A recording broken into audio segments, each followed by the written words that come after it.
I know, it was very quiet for a moment. It was very awkward silence, wasn't it? Hello, everybody. I almost forgot to take down my human puppet suit. Sorry for that. I got stuck, and that caused a bit of delay, but we're here right now.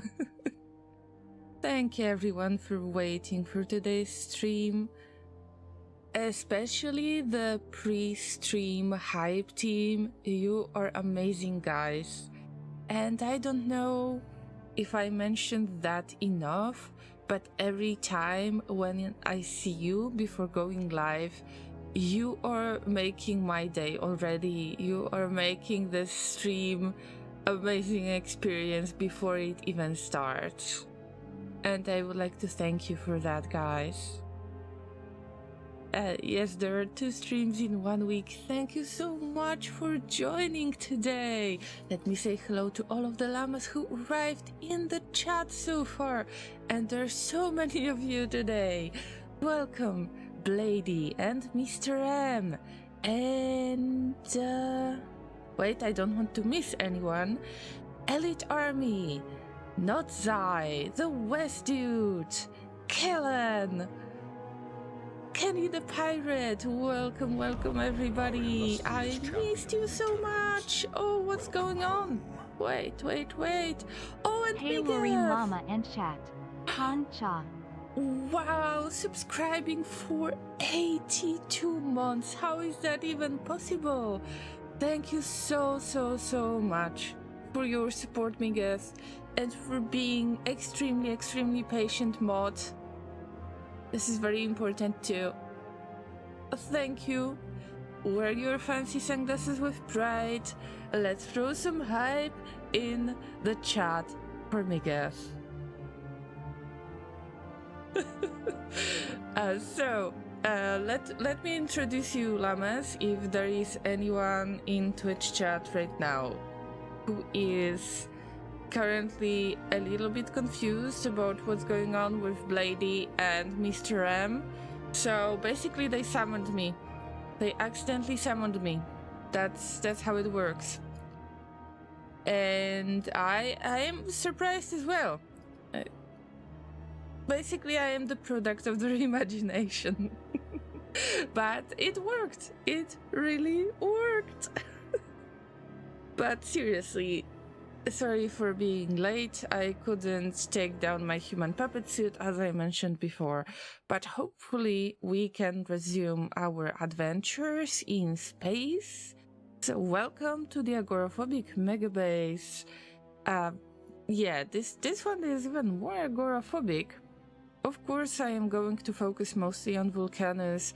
The Agoraphobic Megabase was supposed to be this one, although we are expanding, and I almost thought that I am done on Vulcanus, but nope. I think that we actually need to work here a little bit harder, a little bit more. That's something that I am planning to do today, and I just had a random thought today. Oh, by the way, we've got we've got unused foundry. What? It's in use already. Wait. Let's get rid of that. It's good to have a to-do list on your map from time to time. Oh my god, Video Caesar is here. Hey! It's been a while. Good to see you. Of course, it's good to see everyone. I just get so much more hyped when I see somebody in the chat who I haven't seen in a while. Sorry, I always get excited.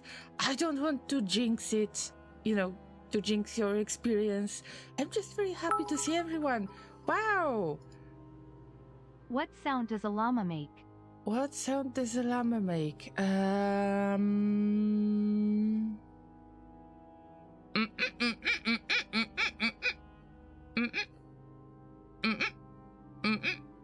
Today's brain should be quite squishy.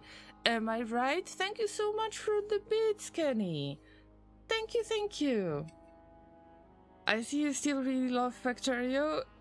Yes, this is my comfort game for a while now. But also I play a lot of RimWorld. If you are interested, make sure that you join us tomorrow at 5 p.m. UTC. Mr. M says, now that I have greeted everyone, it's time for me to say, see everyone, have a nice stream. I walk the doggy and then I will hit the hay. Thank you for waiting. Thank you so much. Please give the best ear scratches and belly rubs to the doggo, and have a good rest of Have a good rest, actually, yes. Have a good rest, Mr. Thank you so much. See you tomorrow. Mistram and Blady are part of the pre-stream hype team. They actually made it themselves, and it's just amazing. Also, I love your interactions between each other, all of you llamas. Here's a llama, there's a llama, and another little llama. Fuzzy llama, funny llama, llama, llama, duck. Llama, llama, cheesecake, cheesecake. Let's stay with cheesecake part. Alright, maybe I should get back to the explanations. So, as I mentioned before, this is part of Vulcanus series. We are not bothering ourselves with novice. Mostly this factory is not working because it doesn't have anything to do, but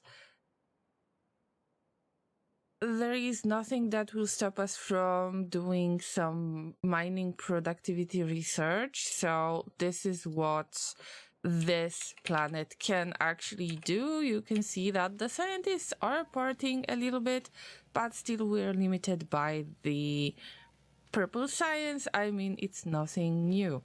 But let's skip to Vulcanus because I mentioned, and as you can see from the stream title, the loop is almost empty, but it actually changed from the last stream.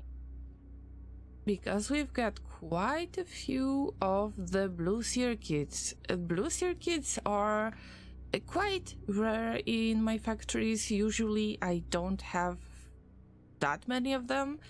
My goal for today is to build the loop, especially with the red circuits. Look at this. There are like 1, 2, 3, 4, 5, 6, 7, 8, 9, maybe. If I didn't count the same one. I mean, you can see that it's quite awful. Also, I would like to rebuild some of the parts of the original setup. I hope I can move some things. Not sure if I can make it today, if I will be able to finish it today, but at least I will try to focus on that. And let's talk about our platforms. Earth is still there, it's still in Vulcanus orbit, and it's going to stay this way. We're not going anywhere, unfortunately. I've got one assembling machine that is making space science, and you reminded me, guys, that you make space science in science. Yes, because that makes sense, totally makes sense. Although it's only one assembling machine that can possibly make science, and something blocked already. I'm sure that it's the reason. Like, this is one of the asteroid situations, I'm pretty sure. Yes, that's right. I need to unblock it from time to time. Not the perfect solution, but we already have the reprocessing for the asteroids researched, and maybe this will help out with anything that could block the production of space science. Anyway, I'm making space science, sending it to Vulcanus, and then I try to work on some kind of new research. Any other science on this planet is okay, and when I say it, I guess there is one exception. Yes, there is an exception. This is blue science. So I will try to produce more of the blue science. Then we will try to rebuild some of the stuff right there. And why I mentioned the platform, the Earth is going to stay this way, but Carbon Cuddler, that is not an asteroid cuddler anymore. There are a few things that I need to work on. I definitely need to get more gun turrets and secure the platform even further. Using laser turrets only, especially in Vulcanus platform, is not the best way to do it. When you check the resistances of asteroids, you can see that there is 90% 90%. Let me say this again. 90% laser resistance. So that's pretty much unacceptable. That's why we're going for gun turrets. And probably I will have to make this platform bigger anyway. So I thought that if we've got one platform like this, that its purpose is purely to get the carbon production. So whenever I've got carbon, I send it to Vulcanus, although we've got a little bit too much of carbon at the moment, so we're not sending much. We just filled the logistic request. And I think I should make it much bigger than it is to make sure that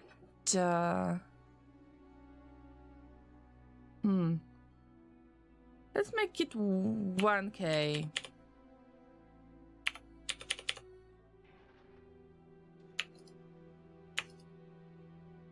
To make sure that this doesn't end in trash slots, although it ended up in trash slots, okay. But at least we will get some stuff from the carbon cuddler.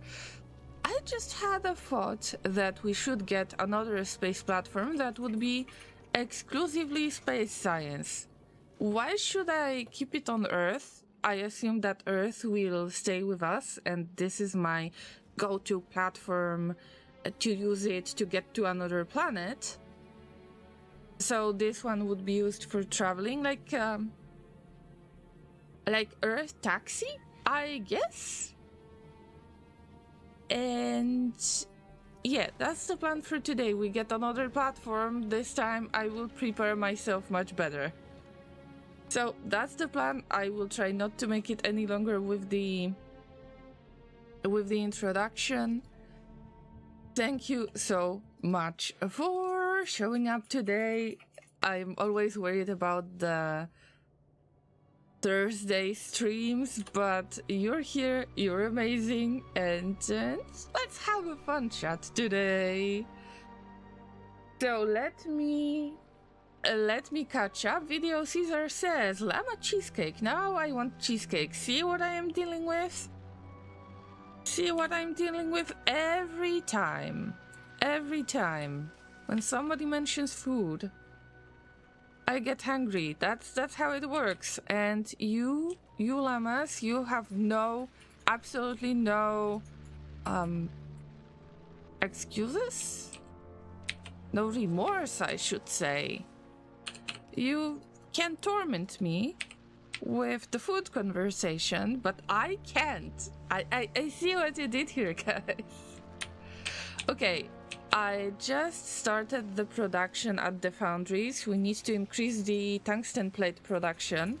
Tungsten plates are needed for the production of the fastest belts, which are the turbo transport belts. I am trying to get this passive provider chest full and then another chest full. But to make it fully work, we need to start making splitters. And I haven't made splitters here yet automatically. So that's one of the goals for today. And if we've got any goals, I should actually mark it, add a tag, mark it on the map, so I will have a to-do list. So that's like most factories, they make nothing, they exist to exist. In my case, yes, but it's just in my case, Video Caesar. Kenny says, yesterday was Belle's birthday, so we had ice cream cake. Oh, that's so sweet. Please give Belle's a lot of hugs and wish her happy birthday. Oh, I hope she had an amazing day. How was your week, the llama and chat? Zai asks.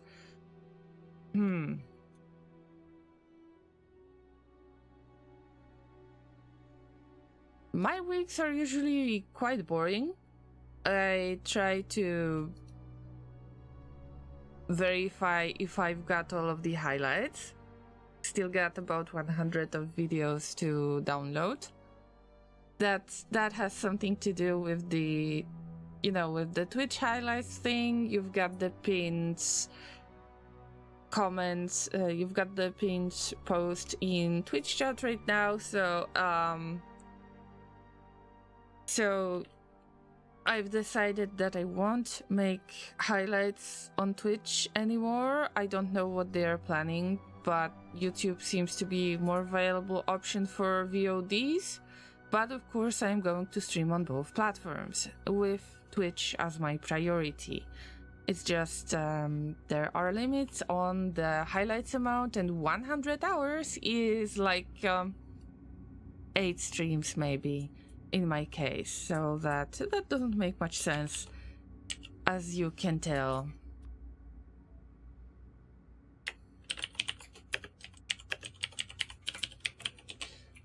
Okay, I will mark it like in the middle that I need to make all of the splitters. If you need the splitters, that means you need to increase your production of all the circuits, and that's why I was avoiding it. That's why I was making the minimum amount. With this production, I'm not saying this is great, but it's definitely a progress. Also, we need to...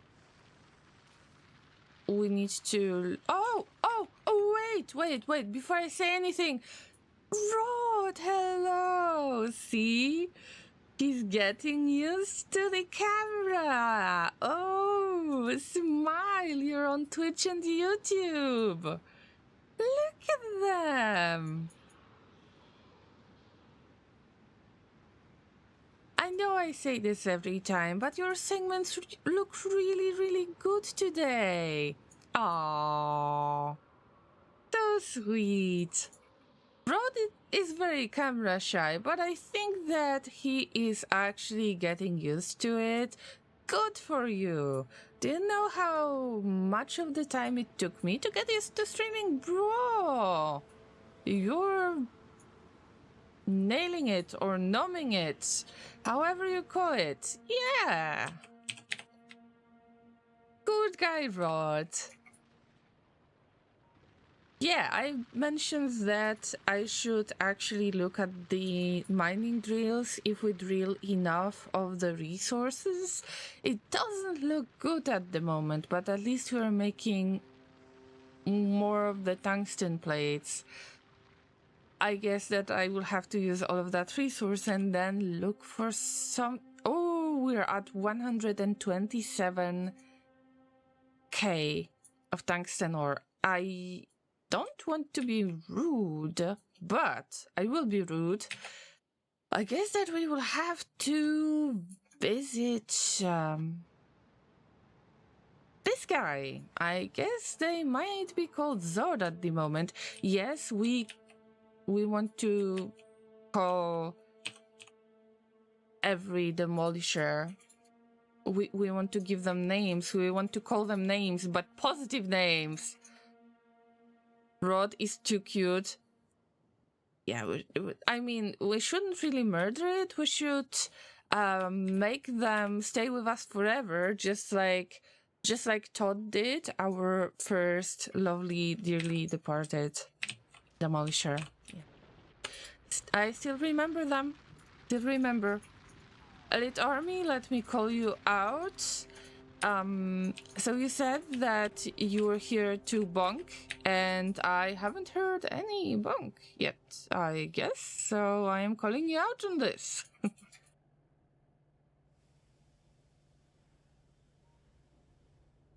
Sounds nice, Kenny. Congratulations to Bells. Yes, Megath is right. Kenny says, been a boring week here, got assigned a mindless, boring task at work that will occupy me for several days. So time is flying by. Slices, doing alright. Ordered a new SSD, so gonna try booting Linux and Windows.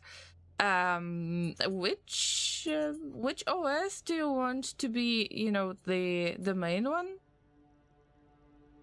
I remember that at least when I was using dual OS settings, like when I had two operating systems installed, usually I used the Linux boot menu, if I am not mistaken, but I've heard that, I mean, this is not confirmed, but I've heard that, let's say, modern Windows is a little bit annoying in this case.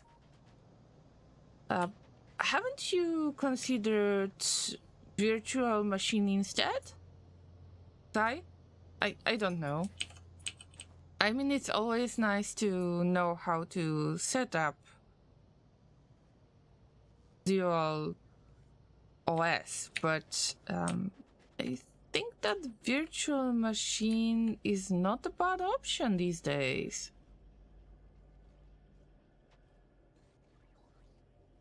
My apologies, I'm eating. That's the llama of the word. We got the bunk. Thank you. Thank you. Yeah, I needed that bunk to just get my brain squishy, right?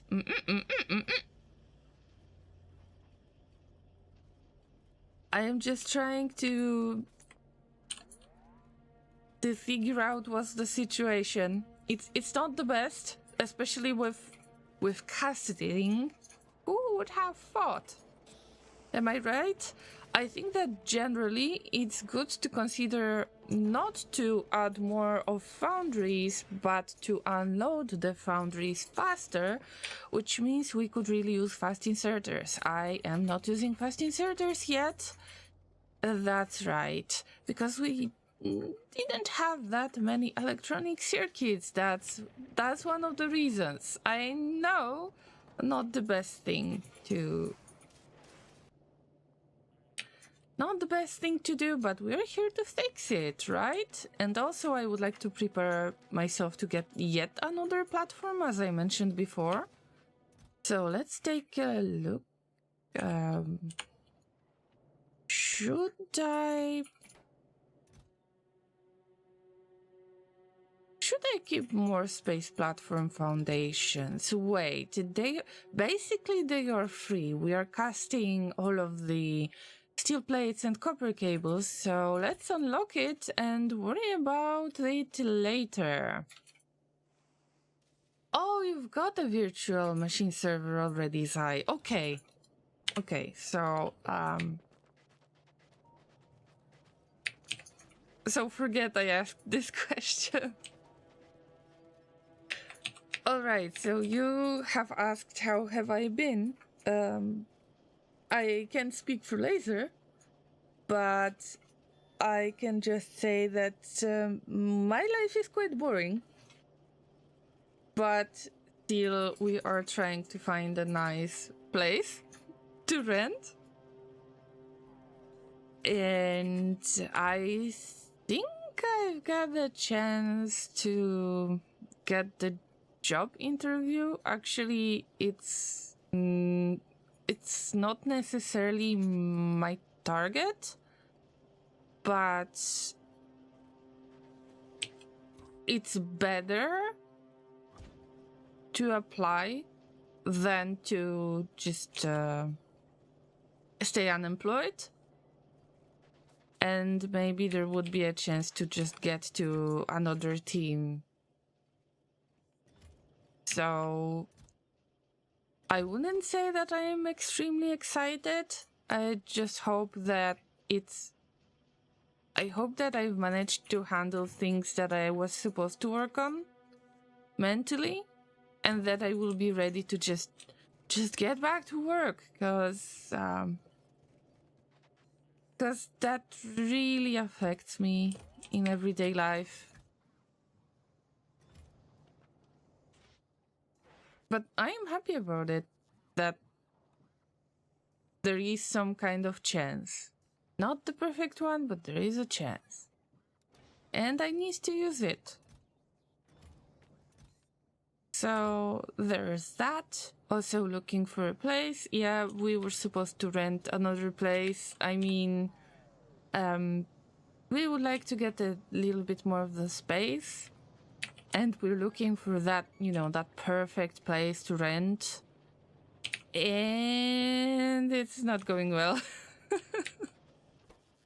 But I'm pretty sure that it will change. For the better in the future. Thank you, thank you. I haven't applied yet for the, you know, the interview stuff. It was kind of a friend of mine, an acquaintance of mine actually mentioned that they might have a job, something like that. So it's more like a recommendation. But I think at this point I just need to break my rule of, well, you know, I tried to avoid getting recommended by anyone. But I guess this time I just need to get back to work. It will definitely make me happier for a moment, I think.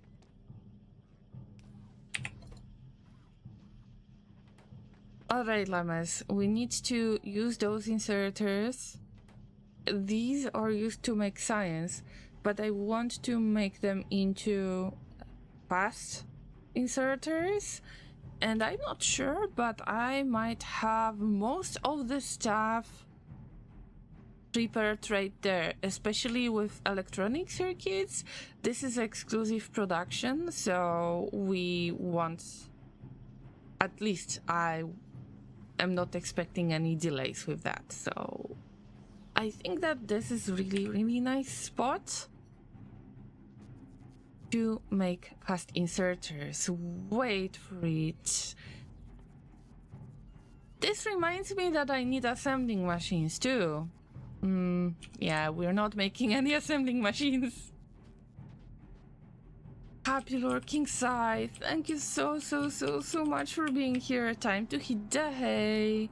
Best of luck in the search. Thank you. Best of luck with the SSD. With the unboxing, and make sure that you brag about it in int main on Discord. Take care of yourself, and I hope to see you on Dreamworld stream.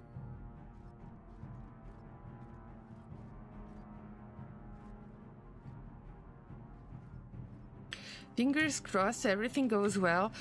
Human puppet fingers crossed, of course, yes.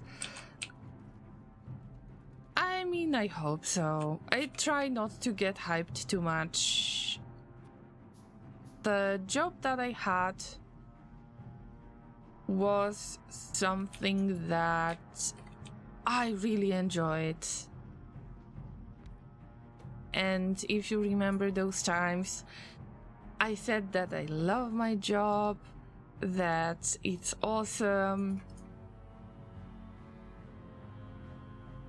And it finished abruptly. I would be willing to work there for a really long time. To commit myself to just switch between the teams and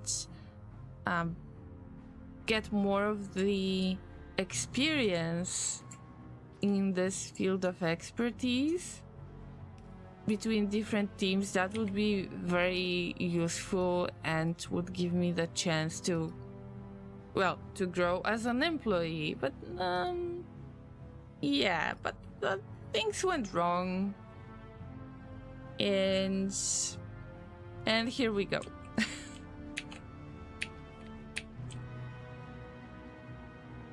I always struggled when unemployed. Yeah, especially because my team got laid off. It's like I feel like I failed, basically. Last time I left, like the previous workplace, I left, so it doesn't feel as bad, but this time it feels like, wow, somebody wanted to get rid of me, basically. Is there anything wrong with me, pretty much? So that's something I'm working on. Oh, my therapist got quite a lot of stuff to do. Especially because I started discussing streaming stuff with them for a few months already. So we've got a ton of work to do. So I don't know, things have just piled up. But it needs to be done. I just try not to pressure myself. But it's better already, so mostly my everyday life is kind of determined by how much progress I've made during the therapy. Nothing really interesting from the third person perspective. Also, I don't want to mention my triggers, because this might be quite upsetting to me if my triggers get involved, but at least I know how to control most of them, most of those that I know about. So most of the stuff that I do right now is just like everyday maintenance, like let's say house maintenance, pet maintenance, well, the place we rent, and well, working on getting the place to stay, pretty much. And then hopefully moving this year. I don't know. Maybe we'll find something. Not like the last time when we were supposed to take over some place and we got rejected in the end. Yeah. Not this way, the other way. But we'll see. Alright, Llamas, I think that it's time for little upgrades, and I will try to make them manually because you can see that we don't have that many fast inserters. Oh, by the way, other than that, I am working on Twitch highlights, so I downloaded many of them. I had about 700 something videos to deal with, and now I am just verifying if those videos are, if I've got all of the videos, if I've got all of the chats, and what can be salvaged, pretty much. What could be moved to YouTube, possibly. I know that some of you have mentioned before that you would like to see my Graveyard Keeper playthrough.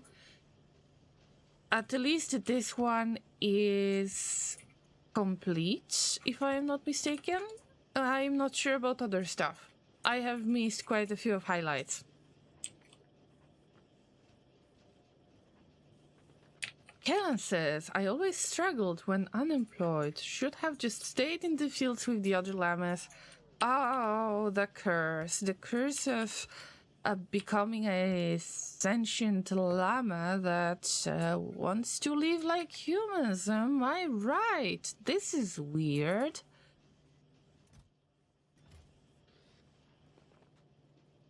So I know that it might, what I said might sound like something negative or like I am sad or something, but actually it's just, I'm quite neutral about it. I guess that the meds are working too.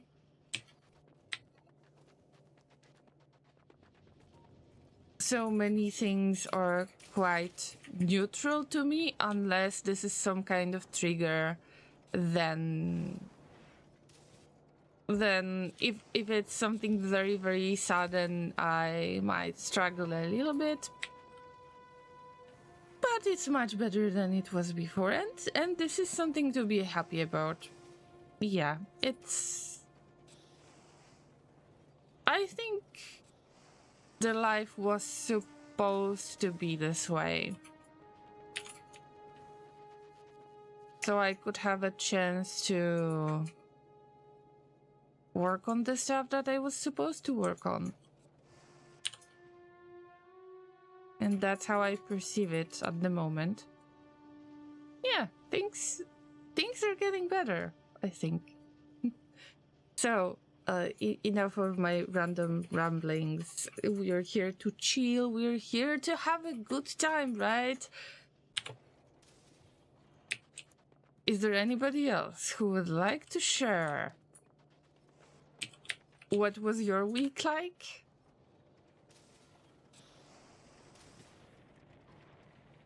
Now I can see that the output... Oh, it's doing much better. Look at that.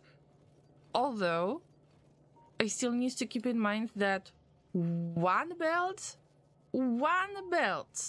for all of that production. This is not enough. Maybe I should add another belt.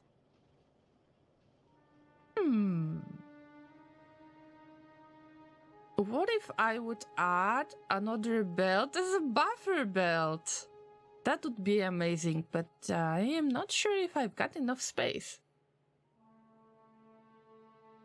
I don't think I've got enough of space for this. Why did I come up with this idea? Oh, Llamas. Now let's mention something that might actually be funny. Not sure if you mentioned that or if I mentioned... I mean, I haven't mentioned that before. But speaking of platforms...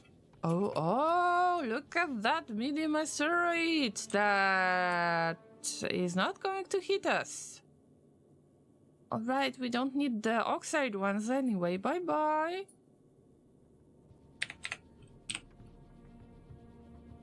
Maybe one of you mentioned that llamas, and it was me who reminded themselves randomly, and now I think it was kind of my idea. This kind of stuff happens, right? So I shouldn't really bother myself with that. Anyway, we can't put... Oh, metallic asteroid, come here. Yes, we need it. Need it, right?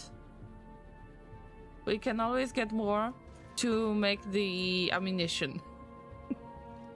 Anyway, you can't put the chests on the platform surface, right? Because you need some certain conditions.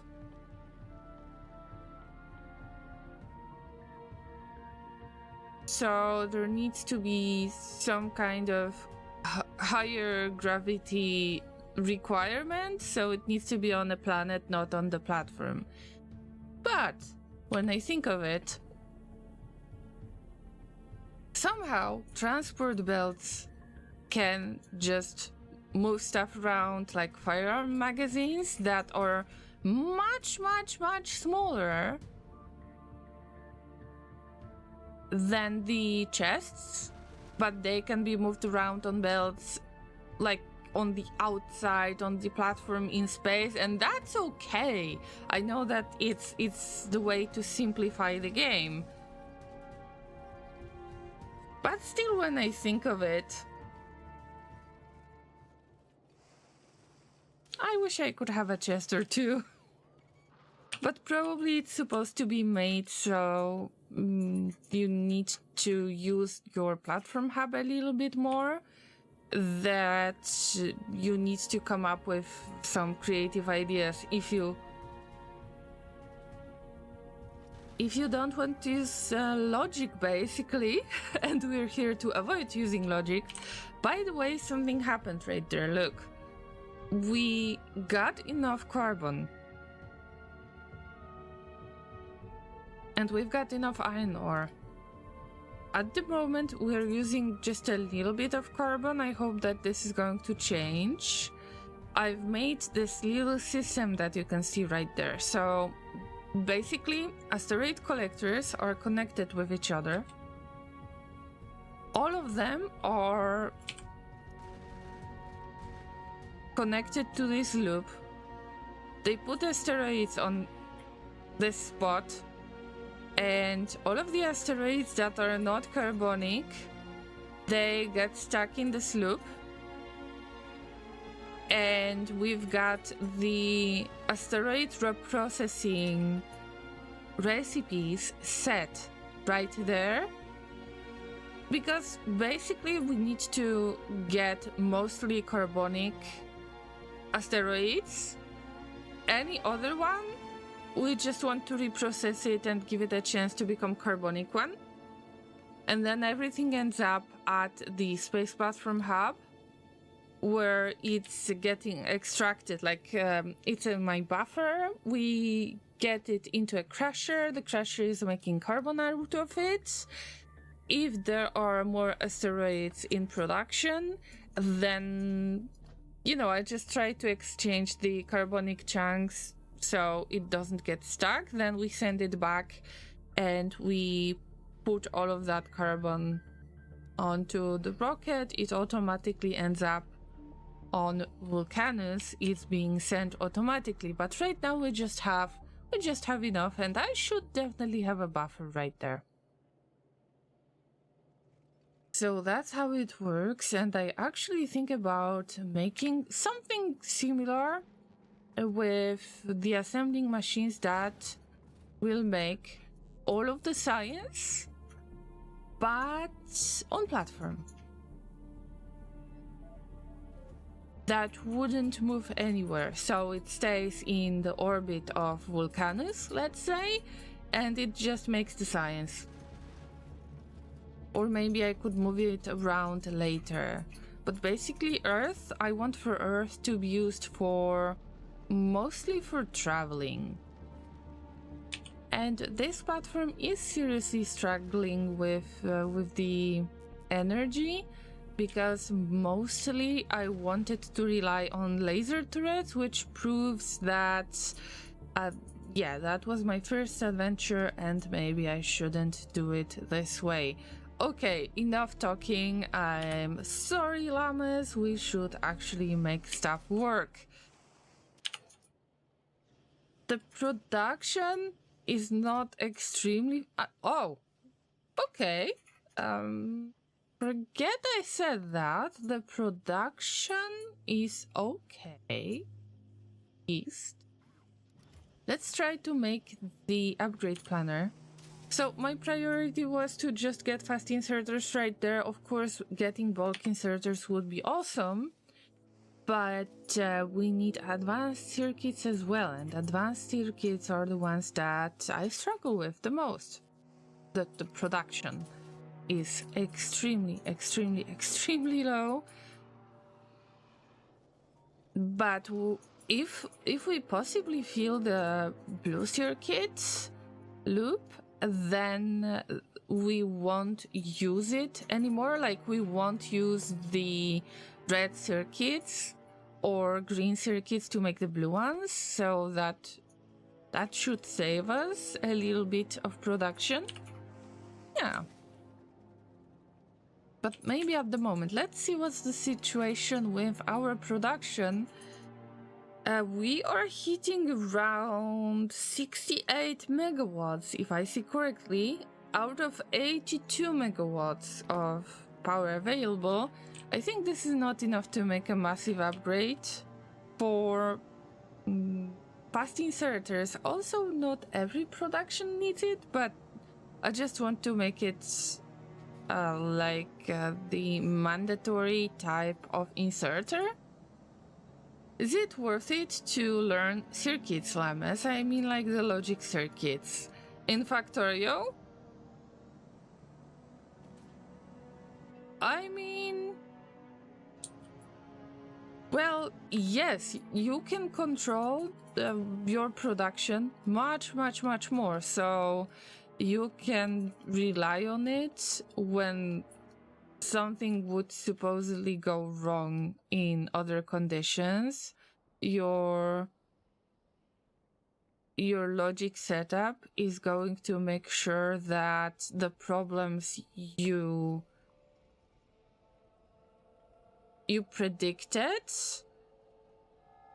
will be handled automatically. So, well, answering your question, yes, it's worth it, although you can just YOLO stuff, because why not? So, I am not using much of the logic, but to give you an example, I am controlling the amount of resources that I have when I am cracking the oil. So I am not going for the basic oil processing. I use advanced oil processing everywhere, and you probably got through the oil stage already. And with the oil stage, when you get to advanced cracking, then you probably have issues with balancing the storage tanks, the amount at the storage tanks.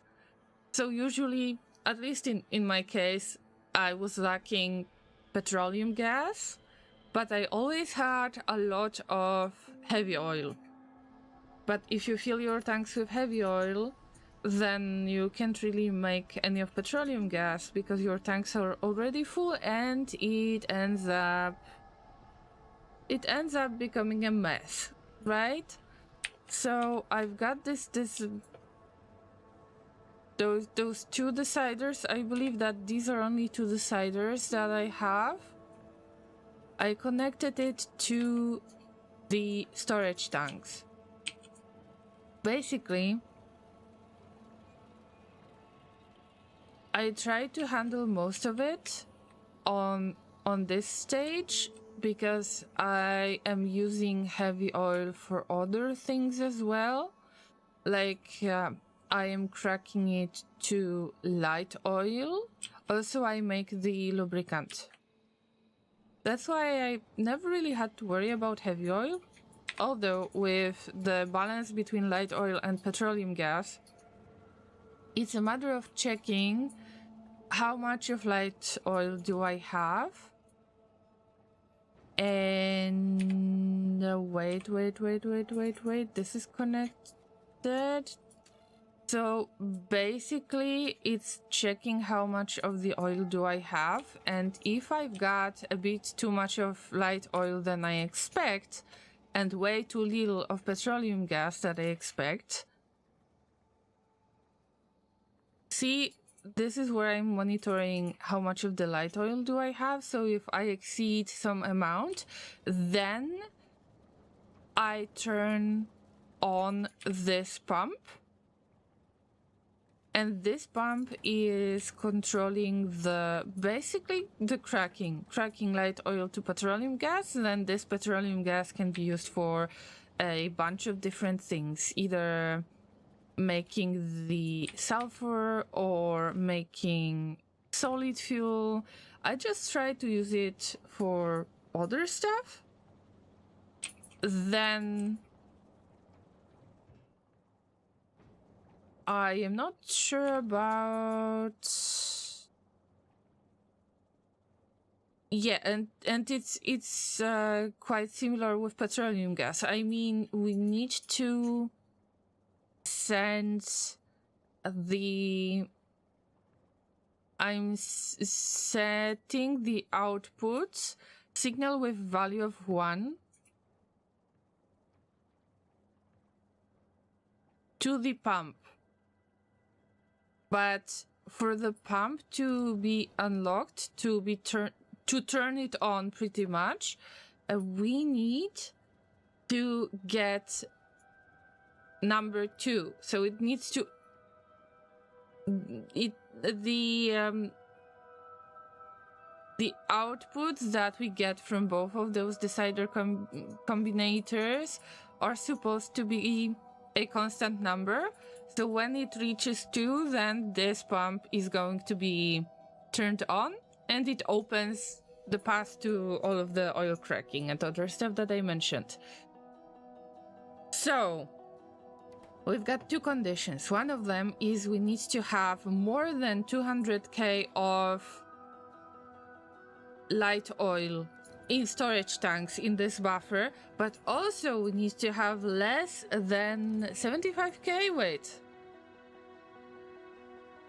Yeah, less than 75k of petroleum gas, and then when both of these conditions are met, then you turn on the pump, and then wait.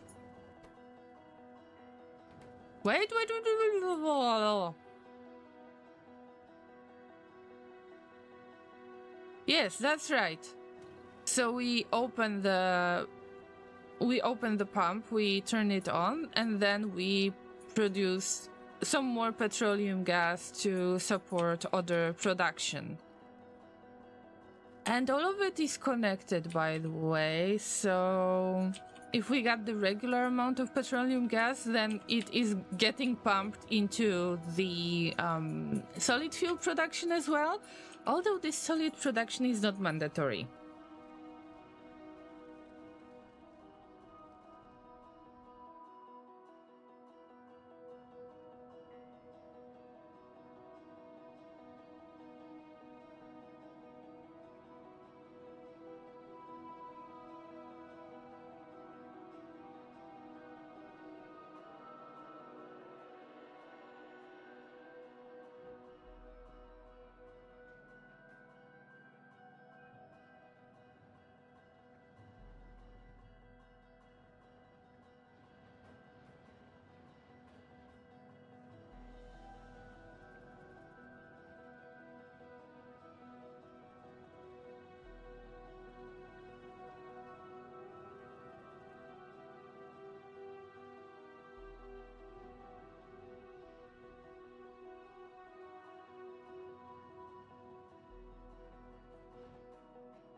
Oh, sorry, I was coughing and I muted the microphone.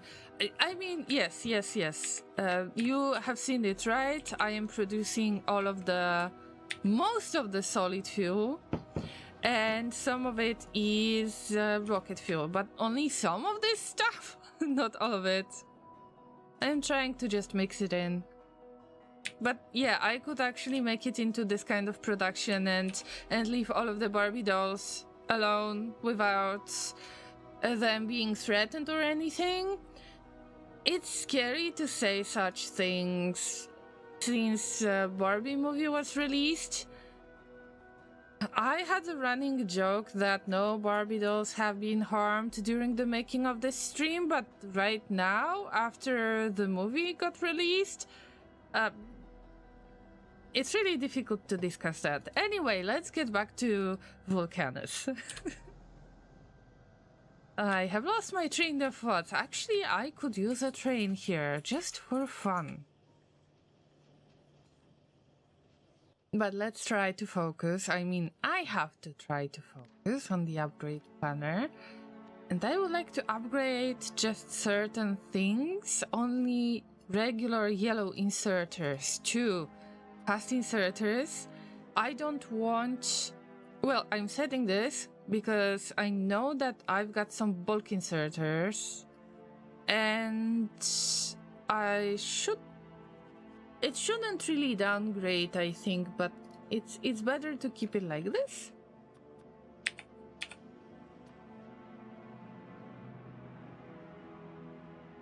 Maybe some of it is going to be a bad decision, but YOLO!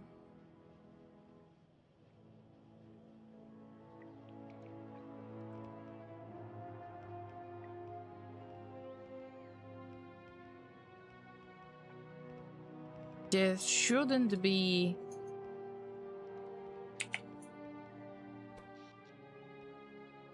This shouldn't really kill my electric network that much. Oh my god, look at those bumps. I always get stressed. Actually, I should look at like 10-hour perspective at least. I mean, everything is under control. It's just I usually get the power related issues, the power production related issues. I don't really want to get it on this planet. I should know better, right? I should just know better. Come on, come on, come on. I would like to get a little bit of upgrade. No, I can't because we've got no fast inserters. Because we're out of logistic network right there, see? I would like to replace the inserters, and that wouldn't really improve the production that much if you don't have the ore to work with. And I already used productivity modules. Yes, I am quite desperate about this. Ooh. Wait a minute, wait a minute. I mean, there are really big resources out there, but I didn't really want... Oh, 7 million. Llama, calm down. It's just the ore that you will need very soon. There's nothing to be stressed about. I guess that we will have to withdraw it first. I can't really delay that too much. Have I upgraded everything? No? Yes? No? No.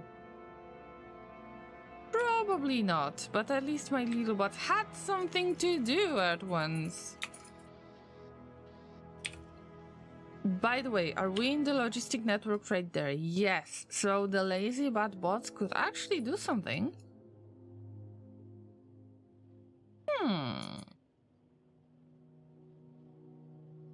It's not like I want to add more. I mean, okay, I want to add more of these. I shouldn't really lie to myself. I should add more of the bots to the logistic network. It's just a matter of handling the network. Yeah, I want to move it somewhere else. This stuff.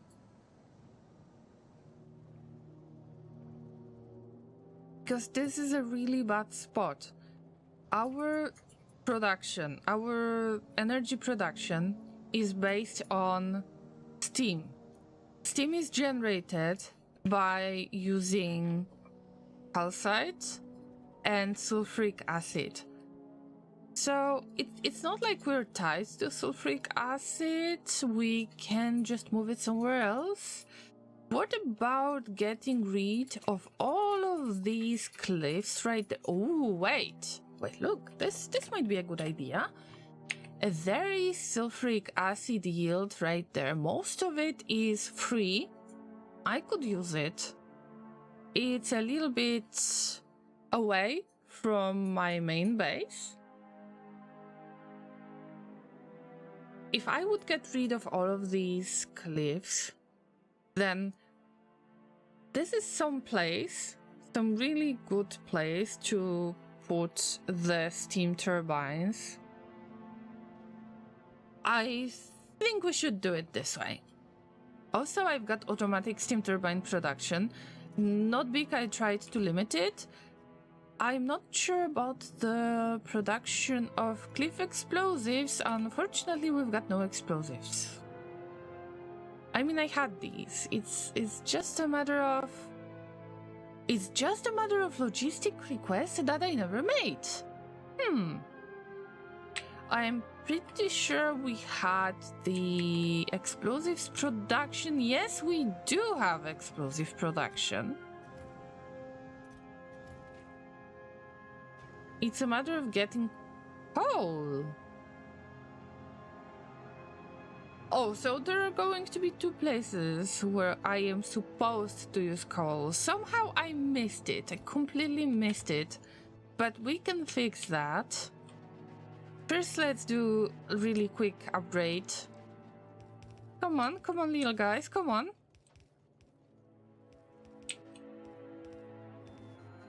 Yeah, good job. Thank you, thank you. All right. Ain't much, but it's an honest work.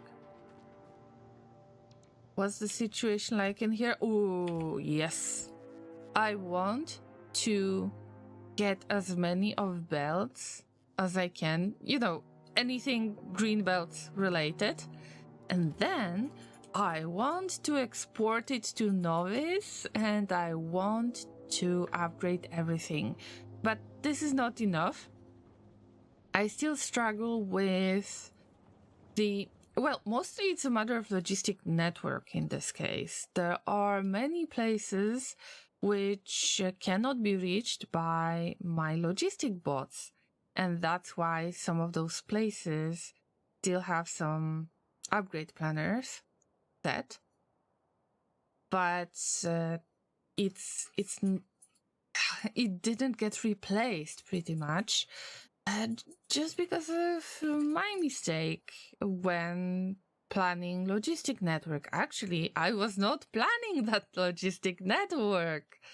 Yeah, that's what happened pretty much. But this is something that we'll fix later. Oh, look at the amount of... Wow, look at the amount of tungsten plates. Now, we are not getting enough of the blue belts, but it's okay. I guess that this is better to just build up the tungsten plate buffer than to wait for the tungsten plates. That's perfectly fine with me. Okay. I want to switch to fast inserters, yes, but with transport belts, I am not switching from yellow ones to anything else than green. But I want to save up the green ones. Probably this is not enough to replace all of the belts in the space as well. Let alone Novice. Let's just keep it as something to do in the future.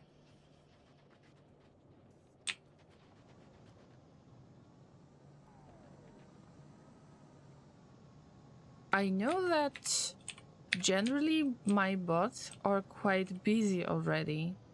So I will do something that is quite an abomination. Oh, wait. What's going on right there? Oh no! Oh no! Oh no, not enough resources! Ah! I mean...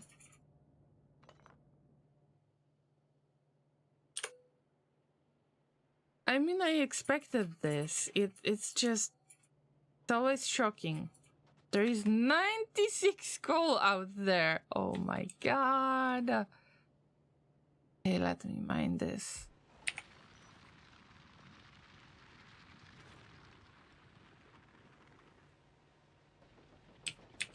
Let me mine this. Like, no comment.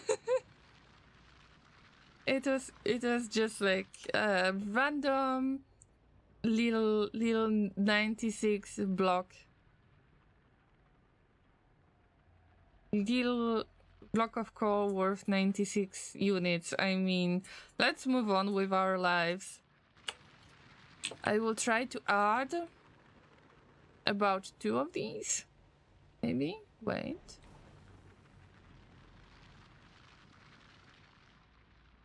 The problem is that I don't see. Because the stuff is getting mixed in.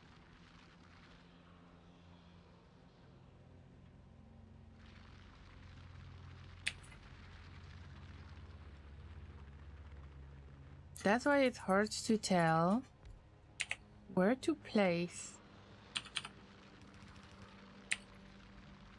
the mining drills. I think it should mine something. Yes, 12k. Not much. Okay, so this one will be mining resources too. I guess that this will do for cleaning up the space. Actually, I should make it more square-like before I mine stuff in the middle. I just can't see well. And this is why I'm not sure where to put these.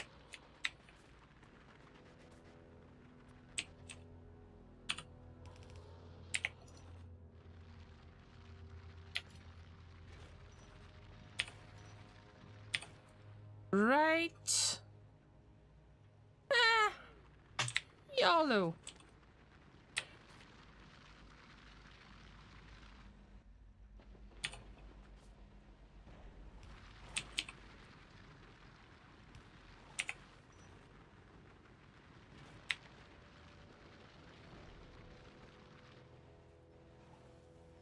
I mean, this should be the other way around from now on. Ouch.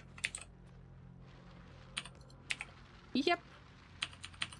Is that better? Yes, that's better. Okay. What do we do next? We got this little amount of coal. I am not going to do any logistic requests. So usually I would make a buffer. Like I would make passive provider chest. I would try to collect a little bit of coal into passive provider chest, and then I would request it on the chest that is providing explosives to coal that is providing coal to chemical plant. But I know I don't have many logistic bots. As you can tell, there are only 12 of these. Sometimes they are quite busy. I don't want for them to stop working when there is something more important to do. Oh, hello, Rain. Welcome. We've got somebody in the YouTube chat. Good to see you. Rain says your avatar is very adorable. Oh, thank you, thank you. Yes, I am a space llama. Good to see you on today's stream. I hope that you will enjoy it and tell us something more about yourself. I am multi-streaming to Twitch and to YouTube, so I might be a little bit out of place, although I hope that it's not going to be a big inconvenience. So, what is your Factorio experience? I need to ask it every time. Have you launched your first rocket? I hope so. This is my first Space Age playthrough, but not my first Factorio playthrough. So, why is this little guy red? Is it because of low electricity weight? I guess. Whatever. We're making cliff explosives. That's all I need. And I need the request, by the way. Yes, okay. Let's go. I love Factorio too. I'm also an artist. Oh, that's nice. So I guess that you're making avatars, like emotes or something like that. This kind of artist, or generally. Don't worry about the stream delay. I'm used to it. Well, yes, in my case, you really need to get used to the stream delay. I'm sorry to say that, but I mean, I'm being honest with you. All right, I'm just being honest. Where is my cliff explosives in the construction plan? Yeah. More space in space. I mean, at least we are going to collect a few pieces of tungsten ore. There is never enough of tungsten ore. Same with coal, but I think we mostly get carbon, and we get it from the trees. Also, let me check the construction planner.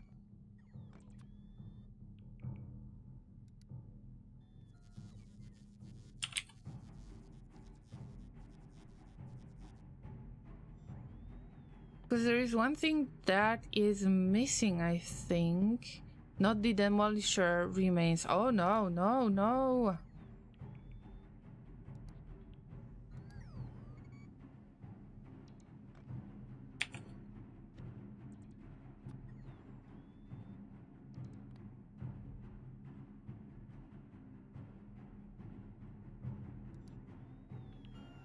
Let's see if that works.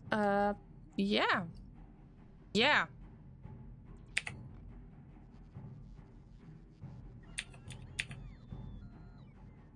I've played once before, Rain says, but I am doing a new playthrough now on Death World. I draw anime mostly. I do some profile pictures, but mostly just draw whatever I want. I'm trying to get into landscape stuff too. Oh, this is amazing! I would love to see some of your work. Do you have any Instagram account? Actually, if you're making art like this, then I guess I should ask for your ArtStation account or something. Feel free to post your account link in YouTube. Except on YouTube, you seem really cool. Oh, thank you so much. You're really, really kind. See, I am kind of trying to start on YouTube as well. Since Twitch allowed for multi-streaming, I am Twitch affiliate for a few years now. And I wasn't able to multi-stream. And now, especially with the new changes that Twitch has made, I just want to keep my VODs somewhere in more reliable spot. And I've been multi-streaming to YouTube for about a year now. I still have no idea how that works pretty much, but I guess it's a good start. So whatever happens on Twitch, I remember to go live on YouTube.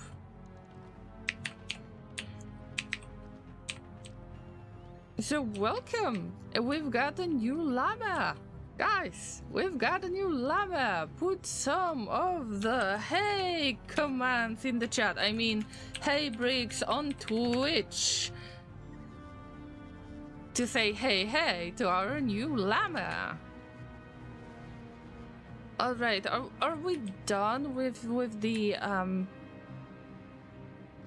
Oh, my inventory! Oh, my inventory! I wanted to ask, are we done with the thingy? Blah. So I was trying to make a little bit more space to get all of that sulfuric acid out. Because I want to have a separate power plant right there to remove the previous power plant. Oh, hello, Lemon Zest! Managed to grab a live stream. Oh, it's so nice to see you in the chat on YouTube as well.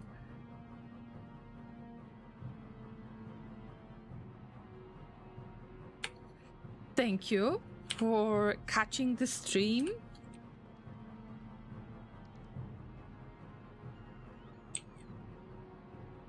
Mostly my way to announce the streams on YouTube is to just schedule a live stream. I don't post when I am going to stream. Usually the best way to know is Discord, but you can always get back to the live stream on, you know, when it becomes a VOD. So I am not sure if that's a big of a deal on YouTube. Welcome. Kellen says on Twitch that we've got Rod, Todd, Zod 1 and Zod 2. I mean, not this one. This one doesn't have a name yet. Say hello. Say hello. You're on... Yeah, you're on Twitch. You're on YouTube. I mean, this one looks bigger than... I'm sorry, Rod, but it's not like size matters or anything. But this guy just seems to be bigger. I mean, it's the same Demolisher. Elite Army. Okay. I deserve that bonk. Okay. Hi, Kanuki. No, it's not Friday. I will try not to make Factorial Fridays anymore. I would like to make RimWorld Fridays. Oh, give me a hug. Oh, okay. Okay, I don't want to lose my inventory. Let's get some pump jacks, shall we? And also, let's try to fill the loop. Oh my god. I should just connect the logistic network here. What about bot? Oh my god, I think I forgot about bot. Was there supposed to be bot? Okay, so in case you don't know, we give a name to every demolisher before we kill it. There is only one who got killed. It's Todd. Todd is still with us. Then, this is our next target. They are called Rod, and the next one is supposed to be called Zod, but I can't really make my decision. I don't know if Zod should be right there or right there, or which one. I don't know. I'm not willing to fight them that much now. Oh my god, the logistic network. I must pick up everything. I am an awful hoarder when it comes to stuff in games, so I can't really lose any of this. Llama, calm down. It's time to get cliff explosives, right? Oh, no, don't pick that up. Oh, no. No.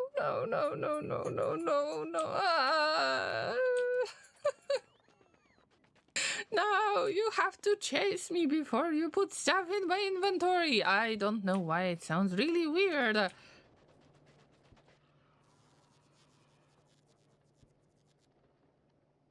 Technically, isn't it Factorial late today? Blady, I don't know. We can go through the alphabet, Kellen says. Aod, Bot, Cod, Dodd. We could.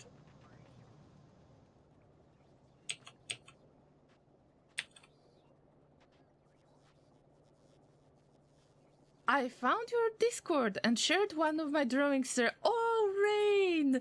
That would be lovely to see what you posted. Thank you so much. Just noticed in Rain's Mastodon. Okay, so Lemon Zest and Rain, you know each other. That's nice. So welcome to our little llama herd.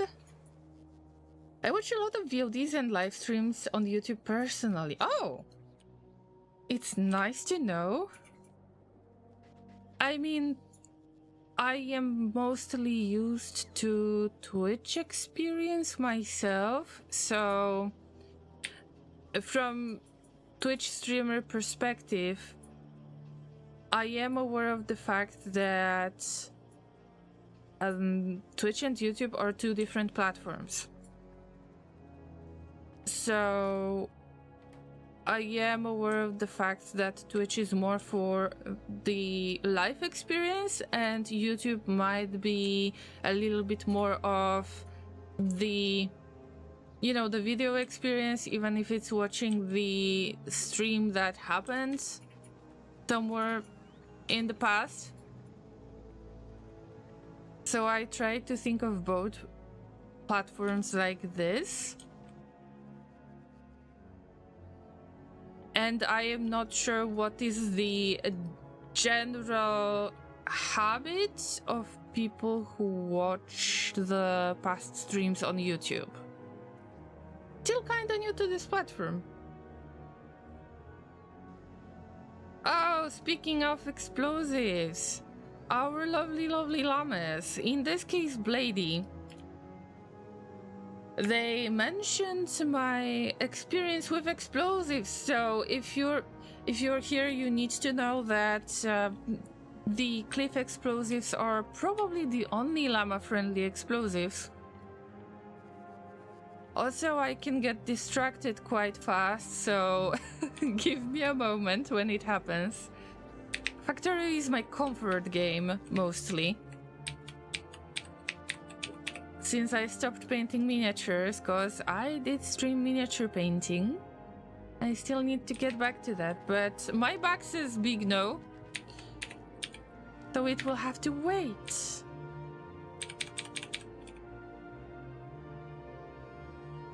Also, allow me to ask this question.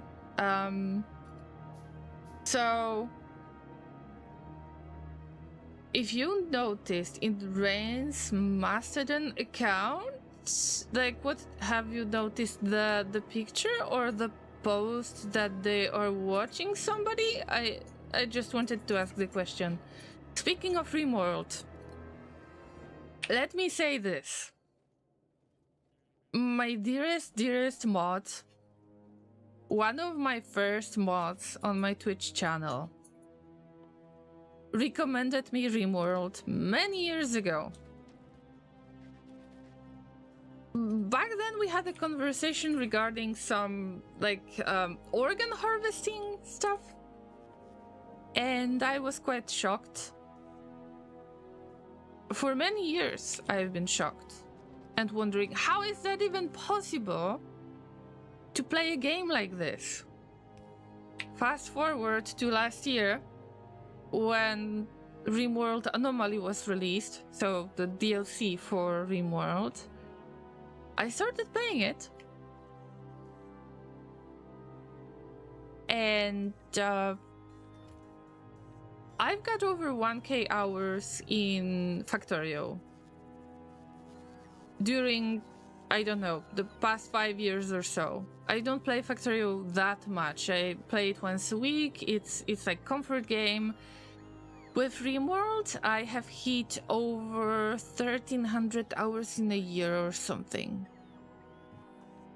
Yeah. But also I've been unemployed for a while, so don't judge me, okay? Don't judge me.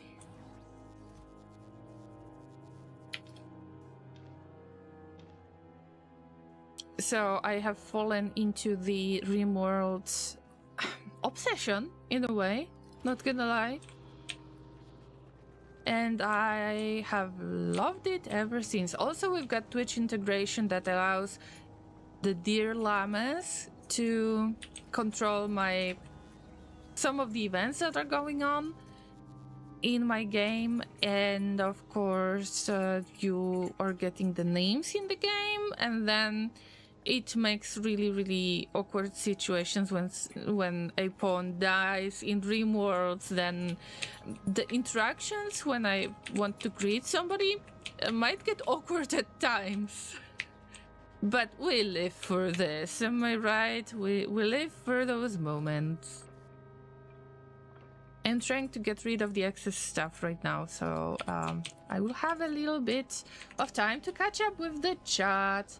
Funny, you're a space llama, Lemons says. When I was a kid, I used to play a game called Llamas in Space by Jeff Minter. That's completely unrelated to this game. I've learned about it about, I don't know, a year ago or so. And I have been a space llama for the past 7 years or so. So it's not related. Also, not related with llamas with hats. Our human puppet hand joke has its origin in something else, in art streams, in miniature painting streams. Look at that lovely tungsten ore that I just need to put somewhere. Bye tungsten ore. At least that's one of the only reasons why I was supposed to pick up that stuff, right? Oh my god, you shared my YouTube stream? Oh, Rain, thank you so much. This is so kind and unexpected. Thank you. That's a big support. Can I see the post if you don't mind? Oh, this is so sweet.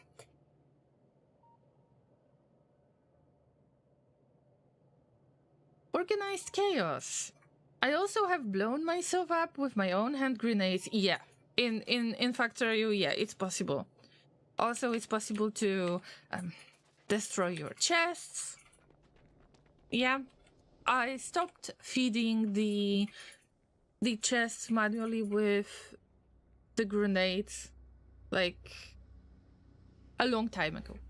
A long time ago. Very, very long time ago. Yeah.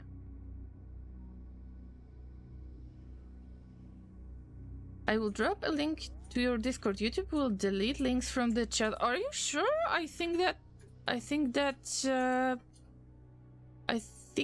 YouTube won't delete links. No. You can drop it right there as well.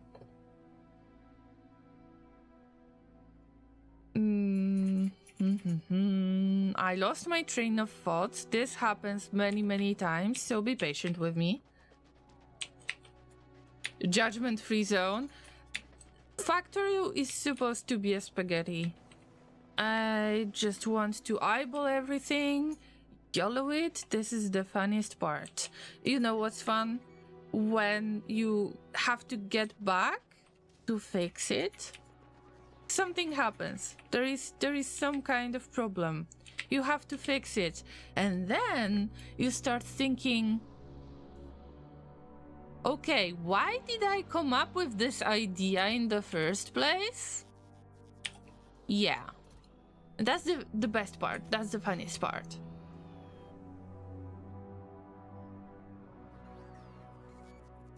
But generally, if you want to hang out with me, you need to know. Oh, you need to know that we've got a lot of explosive related issues. One of my favorites, oh my god, one of my favorites, absolute favorites is Darkwood. I mean, Darkwood is one of my favorite games. Love it so much. So I'm posting it on YouTube as well for you to see. Basically, I got blown up in the Arbillions, many GTA games, The Evil Within, RimWorld. There have been a few games, quite a few games, yeah. I mean, you see the pattern? That's why, at the least, Factorio is one of the comfort games in the way that provides llama-friendly explosives.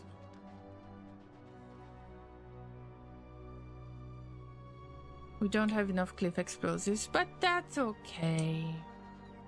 I just want to move this construction, because, well, I squeezed it in, and it looks great. Obviously, it looks great.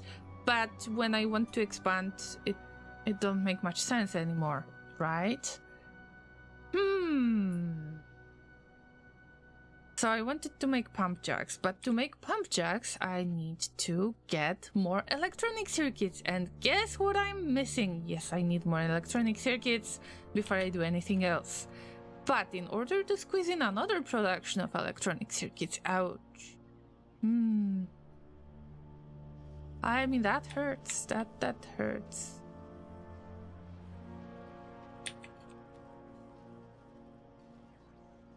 See, usually I would build a main bus. Just like on Novice, I will show you my first Agoraphobic Megabase. So the concept is based on being afraid of building megabase of any kind. So this time, for the first time ever, I set peaceful biters and I wanted to build a mega base. This is a mega base that Llama can handle. Usually I would build a main bus just like this. By the way, don't get fooled by the amount of stuff we've got here. This base is just not working properly, and this is a buffer. Most of it should be gone if this base would produce stuff. On Vulcanus, when I've noticed what kind of territory we're dealing with, then I knew that I can't go with the classic main bus, so I decided to go with some kind of loop structure. And that loop structure works nicely when we actually have stuff on it. Adding anything to this might be quite problematic. Also, I should definitely use this assembling machine, because we already have all of the setup done. Okay, in most cases, I was supposed to just take stuff, put the most important stuff onto the loop. Then take down this stuff, produce something, and leave it there, unless they are circuits that I need to use in other cases too. But now I can see that it's not going to work that nicely, at least with circuits.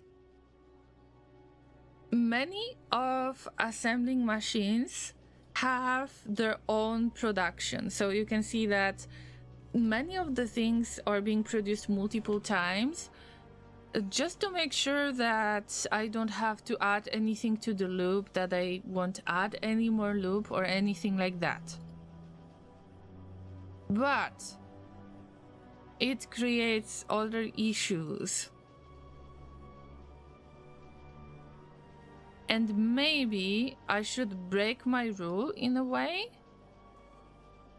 Maybe I should just allow myself to add stuff to the loop, kind of back to the loop, the stuff that I am making as a part of other production, at least if these are circuits.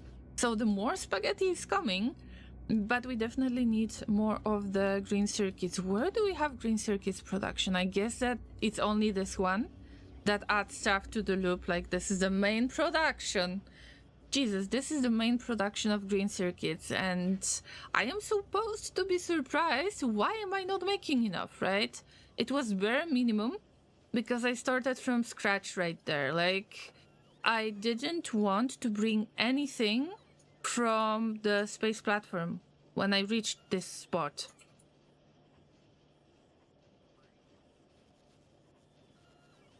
So that kind of caused another set of problems, I should say.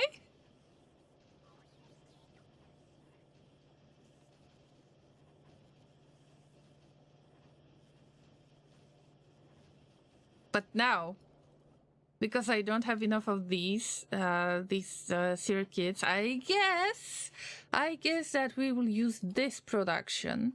Oh no, wait, no copper cable.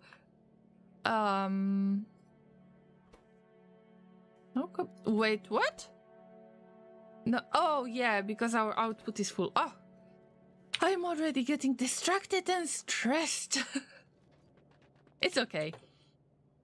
We need to output this, because I don't have much stuff in here, alright? Yeah.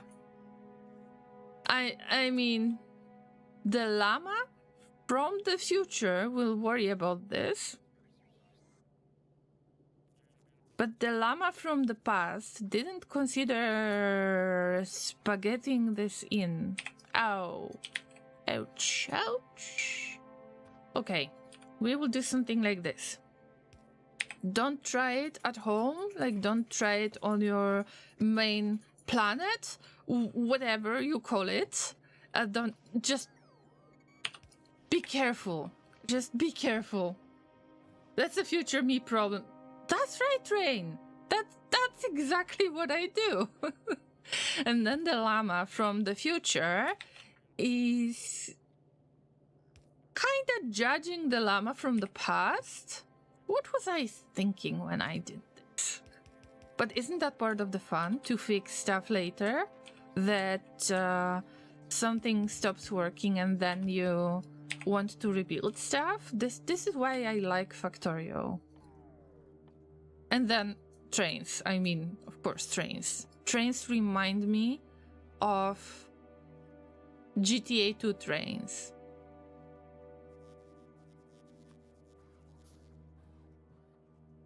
Let's keep the fact that I still make splitters manually, shall we? I'm working on it.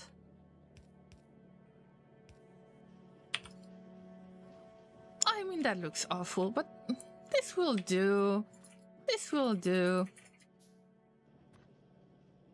Look at this lovely production. Oh my god.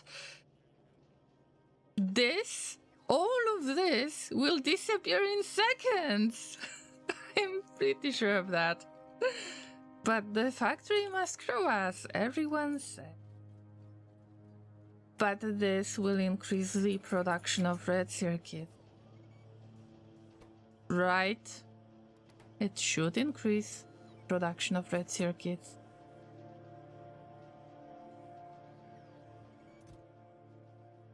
Oh, maybe I should... Oh, Llama. Oh, Llama. What have you done?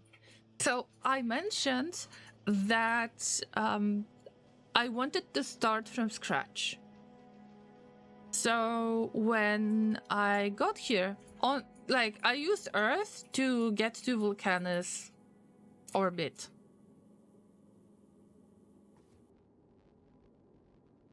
I had some stuff prepared, but then my lovely llamas told me that I can start from scratch, and why not trying it? It's kind of refreshing experience on a new planet. You start from scratch, awesome. So I did the minimum that I could do, because I had problems with making Foundry. The first Foundry was a big breakthrough.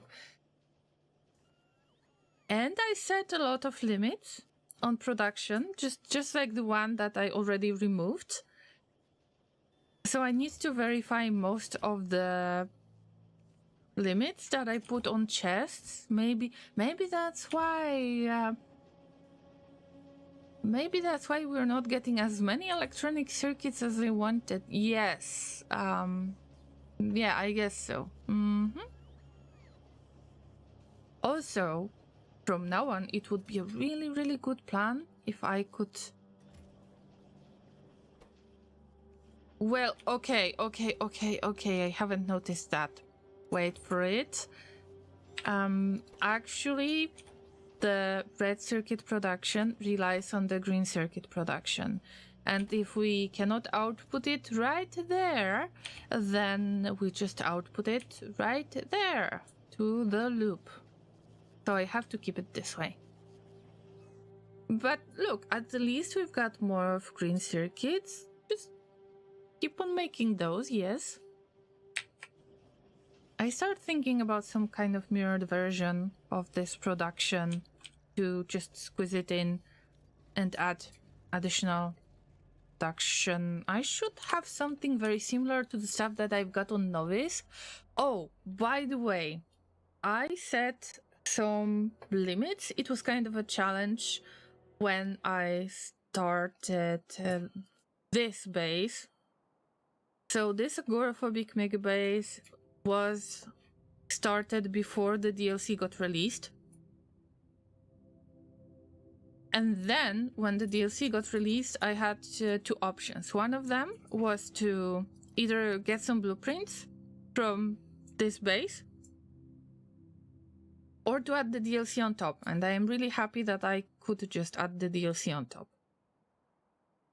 That makes the experience slightly different. Also, I still remember that I have lost your Spider-Tron Salamas with your names and the colors that you assigned. I'm salty about that. Still, because we put a lot of time into this. Okay, but let's get back to the story. When I was playing on Novice without the DLC, I had a few little conditions, like kind of, let's call it a challenge. First things first, I didn't want to go nuclear because usually I was handling a lot of problems with coal. So, steam-based power plant only.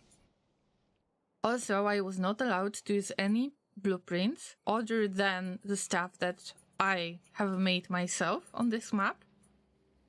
There is only one exception, the blueprint book for balancers. I just want to have all of the balancers in blueprint book and use them safely.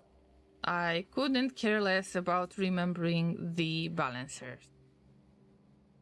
So in this case, I could possibly just borrow some of the ideas, like get this part of production and move it to Vulcanus. That's the idea I have. I mean, I'm pretty sure that the production... this is not enough. Also, finally I get some kind of comparison, like size comparison, proportions. This base is really small. It's smaller than I thought, actually. Wow. It's much smaller than I thought. So, what do we do next? Should I squeeze that in? Oh, I want to. Oh my god, I want to.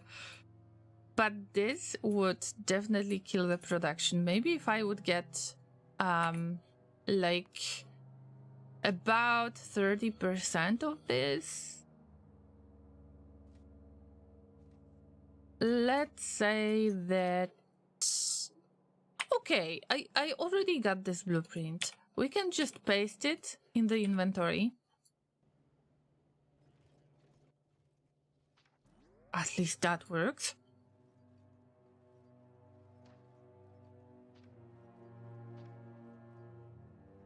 Am I right? Yeah. Now let's edit it. I can't have that much. That's sad. Let's assume that we need at least 2 assembling machines. I thought about 4 on one side, so 8 in general, but I won't be able to handle it anyway. So let's start with this. I just want to remove it manually. Let's have some fun for once.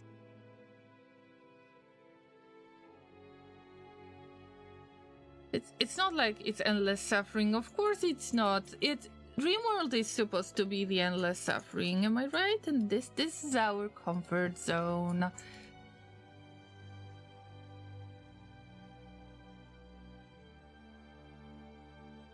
I want to keep the power poles for now. At least I've got a big production of this anyway. Look, we've got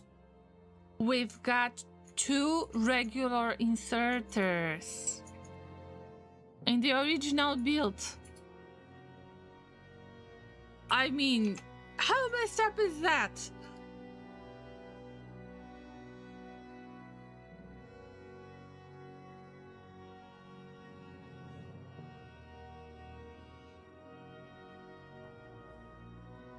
Yeah, okay, I will just keep 4 of these. I don't think that there is any point in making it bigger.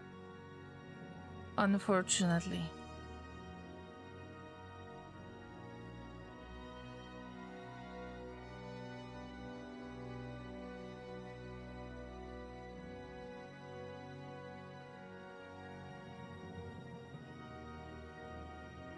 Well, yeah, feels bad. Let's save it. And see what do we have left. Yeah. We've got a lot of mess left. But I would like to keep those lamps, maybe. No, we will use Let There Be Light. Channel point reward for this. No, I will have to remove it. It just takes up so much of the space, and I would like to have a compact version of this blueprint.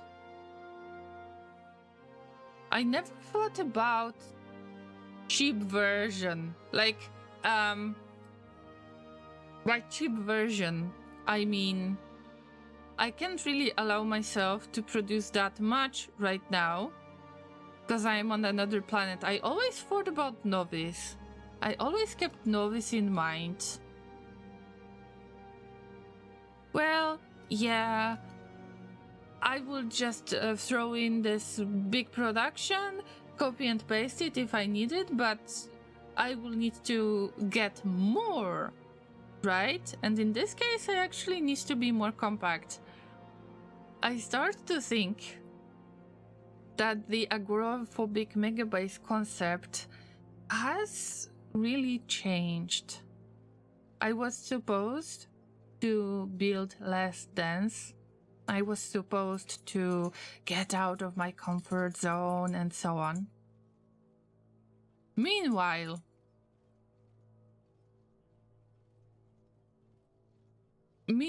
I allow myself to build very dense. Again, this is not the first time.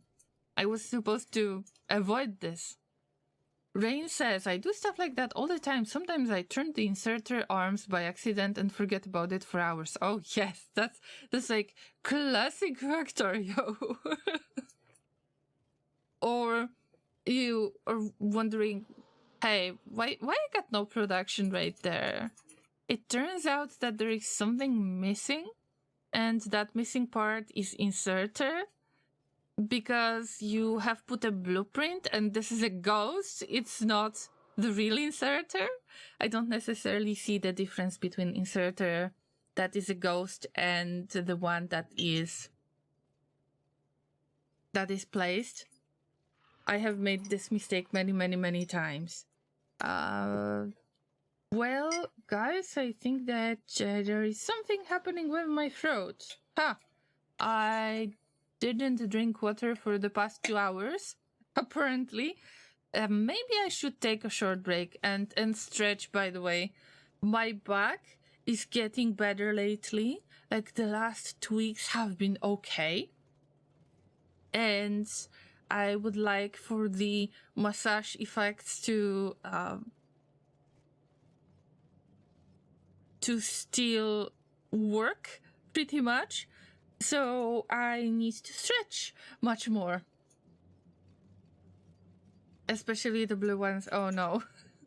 the blue inserters are a mess. Yeah. I think that I've got more of the issues with the yellow ones though. When you place the yellow inserter ghost, let's place it somewhere out of logistic network. Yeah, I confuse them with the bulk inserters too. Oh no, Llamas! We've got a bot in the chat again. Oh my lord, Twitch, what's going on with you?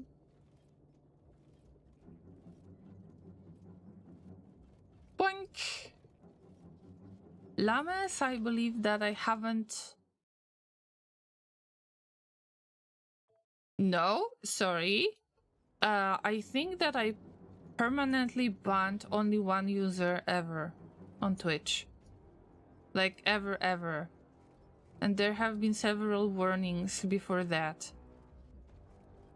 So when the bot appears on Twitch, and you know, this is one of the wanna become famous type of bots on Twitch with links, at least I can have some fun and bonk this bot.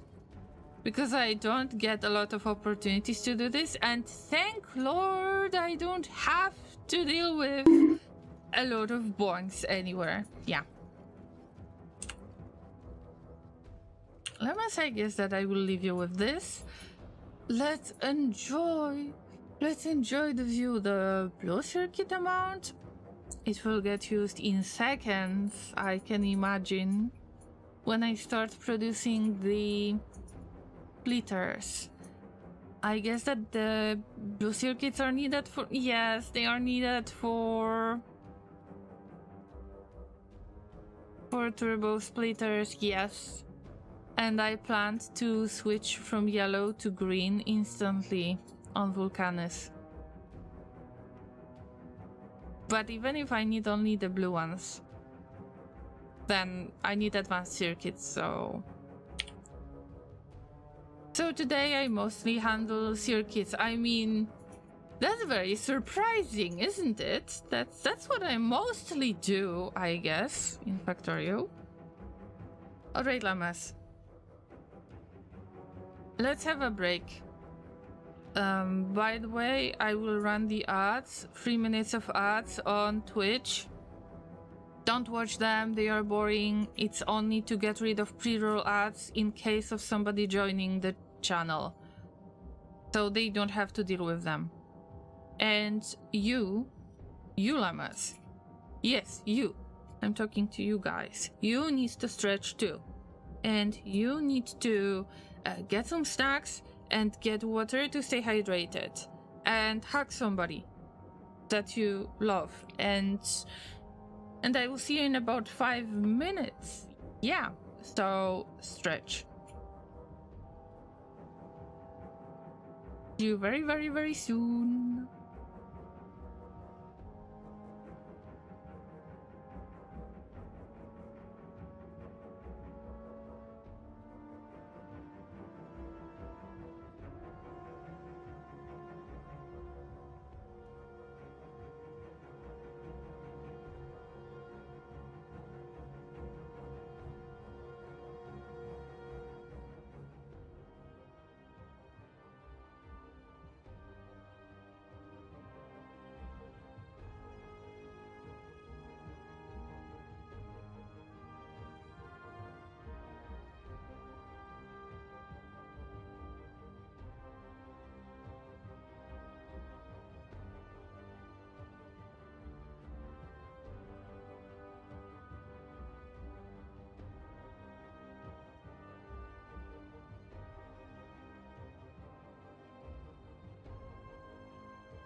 I'm back. Thanks for waiting, Llamas.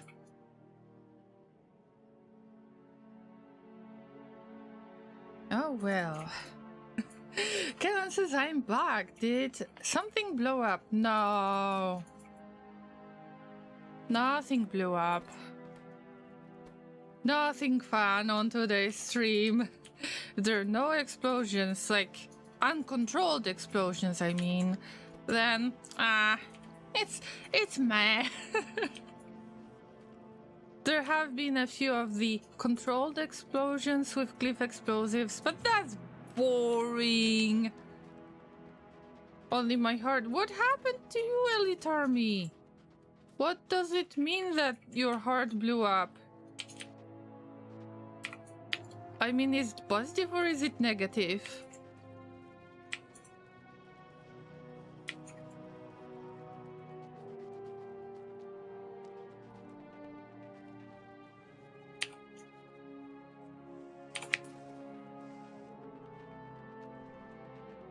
Okay, no, I am going to complain and regret this, but we need to get rid of those cliff explosives. Feel free to press F in the chat if you remember Cliff from Death Stranding. Did I tell you I'll launch my first rocket? Yes, Kellan, you did. Yes, you did. And I am super proud of you. Do you know how many Factorio players never launched their first rocket? They lose a lot of fun. And you have been the one who actually finished it. So at least no DLC playthrough is done, and you have the reason to be proud about it. To be proud of yourself. You're the next Llama in space. Well, it's not like we're taking over any planets or anything like that. At least this is what we're supposed to tell the humans. Remember? This is our little secret. Remember? See, somehow the Erathians were born. And I know many of you don't remember, many of you didn't have the opportunity to hear about this lore piece. I've got a lot of those weird jokes regarding our Llama stuff. Over the years, it just piles up, and I remind myself of many of those things as well. When I was playing Stellaris, I've made our own Llama species for multiplayer purposes. And this is how llamas got into space. But this species was a little bit different. So these were Erathians, and Erathians are the descendants of humans and llamas, basically. So yeah, the stuff that you think it is. So if you have ever heard about, you know, bees and flowers and other stuff, think about it in about 200 years perspective or even more. This is how you get Erathians. Yeah. I guess. Yeah, I guess you didn't have to know this, but you're welcome. You're welcome. Oh, hi, Lauren. You just got into the conversation about bees and flowers by accident. I hope that you're having a good week so far. And I hope that you're having a good end of the week. I mean, it's Thursday. It's almost weekend, am I right?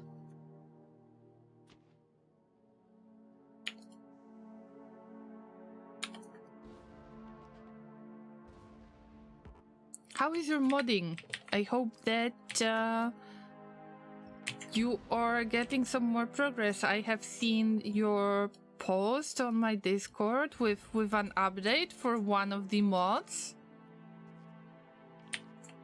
And I would like to say that I appreciate it, even if I prefer vanilla experience. I appreciate that you try to keep your mods up to date, because I struggle myself with the concept of really cool mods for the game that I might want to use, but then they get abandoned, and you try to keep your mods up to date. So big thumbs up to you for this.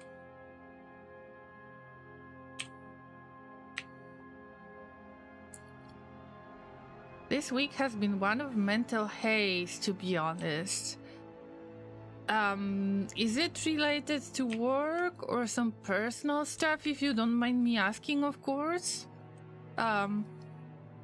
if you need to chill a little bit, we can switch the topic. We can change it to something really silly as usual. But if you need to have a little bit of conversation, I mean, go for it. It's almost over, guys. The weekend is coming, yes. But with the weekend, there is... Actually, I consider it busy weekend again. So remember when I announced on Discord that unfortunately I have to give up on RimWorld Sunday streams because we've got some personal stuff with Laser to get through, family related stuff. Yes, so I consider that work. I know, I shouldn't have, but it's just a little inconvenience, I would say.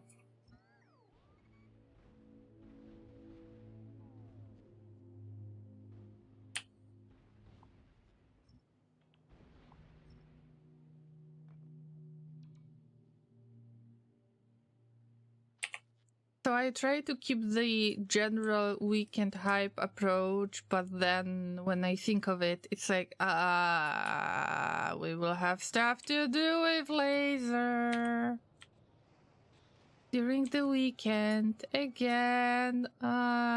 It's not that bad anymore. Nothing overly bad, just finding it hard to focus on anything. I mean,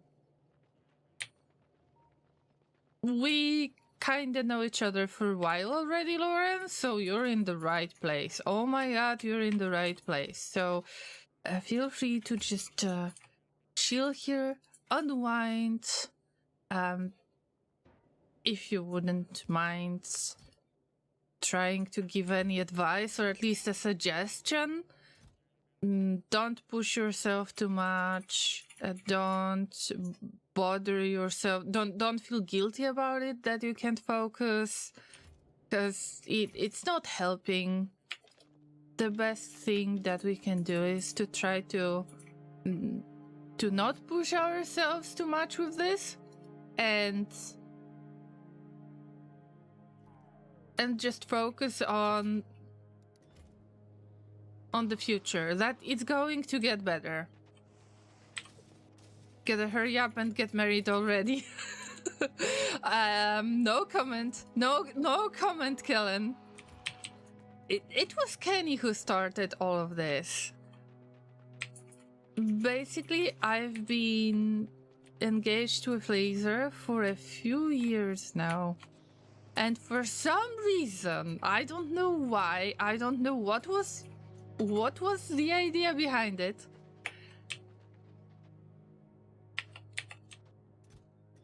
Kenny started. I mean, they got this theory that we are busy during the weekends because we are planning our wedding. And I can't confirm nor deny it, but it's just, how did Kenny get to this? How? I don't know. I still don't know.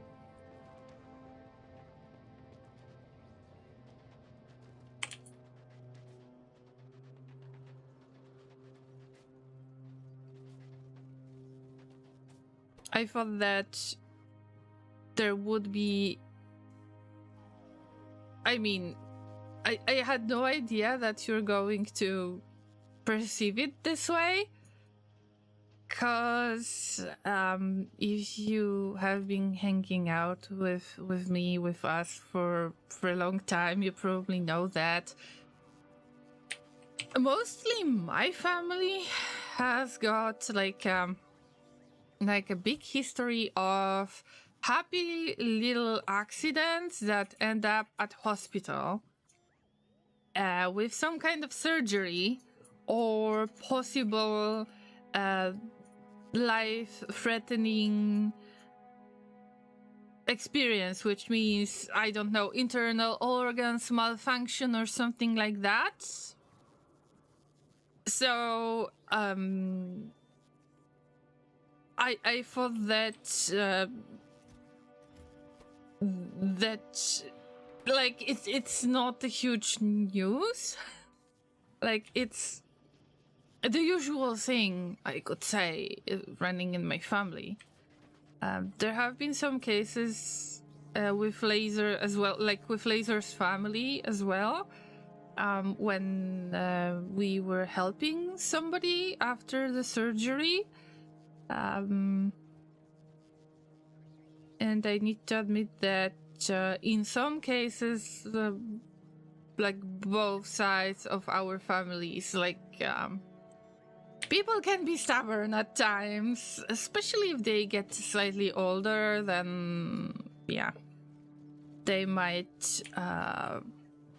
really act up. I hope that at some point in my life, when I get older, like when I get to my 50s, 60s, 70s and up, I hope that Laser won't have to deal with this kind of issues. Let's say, pretending that everything is okay, that I am healthy and nothing bad is happening, and then boom, the next day I end up at the hospital with really bad blood results or anything like that. Yeah. Kenny could hear it in the voice. I thought that you're going to hear in the voice that I am quite angry about it or something. That I am quite disappointed because I really enjoy our Sunday streams. That can't happen yet, but generally I just really enjoy the this part of the streams. Weekend, I can adjust to other time zones too. As much as I can catch some of you guys from the US time zone, I know that I have been streaming in the past. I have been streaming and catching up with people from, the Eastern time zones. So, like the Indian time zone. And I know that some of the llamas just can't visit because it's the time zone issue. So it's just nice to be able to catch up with those llamas because I know that every time when they visit, it's awesome. It's just a matter of unfortunate time zones, right? Time, it's some... I mean... humans and their time zones, right? Llamas should be able to do the time traveling. What do you think? Yeah, so mostly I actually miss those streams and feel a little bit sad about it, but it depends on how the situation is going to evolve. And it's not necessarily something that I can control. That's it. Solution 24-hour stream. No way. I think that we discussed it last time, and I didn't want to make it into any rant or anything, but I have quite strong opinion regarding really long streaming, like 12-hour, 24-hour, anything more than that.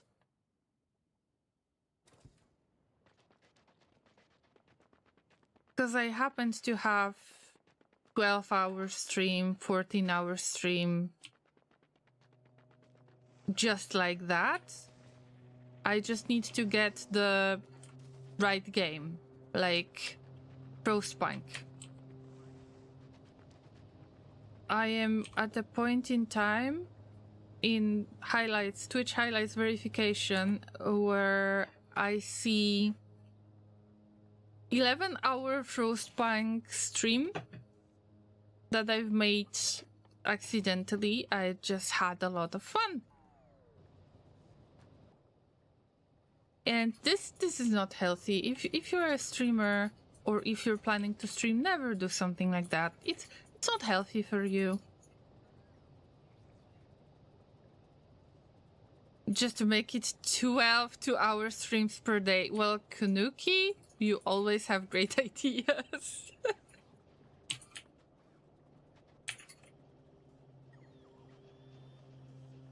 Laser says, do not tempt her. She might pull it off with right game. Yeah, Rimworld. I mean, I told you already that the only limit that I get with Rimworld is that YouTube doesn't like longer streams than 9 hours. So basically, there is no guarantee that the video is going to be saved after like 9 or 10 hours of streaming. And that's why I try to limit Rimworld streams, because I don't want to deal with highlights on Twitch anymore. Actually, Twitch is going to make some changes regarding highlights, but with their new limit, I don't understand why they are doing it. They might update Twitch features in a way that would allow the streamers to get a little bit more user-friendly experience. On the other hand, why would you limit Twitch highlights to 100 hours? 96 hours stream or riot? Guys, at least you could sleep in the meantime. I couldn't. I know that I'm just sleeping streams, but I don't get it why somebody would sleep on their own stream. I find it a little bit controversial, if you ask me.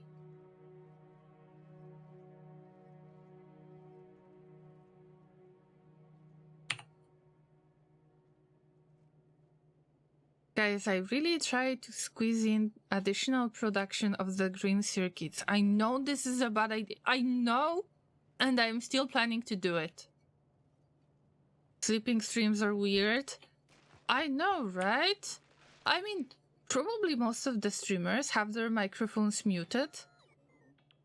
I can't imagine. Probably I couldn't even fall asleep myself. Do you know why? I mean, I'm not showing my face. That's obvious. But when I think of my sleeping habits, I mean, it happened many times. It happened many times that I was having a conversation with Laser and didn't remember it because I was asleep, and Laser thought that I am not asleep anymore. So I can fall into this kind of, very weird sleep state in which you can have a conversation with me. Not necessarily it is a meaningful conversation. It can be very random. I can try to explain my dreams, and my dreams can get quite abstract. So Laser has no idea what I'm talking about in many cases. But it happened so many times that he was asking me a question, or he was asking me if I woke up already when I asked him if he could try to wake me up. And then I say, yeah, I'm awake. And then I wake up about 2 hours later, 3 hours later. So I can't trust myself. Now imagine a streamer who forgets to mute their microphone. Usually it's the other way around, and also it's a great conversation starter. I have met quite a few streamers this way when I was starting out and was hanging out with other streamers. the best way to start the conversation was to notice that they have muted microphone. And it's a valuable feedback, of course, but also it's a good conversation starter. So, yeah. Hints. I'm giving you hints just in case. Streamers will be grateful when you mention that. Seriously. So imagine that somebody cannot fall asleep because they are worried that their microphone is not muted, even if they checked it like 1,000 times, and they can't fall asleep because they know that they're going to have really weird conversations. Llama hot tub stream when? I mean, I have response for that, but I don't know when it's going to happen. So I've got an idea for the hot tub stream, yes. Yes, you know what is my opinion regarding hot tub streams. I don't find it healthy in the first place. And I would consider it kind of a content for other platforms than Twitch. If Twitch would make like adult only page, I would be okay with that. Like, just go there, do your stuff there. But I just don't think it should be mixed with Twitch. Anyway, I wouldn't like to just keep my butt in the water for a few hours straight. Although we can make a dry hot tub stream, yes. Imagine all of that water around. I am getting triggered over that so much. Imagine if your tub is going to randomly get a hole in it, like it's going to be pierced somehow by accident, and then you get all of that water close to your PC. For God's sake, no! I couldn't. But we can make a dry tub stream one day. But we don't have enough of the space in this flat. We're looking to rent something, but yeah, I could make a dry tub stream. My brother used to, and maybe still does, talk in his sleep. I would come home late, or whatever, and he would say something to me, and it would take me a moment to realize he was asleep and it was nonsense. That's right. But then you can respond. You can respond to that person and say, hey, what are you talking about? And they will explain to you in detail what kind of nonsense they are dealing with. That's the funniest part. I mean, that's the funniest part for Laser, not necessarily the funniest part to me. Because I'm the one who is asleep talking nonsense. But, I mean, at least Laser enjoys it from time to time, right? But trying to explain something that is so stupid, you know, the imagination can really play tricks on you, right?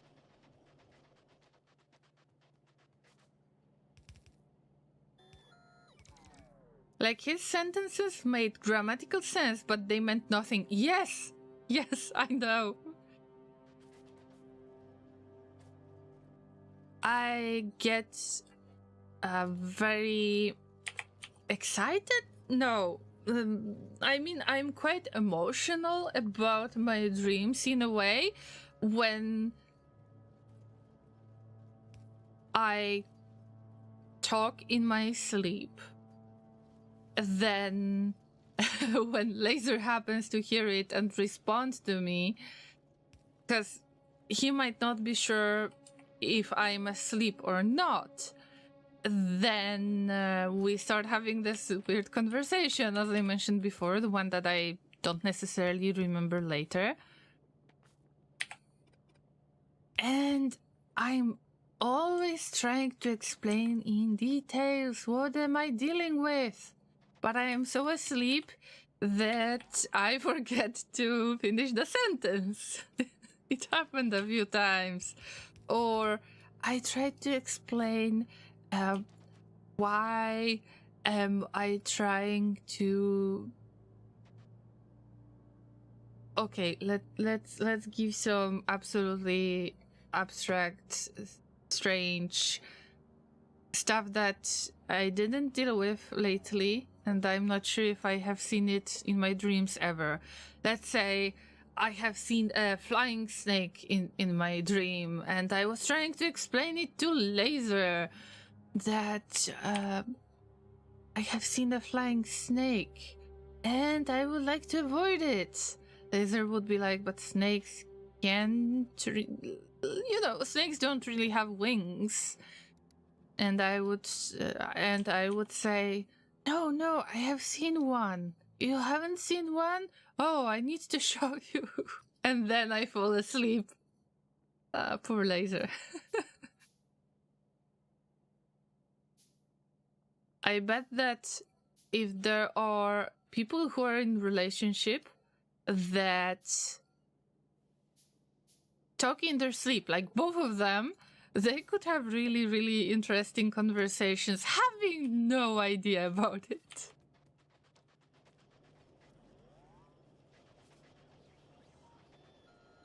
Wait, guys, wait. Did I have assembling machine? Like any assembling machine, please? Llama! You never made any assembling machine assembler, right? Is it because of the circuits? Yes, it's because of the circuits. Oh. But now, using the opportunity, I am going to use the electronic circuits, and don't get fooled by that, because I am pretty sure that this will get used very, very soon. Lauren says, I wish I had written a few down sometimes because they were so nonsensical. It's difficult to remember and reproduce them. Yes. And then later it's difficult for the person that told you this when they were talking in their sleep. It's difficult for them to realize that it's been that bad. Yeah, it's a fun experience. But as I said before, not necessarily to people who have to deal with it later, like, dealing with your own nonsense. Yeah.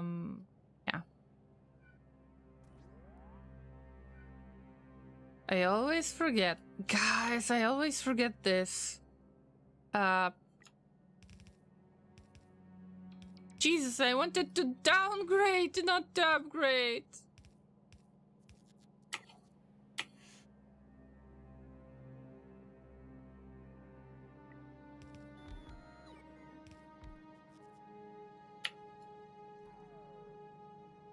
I mean, that's better.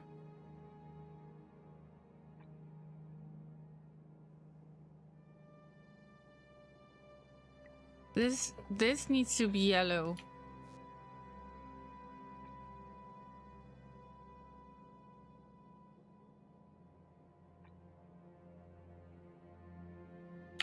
No, the autosave. Alright.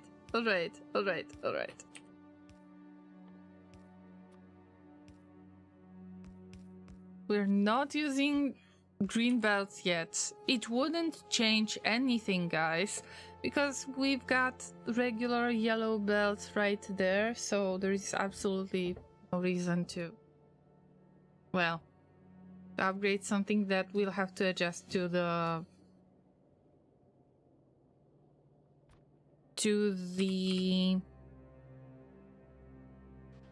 smaller belt, not slower belt. That's the word. The weirdest thing about dream memories is that you can't trust that they are memories. Like in your dream, it's something that's always happened and you're used to dealing with it. But if you think about it later, you realize it's the first time it's ever happened in a dream that you remember anyway. All the dreams you have and don't remember only muddy the waters further. It's a creepy thing when I think about it. Like, I never had that many reoccurring dreams. There have been like 3 of them, I guess. But sometimes in my dreams, I have this idea that I've been somewhere before, that I had this dream before even if I hadn't. It's strange. The brains are strange. I would prefer for my brain to calm down at times. Yeah. What is the absolutely weirdest dream that you ever had, guys? Like, something that is safe for work. Okay, maybe I should mention that. Something that is safe for work, kind of family-friendly type of dreams. Not necessarily something...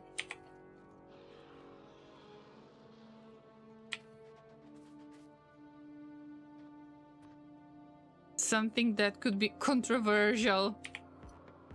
Well, you know what I mean, right? Oh no, I'm splitting the wrong stuff. It's just too fun to have conversation with you guys, and here we go. Here we go. Just making really silly mistakes. I am getting the plates this way. Oh yeah, so this is the internal belt that I use as an input for the assembling machine. That's how I made it. I think that I had better solution for this. Yeah, I think I had much better solution.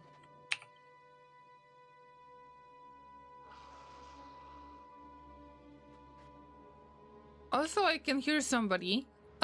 This might be Zod 1. This might be Zod 2. I have no clue. But looking good. Looking good. I wish they could just eat the lava.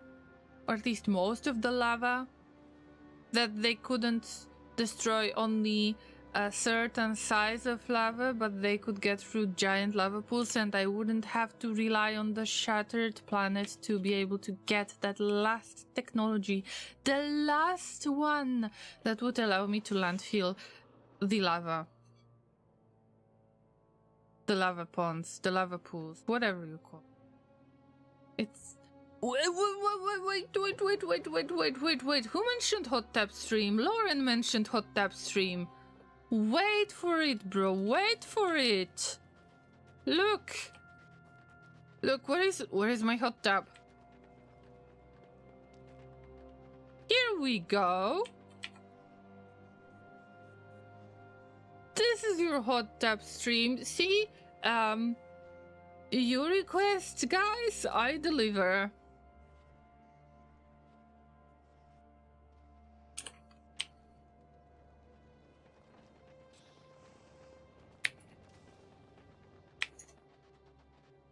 That's hot, yeah.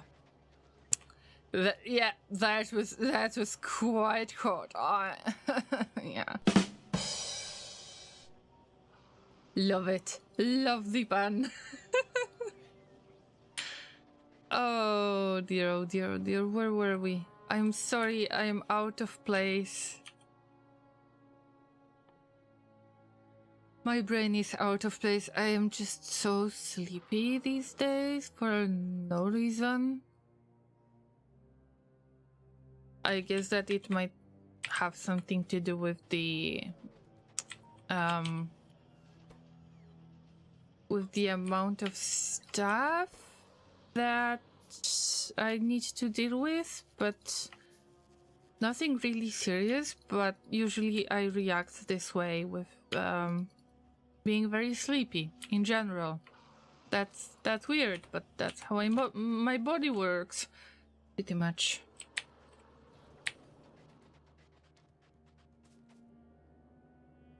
And I know that I have been late for the stream already for today.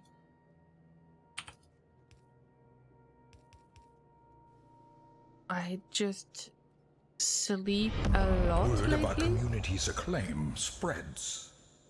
Oh my god, what's going on? We got raided by Bold Viking. Oh my god, Bold, long time no see. Oh, welcome everybody from the Bold community. How have you been?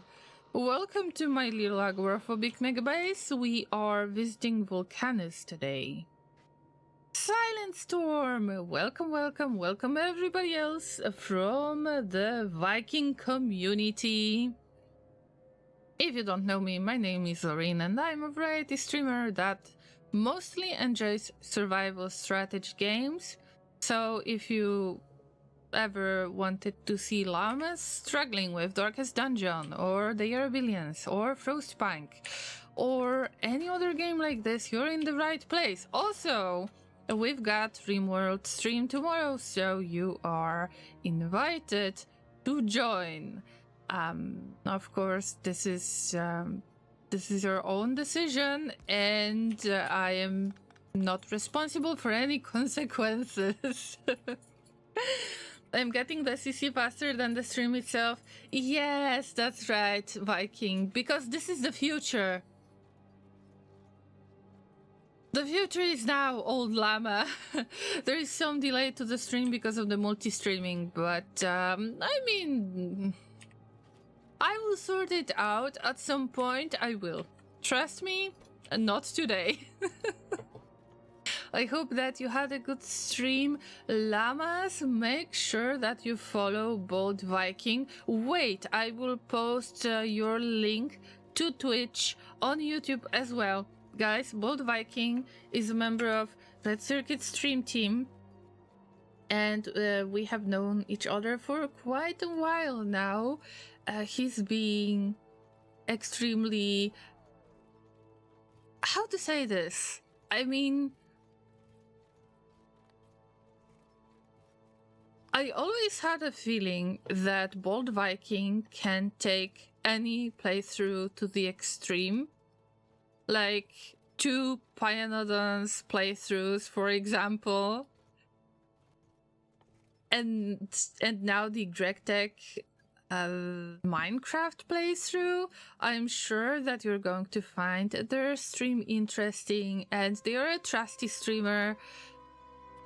Maybe not always trusting the llamas, or maybe it's just the Megatron, the AI Megatron that doesn't necessarily trust the llamas, but you can trust me that Bold is somebody that you want to visit, you want to give them the chance and follow.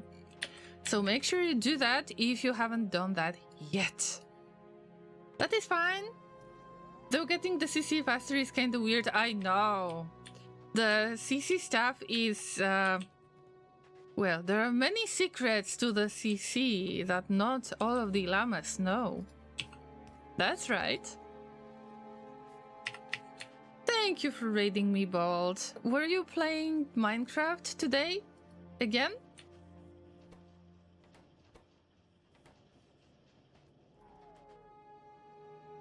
Oh, maybe I should mention what is happening in Factorio. My little squishy brain is out of place today, much more than usual. No, I can't use it as an excuse. Anyway, let's talk about the Agoraphobic Megabase. Welcome! This is the place where we started before Space Age DLC got released, so it's my first Space Age playthrough, but not my first Factorio playthrough. By the way, I have a feeling that this base looks like a giraffe. If you think the same, then yeah, let me know, because I think that it looks mostly like giraffe, but I think that I have heard of a raccoon as well. I can definitely see a raccoon in this as well. Returned from unofficial lurk. Welcome back, Video Caesar.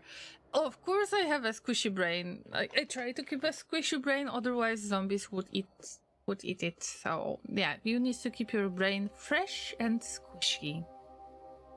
So, what's going on with the Agoraphobic Megabase? Usually I had really dense builds. I was afraid to go with Megabase because I was dealing with biters.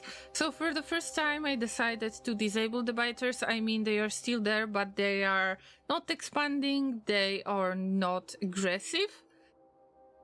And then I added the DLC on top. So this experience might be slightly different.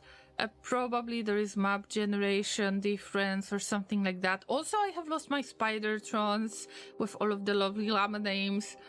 But some of the technologies, some of the stuff that have been made here is still there, like space science, for example. Some other stuff disappeared. So I wanted to build a megabase, and then I added the DLC on top of it. I decided to visit Vulcanus, and guess what? Guess what? The Agoraphobic Megabase is actually the true Agoraphobic Megabase right now, because I still built in very dense way, especially on platforms. That actually works really nicely. By the way, this is like the second version of my space platform. This pretty much got to Vulcanus, with slight changes afterwards. I just can't stop myself. I really can't stop myself. I like to squeeze in things everywhere and just to look for those tiny spots where I can put additional accumulator or something like that. So instead of building big, I actually built small again and dense. We're on Vulcanus right now. We're in Vulcanus orbit. We've got Carbon Cuddler platform that is supposed to deliver carbon exclusively. I'm not planning to work on it today, but it's great that you get a reminder that the space platforms need to be protected if they are not in novice orbit when you actually send the materials to set up the space platform. Yes, this is what actually happened. So, having all of that in mind, trying to build big, now we get back to Vulcanus and all of that small production. Because we've got a few of the monsters right there. We try to call every demolisher, by the way. So Rod is next, but this time Rod didn't want to show their face in the camera. You will have to wait a little bit until they show up again. You can see Todd that has been turned into stone. They will stay with us forever. We end up in a very dense base again. I decided to go with the set of loops. Most of the cases, it's just setting up the loops for the most important materials, which means we get iron plates, steel plates, copper plates, and then all of the circuits. You can see that our production of red circuits is not big, and this is quite ironic when you consider the name of the stream team that I am a part of. Also, Bold Viking is a part of Red Circuit stream team as well. It's not like I got a problem with Red Circuit, it's just I have a problem with producing the red circuits. So that's quite ironic, but I guess that I will have to deal with it. Today,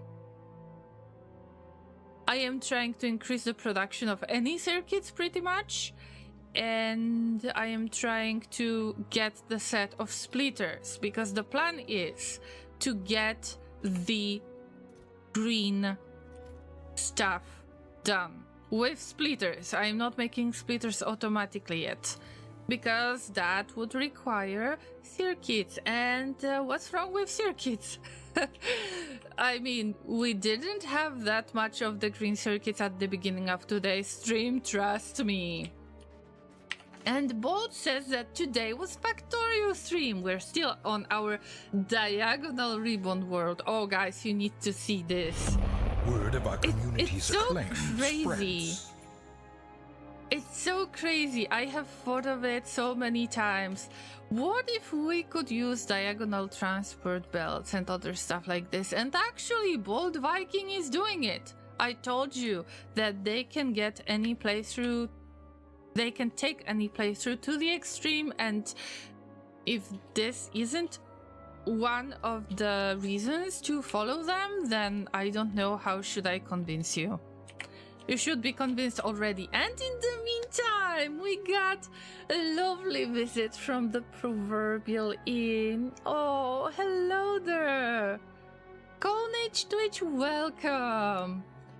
And Sayer Raider and Frenchy Potat, good to see you again. Oh. Proverbial inn is awesome. Guys, let's have a real conversation again. Proverbial inn is doing a lot of character acting, like role play on their streams. So each time when you visit, there is a chance that they will have another character involved. They've got a set of characters. One of my favorites is the one, the green one with the broccoli hair. I just love the concept. So Proverbial Inn makes every character themselves. They make art for it. They make all of the details, like graphics wise, and then when they do a playthrough, they are doing that that role play. So there is a chance that you'll meet another character next time. Isn't that amazing? I am pretty sure that you need to check that out yourselves, and that you need to visit Proverbial Inn. Yes, I know, the broccoli hair. I mean, you're not mad at me anymore, right? You're not mad at me for mentioning broccoli hair. I mean, I love this character. And I love the chill way of Proverbial Inn. The way that they handle their streams. So you definitely need to check them out as well. Trusty streamer, fun streamer. Yeah.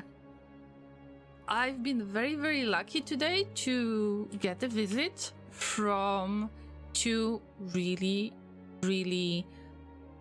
fun streamers, enjoyable to watch, very friendly ones, user friendly. I guess that I should consider you already. I mean, I think I should. I'm not the best at advertising anything, but I hope this works, because those two streamers are definitely worth visiting. You love broccoli. I'm not mad at you. She does look a bit like a broccoli. It's a running joke. Yeah. I just love your character concepts. We heard it here. It's proof. Oh, lovely.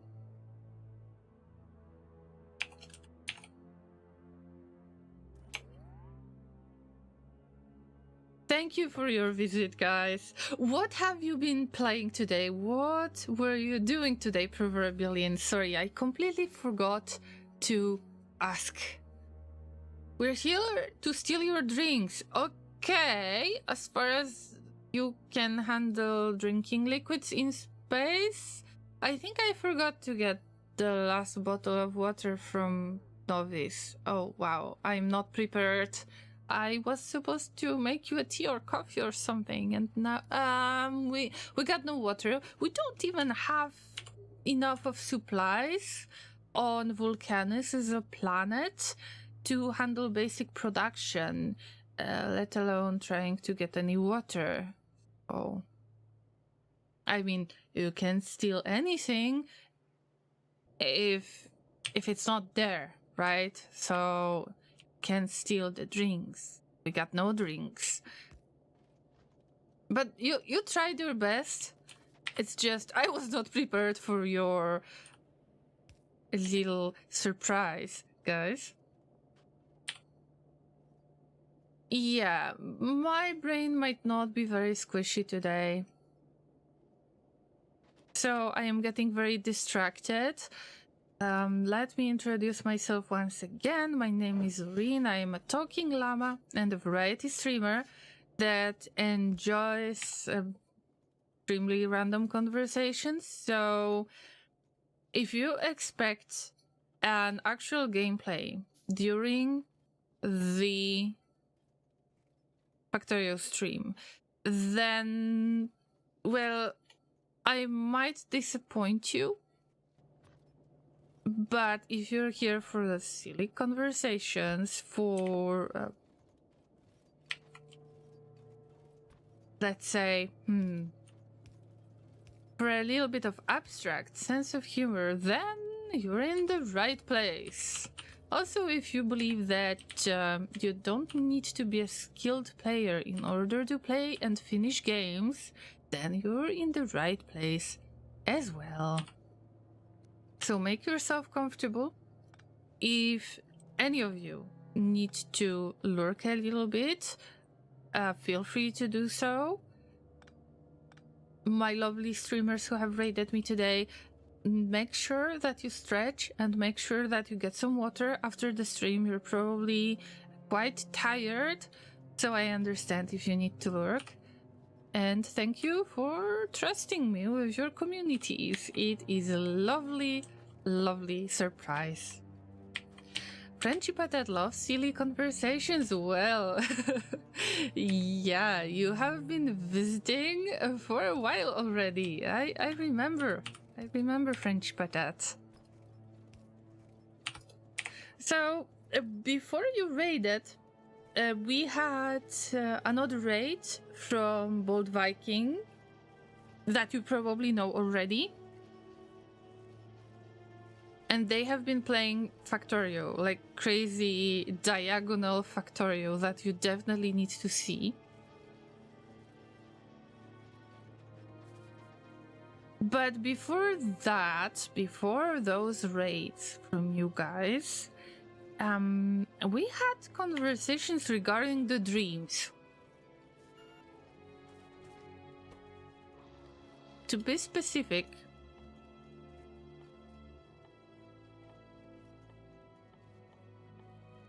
there was a conversation that okay, I kind of get ranty about this because I don't want for anyone to live unhealthy life or anything like this.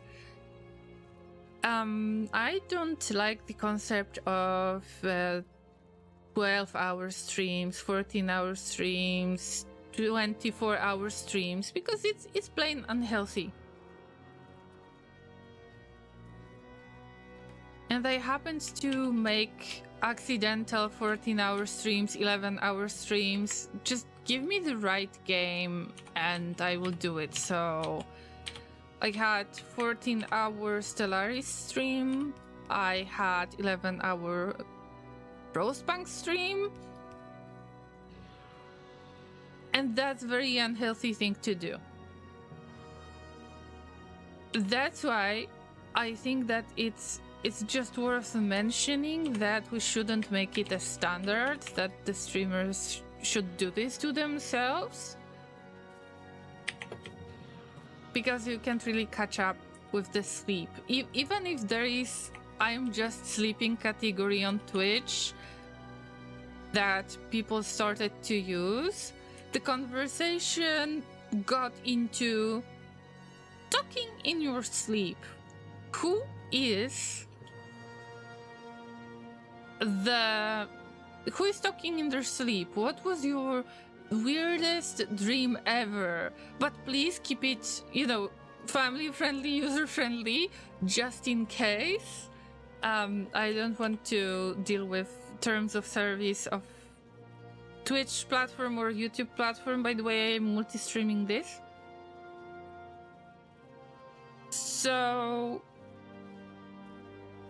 we got into this conversation. I mentioned that I talk in my sleep, and usually my fiancé Laser, well, you can't really tell when I am fully asleep or not.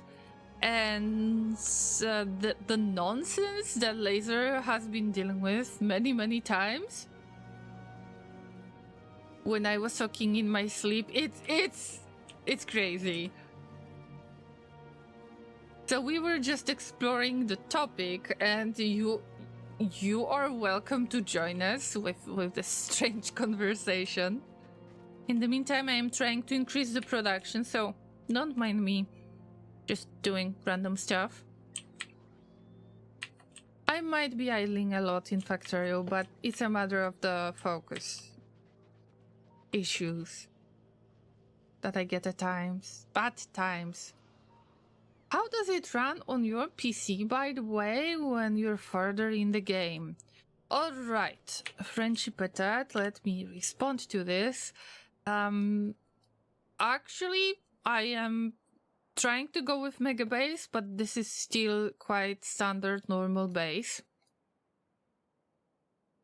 So even if the stream title is Agoraphobic Megabase, it's not real Megabase. It's running just fine. Also, if I'm not mistaken, the game creators made a lot of optimizations to prepare the game for the DLC as well. And I am not experiencing any lags, even if I'm multi-streaming.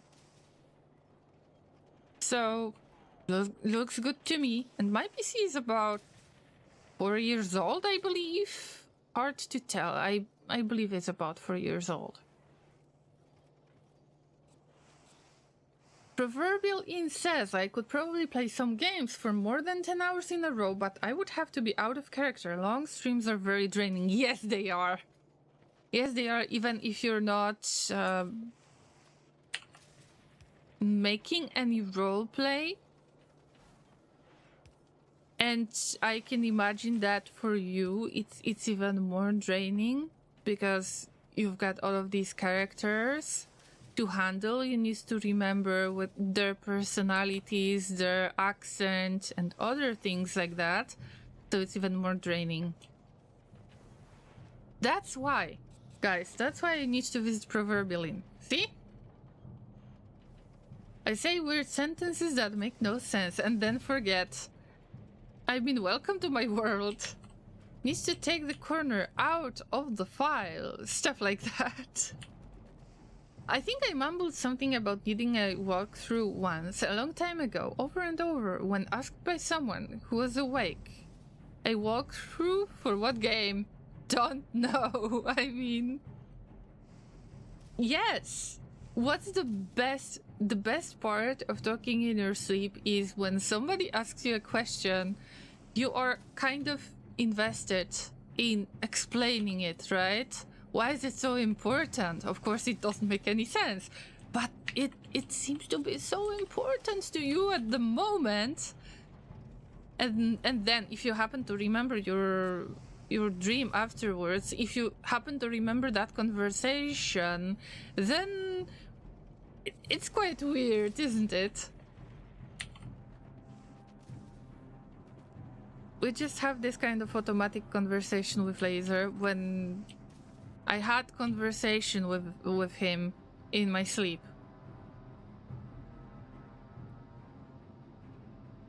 Then Laser mentions that when I'm awake. And some of the things I just don't remember. That I have tried to explain something that was very, very important. That couldn't exist. That couldn't possibly be true in any case. I say stuff in Dutch too.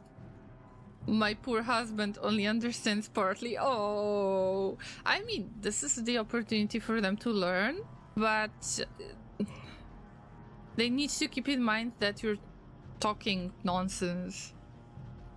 Probably Final Fantasy VII. Who knows? I once saw a black phantom trying to kiss my husband. I thought it was a burglar and started punching. It was just a waking dream. Oh, wow. Wow, wow, wow.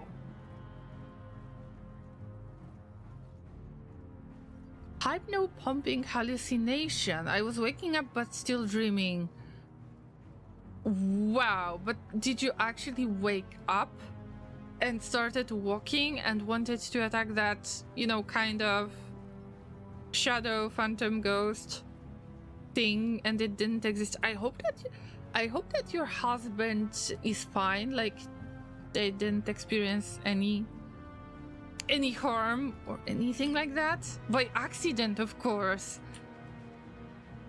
Yeah, piece of ghost. Yeah, leave my husband. How dare you find your own husband?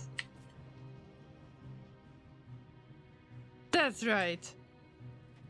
At least we now know that I would throw down if there is a burglar. I mean, yes, that makes a lot of sense.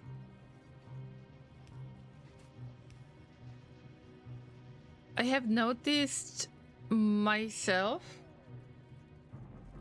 that I've been through some change lately. There is a high chance that it's related to my therapy.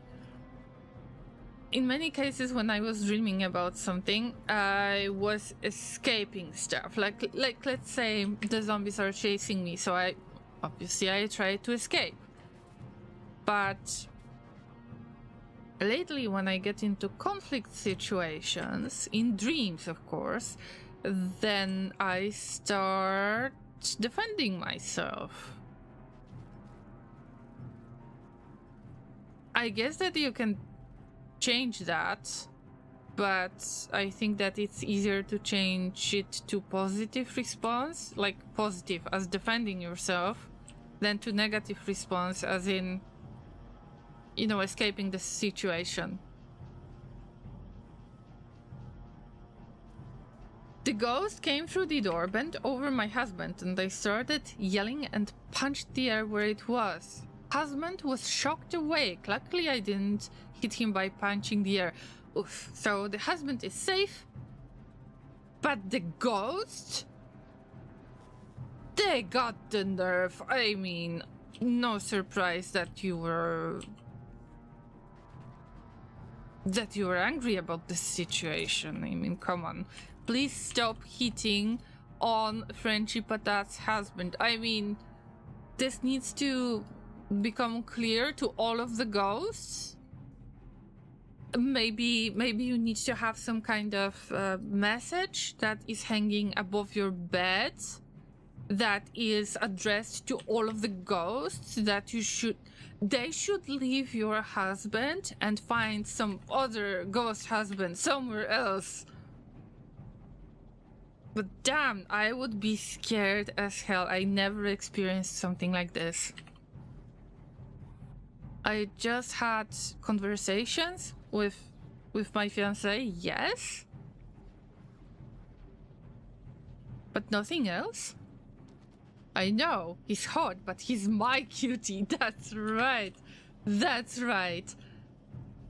I hope that if your husband would ever get in this situation, he would say, "Stop it, ghost, I'm married." Good evening, the guy. Hey, we just had a weird conversation regarding dreams. Do you tend to talk in your sleep by any chance? Oh, that's awesome. What proverbial inn said, "Leave, laugh, leave my husband alone, you ghostly jerks." That's right, that's the spirit. assuming that, assuming, because it was Kenny who assumed that, but assuming that we're getting married with Laser soon, which I can't confirm or deny, nor deny, I will have to prepare myself. Like, that's some kind of hint for me that I should look over my future husband. Like, I mean, sorry, Ghost, but this man will be married at some point. Dreams are wild, yes, they are. Have y'all ever had an entire life in a dream just to wake back to your normal life? In a way, yes, but not as the dream that comes back to you. So let's say you have different life in your dream, then you wake up, then you fall asleep again, like another night, and then you get back to that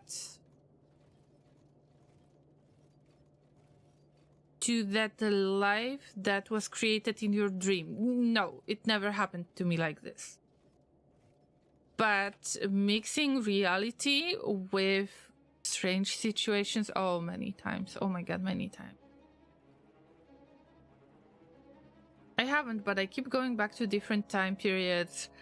Sometimes different things can happen when, like, you dream about the situation that really happened in the past, but you experience something different. Like, something has changed. Maybe it's our brain who is suggesting us that we would like to change something about the situation, maybe our reactions or something like this. That, I mean, how many of us wouldn't love to change some decisions that we've made in the past, right? So that's something that I have experienced myself.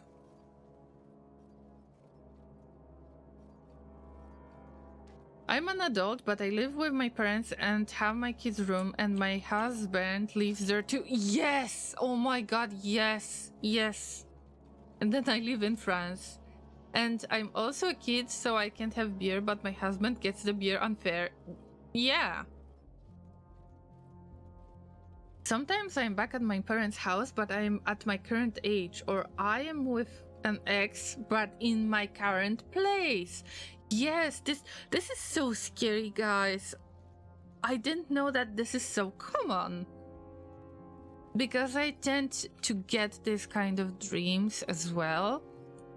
That I am in my family place, but I am like 10 to 20 years younger. But somehow I am with Laser, but I didn't know Laser back then. It doesn't make much sense, really. Ugh. I don't like this kind of dreams. Because I want to get back to my, to my adult self. How to put that? Well, probably many times when you have been visiting your family, they can still treat you like you're a teenager.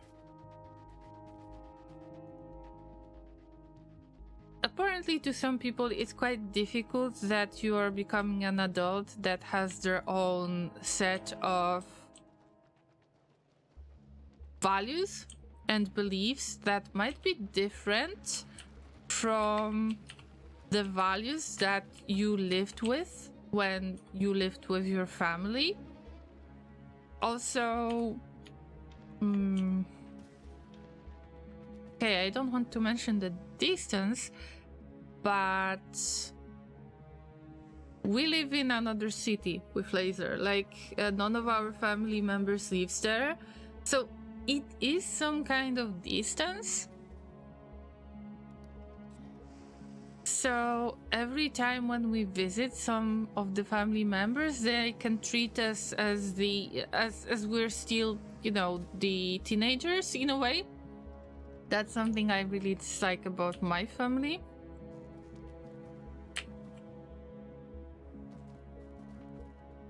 But I've already dealt with it, that it's not going to change.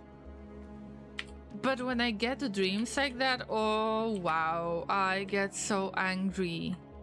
The only thing I can really think of in the dream is that I want to get back to the place I live in with Laser, and I want to get back to my own life, my adult life, and I got my own responsibilities. And this is something I put my attention to in a dream, that I just want to get back. I've got streams scheduled, I'm looking for a job, I do this, I do that. So it was just a family visit, nothing else. But I really dislike the fact that I'm younger in those dreams, but if this is common, maybe I shouldn't worry about it. Sorry that I am idling in Factorio, but I am trying to figure out what was I supposed to do. I've got a few things to do. The first one, the safest option, would be to increase the electricity production, because I know that this will become a mess very soon and I don't have space to make it bigger.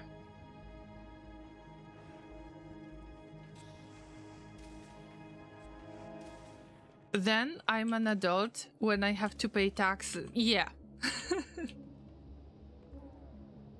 The past and present gets mixed, and then my ex shows up and I get mad because he's annoying. I mean, that's why they are your ex. At least you don't have any regrets about this, about that breakup that happened. So, Frenchie, I mean, that's good for you. At least you don't have regrets. I would say, even if it's a dream, even if your ex is bothering you in your dream, at least you've got this kind of confirmation. See what I mean? You've got this kind of confirmation that, yeah, you're annoying me. That's why you're my ex. And don't you dare to get close to my husband.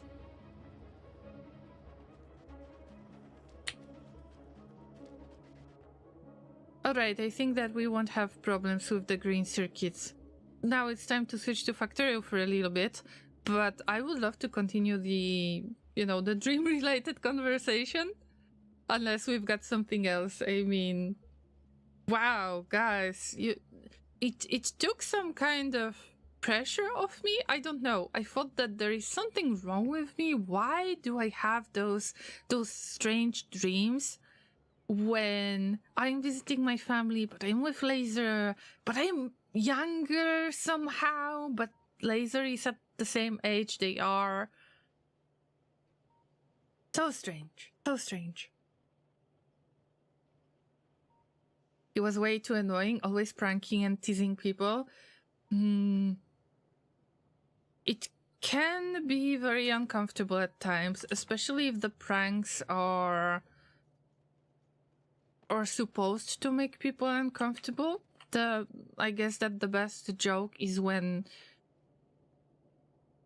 you kinda prank somebody and both of you laugh. You know what I mean? But when it's funny only to you, then you're kinda missing the point.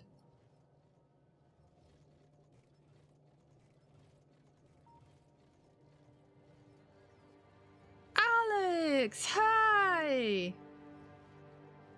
Good to see you. Welcome back. Going many places in a dream but not home, get sidetracked or delayed on the way home. Was just about to reach home once, but I felt being pulled up into the real world just as I was about to see my door. Damn. That, I don't know if this is something that you consider scary, but I do consider that scary. To not be able to reach your home? That's something I can't really imagine. That would bother me a lot as a dream. Oh yeah. But I can give you my example, like from my experience. If you get the reoccurring dream that might be bothering you, at least in my case, I was dealing with something that was bothering me. So somewhere inside in my squishy brain.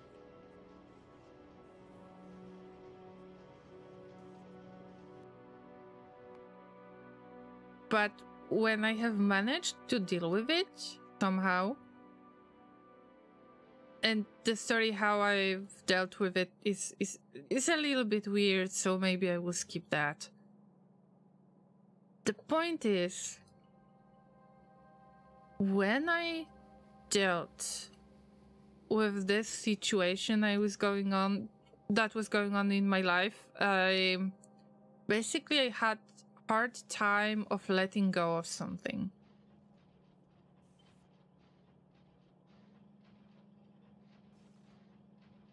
Actually, I stopped having this dream. I didn't have it for a few years already. So maybe, and I hope that you will, especially if it's bothering you, because that dream, I mean, you have the right to be worried about this or annoyed by this. I hope that something might happen that you will get home in your dream, that it won't feel like something that is impossible to do. You know what I mean?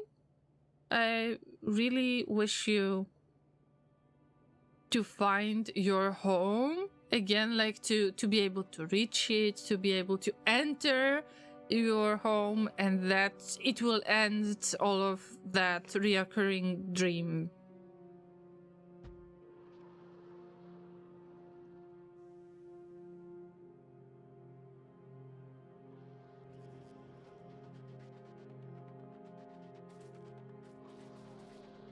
Yeah, that could be frustrating. Well, at least I can speak from my experience. When I had this reoccurring dream, I was afraid to fall asleep. I was afraid to have this dream again. And just in case, if you ever felt this way too, I just hope that somehow you will be able to kind of finish this dream. Oh, the guy is going to go to bed. Thank you so much for this visit. I appreciate that a lot. I hope that everything is okay, that you're having a lovely week so far. And sorry if the conversation was a little bit too weird, but I know it's a time zone thing in general. And good luck with your school. Take care of yourself, the guy. And maybe, if possible, I hope to see you tomorrow. Or whatever time zone it is. I mean, Friday, 5 p.m. UTC, we will get RimWorld stream. We haven't been to Salty Colony number 5 for a while. I hope that I remember how to play this game.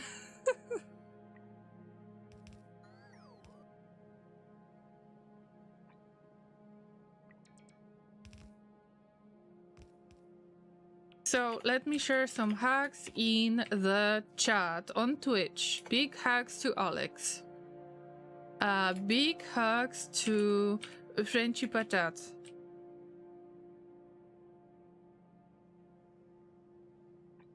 And your husband, but I don't want you to punch me in any way, so just so it's just a hello to your husband.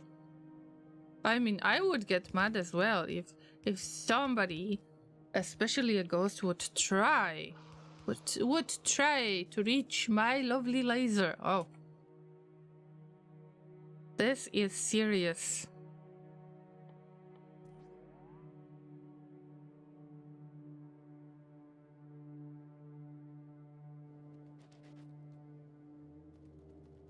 Not even gear wheels. Llamas, this is under production, extreme under production yet again.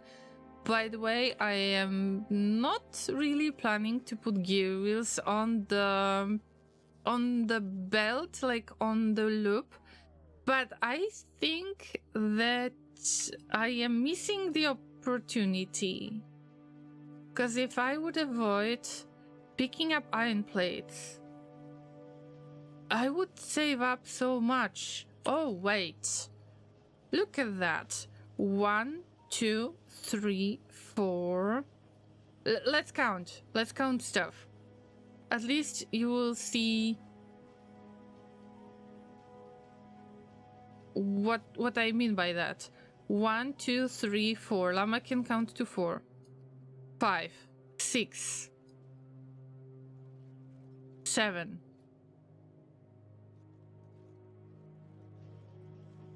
8, 9.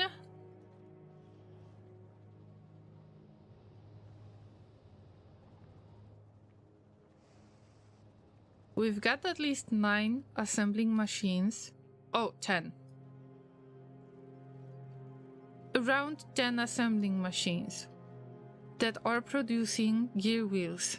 This way, I'm reducing the amount of plates that I put onto the loop, and then you can see that it comes with its other set of problems.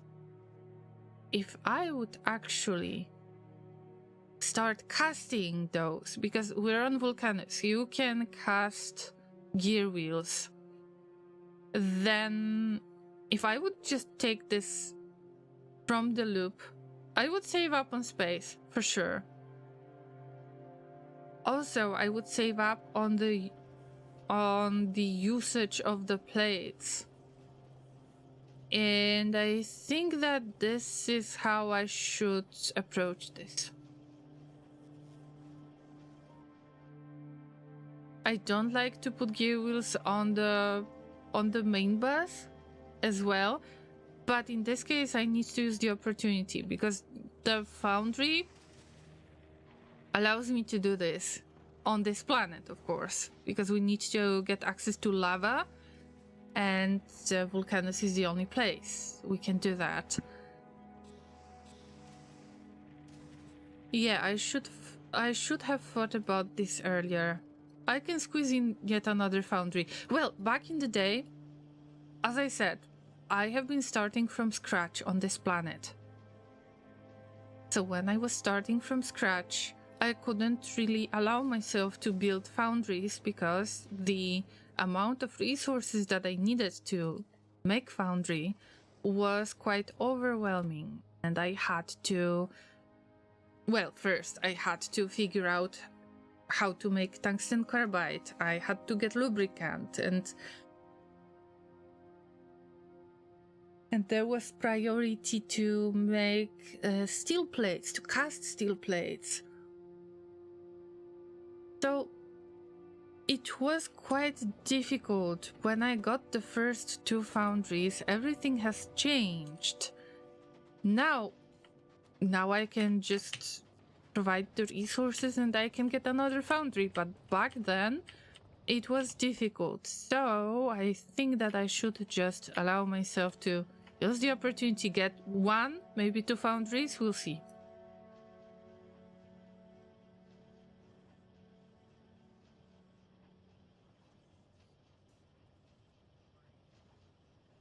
Okay, we've got response from Alex regarding their dream. So let's read it, because this is very interesting topic. To enter home, I can't say it bothers me, but perhaps I should try it. It's hard for me to steer myself in my sleep. But that was one of those rare times when I tried, and that was when I was pulled away. My dreams usually fade away as I'm about to wake up, but this time I was actively pulled back into the land of the living. Wow! Wow, I think I never felt this way. Usually it's just waking up just like that, like in a blink of an eye. Like instant switch to me. Unless I am still in a dream and then I talk nonsense.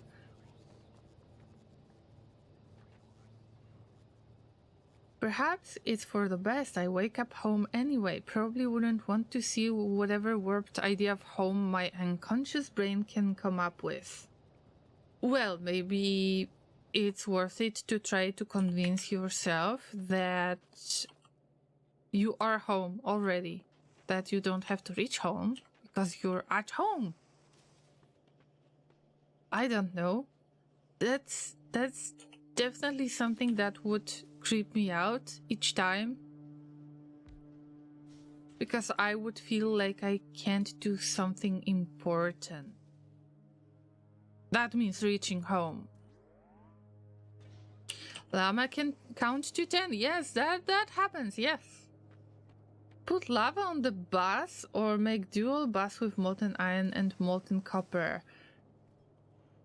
I mean, we've got buffer. Putting the molten stuff on the transport belt. I mean, I wouldn't be surprised if somebody would make it into a mod or something that allows this. But one of the thoughts that I had, like shower thoughts, actually I was trying to fall asleep and then I had randomly thought from Factorio, because why not? You can't really place any object on platforms. I mean, by objects, I have chests in mind. Well, let's think about some kind of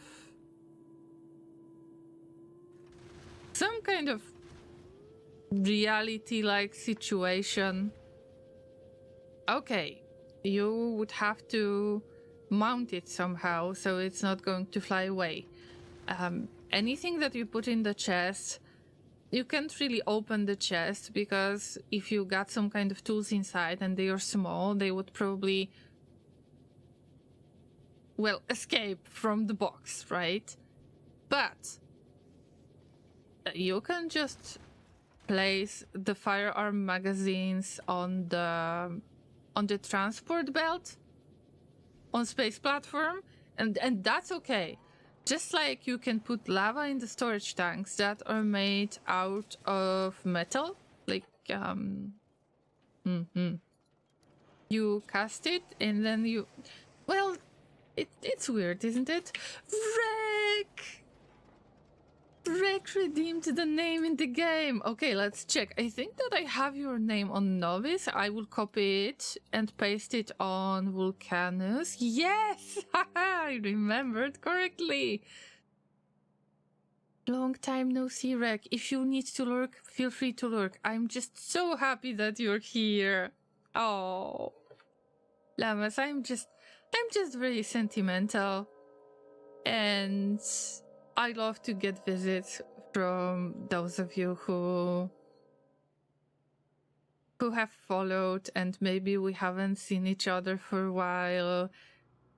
It's not supposed to put any pressure on you or anything to say hi. It's just, I'm happy to see you.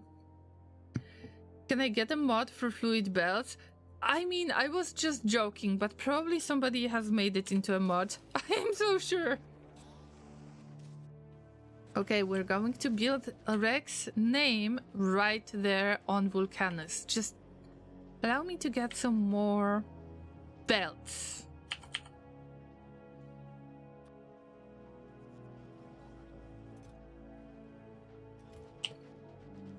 Been a while. Been doing live stuff. Oh yeah, live stuff is very important. Hi. Sorry, I hope that I didn't call you out. I'm just so happy to see you. You know the score? I don't know the score. I know the rules. You know the rules, and so do I. I can't sing. It was not supposed to be good singing. I like to be silly at times. But I hope everything is okay with live stuff. And that you're about to enjoy your weekend soon.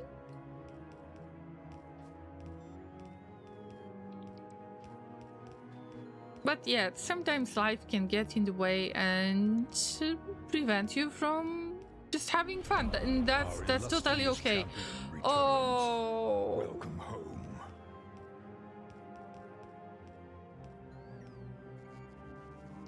Rick, thank you so much. Oh, this is so sweet. Thank you for subscribing. Let's have some love and hype and hearts in the chat for Rick, who has been subscribing for 2 months. Thank you for your lovely contribution. Wear your fancy sunglasses with pride for the next month, and make sure that you use the new emote, like relatively new emote. It's been a few weeks. The sus emote. You can definitely use it during the Dreamworld streams. Thank you for the hype in the chat, my llamas. Thank you. I appreciate it.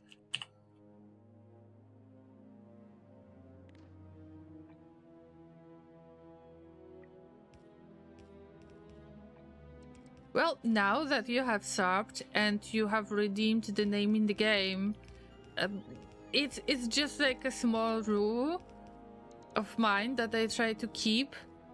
If you ask for the name in the game, but you're a sub, then I refund your channel points. Also, Westdude has redeemed the name in the game. I'm sorry I didn't see it. I am going to add your name right now. Oh no, guys. We're not using... I'm sorry, we cannot use the green belts for that yet. We can't.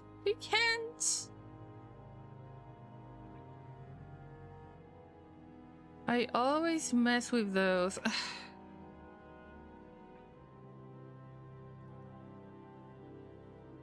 I can't focus, although I cannot make it into an excuse.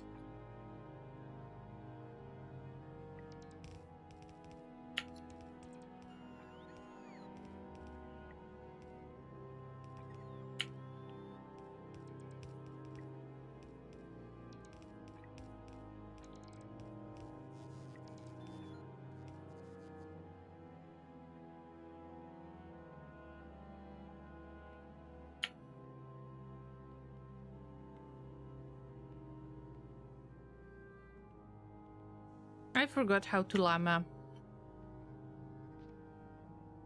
I will just do it manually.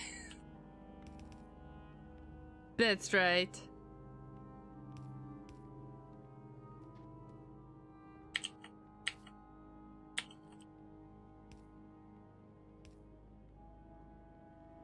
I have 45k points and I wasn't a sub when I redeemed it. Right, but now you're subbing and I haven't finished your name, so yeah. You can definitely use those points later. You can use those points later for different little things. Really depends on the game. I try to figure out some different redeems and you might use it, for example, to produce a mushroom in Death Stranding. You know how you produce mushrooms in Death Stranding, right? I mean, we drink a lot of energy drink. Don't drink that much of the energy drink in real life, please. Be responsible. And I say this like first-hand experience. I was drinking way too many of the energy drinks in my life. For a while. Also, Alex, you got Llama rolled, yes, but unironically, I really enjoy that song. Hey, sorry, but Rick Astley has got amazing voice. Like, amazing, very powerful voice. Have you heard his older songs, like more recent songs? He's still singing. Actually, he got back to singing because of that meme, I believe. And isn't that awesome? Seems like a really cool guy. And very chill about that meme stuff. It's a fine song.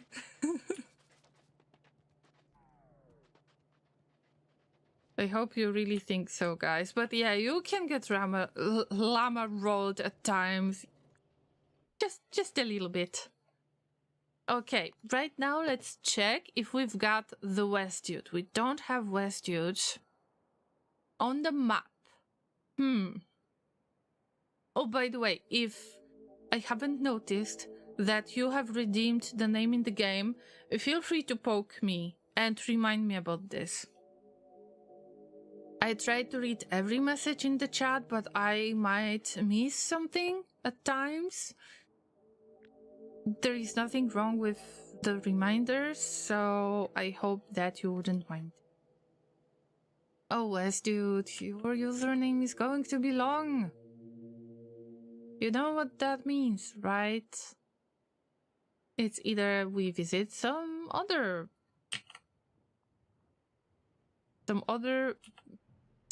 bugs, some other demolishers, not destroyers. Or we might want to squeeze it in very nicely.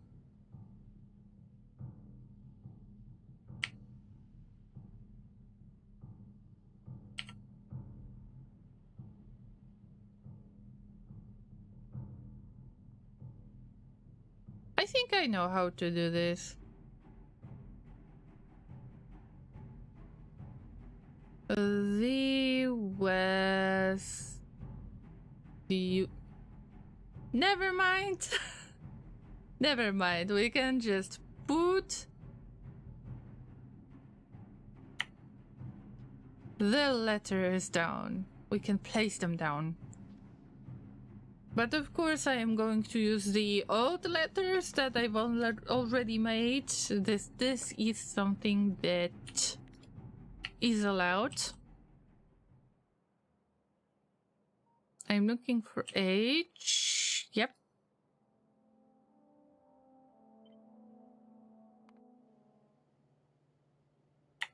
Z.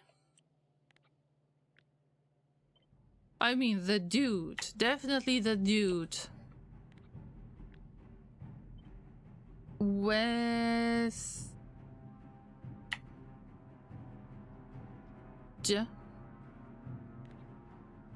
Dude, where are my letters?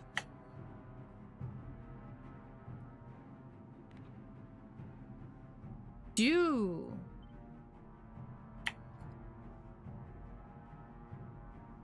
The meme firmly cemented him in the internet culture. That's right. Although I feel Rickrolling is starting to fade away. I suppose we'll see. Unless you feel as old as me and you will remember it. I'll be off. Thank you for the stream, Lauren. Proverbially, I thank you for your lovely, lovely raid. Once again, everybody, remember to follow. Oh, wait! I didn't post your link in YouTube chat. Give me a moment. A moment. That was a huge mistake, guys. You need to make sure that you follow Proverbially. Alright, I posted the link on YouTube. A friendly reminder, this is an awesome role-playing streamer that you definitely need to visit. They make their own characters, their own art, and they are really fun and chill to hang out with, so I hope you will follow them.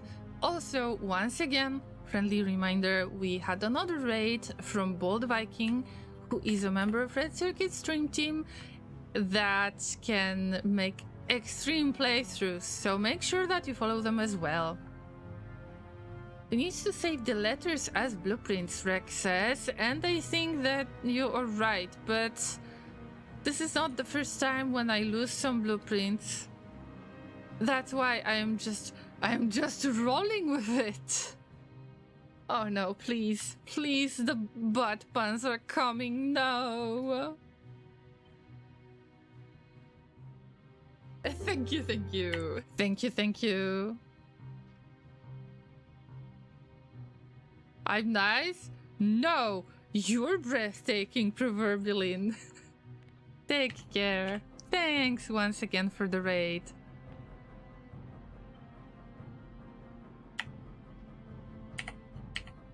We need to look for W. I believe that we had one. We did. Yeah, told you. Some of the names are not upgraded because I couldn't get enough of the belts at some point. Also, Borb, the last letter, if you're going to see this in the future, don't mind this, please. The West Dude is done.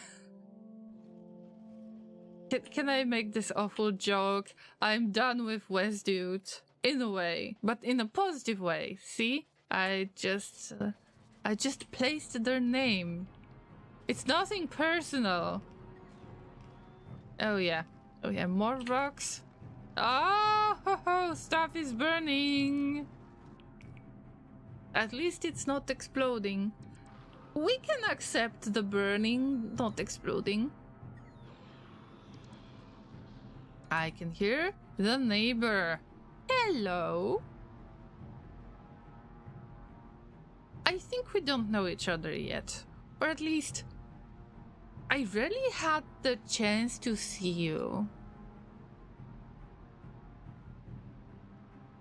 I mean, looking good. Very healthy segments. Very friendly face. Yeah, I'm sure that we will visit you at some point, unless... Wait, what do they have in their territory? Ooh, that's a big territory. Nothing. Okay, sulfuric acid yield. Maybe we'll visit you to get sulfuric acid, but this is not a priority. How dare you? How dare you calling them you, a big worm? Well, yes, they are our neighbors, our friends. Look at this one. This is the demolisher that kind of had an accident and they have turned into stone. Yeah, there is another one. We give them names, by the way. So, Frenchie, meet Rod. I mean, Rod, I thought that you're not camera shy anymore. Come on, bro. There's a bunch of really cool people who want to see you. Come on. Okay, Rod is a bit shy, but they showed up at the beginning of today's stream. But we need to ask them, like, maybe they have a little bit of, like, princess attitude or something, and they don't want to show up unless asked for it, unless they are invited. Like, formally invited. Yeah, Prod is not going to show up. But we had our friend right there. Do they just eat your stuff? Yes, they are. That's right. If you check the map, you can see that there is this territory that I am in right now. This is where I built stuff. And this is a safe spot. any other area that is marked with those red borders and has got the red, how do you call it, red marks, like this striped background, striped feel, maybe that's how I can call it. This means there are demolishers, which means, yes, those big worms. If you happen to build anything on demolisher territory, I mean their territories are marked with those red borders.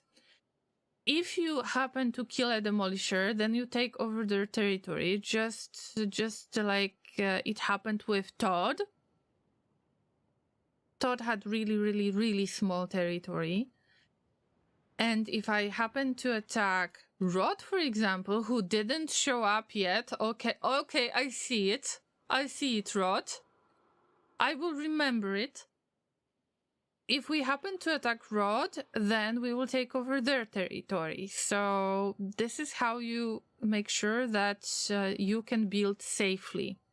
If you happen to build on the territory with active worm, with active demolisher, they will just get into your stuff and eat it. I mean, why not? Their diet needs to be their diet needs to consist of a lot of different ingredients. So I am not sure if they like the science more than anything else, or if they prefer to munch on the rails, for example, because I try to avoid them. But also, they are not as peaceful and safe to deal with as you can see. Yes, they are not going to attack you unless you get in their way. But there is a little surprise that happens when you actually attack them. And I'm not going to spoil it for you. When we happen to attack this thing, I hope you will be able to see it.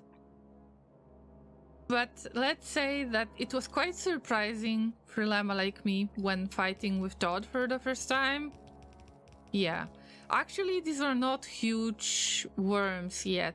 And that's the fun part. These are small demolishers. Small. Imagine their mom. Imagine their mom size. This is considered small demolition. I can't find any of them. So let's get to Factoriopedia. This is small demolisher that you have seen. But there is medium and there is a big one. And they tend to recover quite fast. Yeah. Fun stuff! Let me tell you. Fun stuff. Imagine their mom. Even the big demolisher, I guess that their mom is much bigger.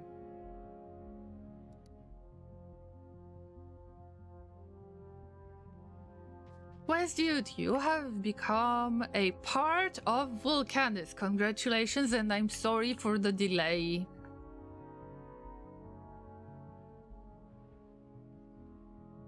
The lava must flow, and it flows. It all flows up there. Now let's finish the casting part. I'm not happy about this, but casting gear wheels would be amazing. That would save up so much of my time and resources that I put into casting the plates. We would get more plates on the belt. So how can I handle it? In the way that I wouldn't have to squeeze anything in the loop again?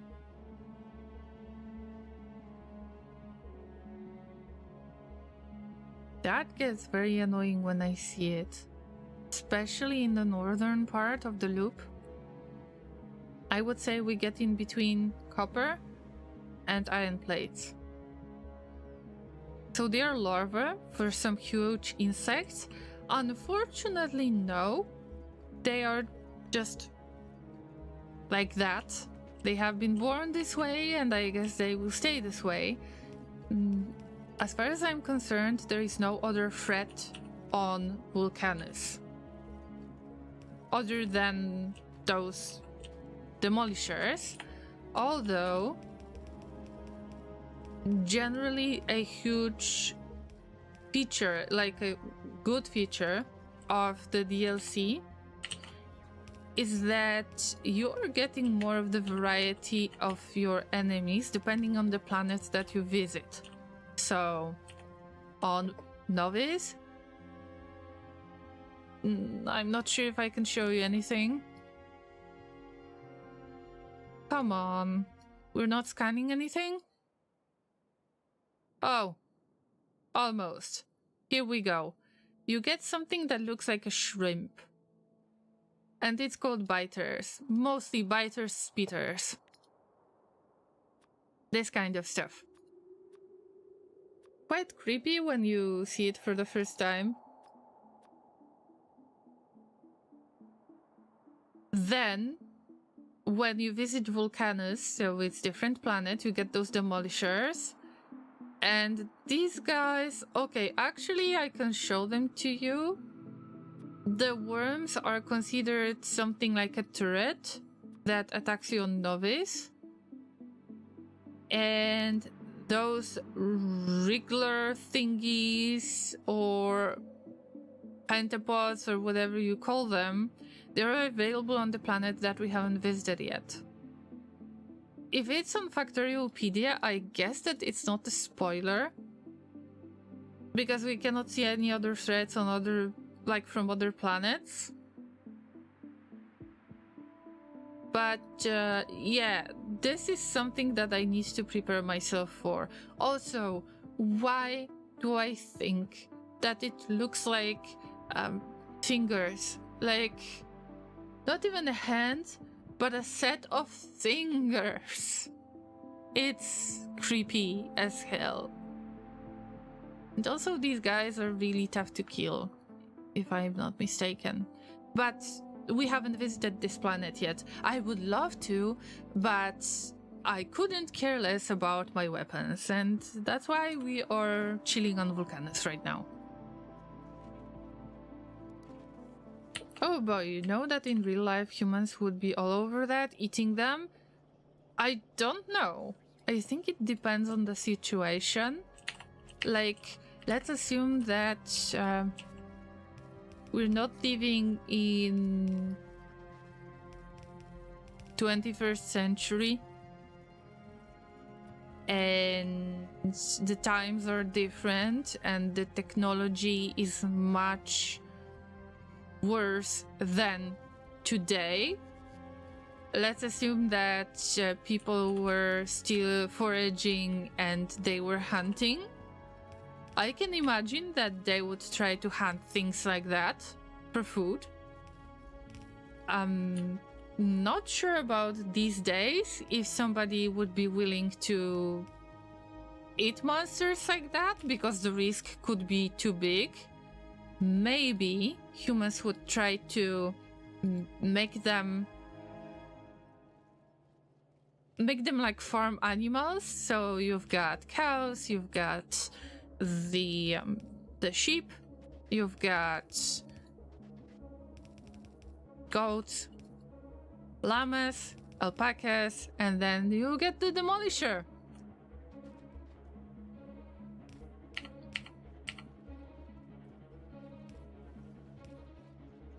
If it tastes even a little bit good, I believe that if that monster would appear in real life, let's make a simulation of some sort, I guess that people would be less likely to hunt it because of the kinda the cost of supplies that you would have to spend on hunting those. Probably you would need to spend a lot of time doing this, also developing the technology that would allow you to pierce through...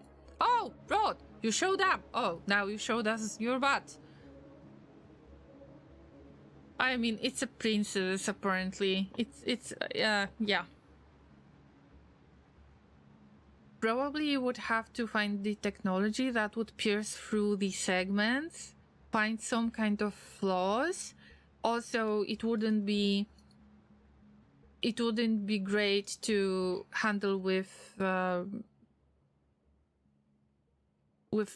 to handle any accidents if possibly any human would get harmed by this monster. So I think that there is way too much of the risk. But if that would be part of some kind of tradition, you know, a cultural thing, then I guess that people would be hunting those.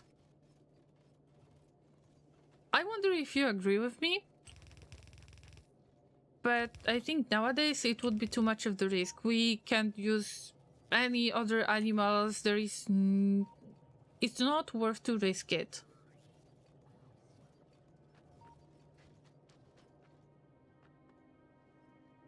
We might even breed them to be more docile. Yes, that's what I meant. To make them into farm animals of some sort. Strange farm animals, but... I mean, goats are weird as well, and somehow we eat them. And we use their milk and stuff.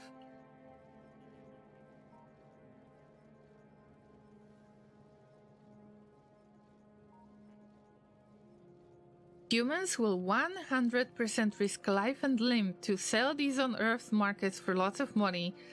I guess that the segments would be worth a lot, like for defensive purposes. I can see it, but maybe not these days. Not in modern times.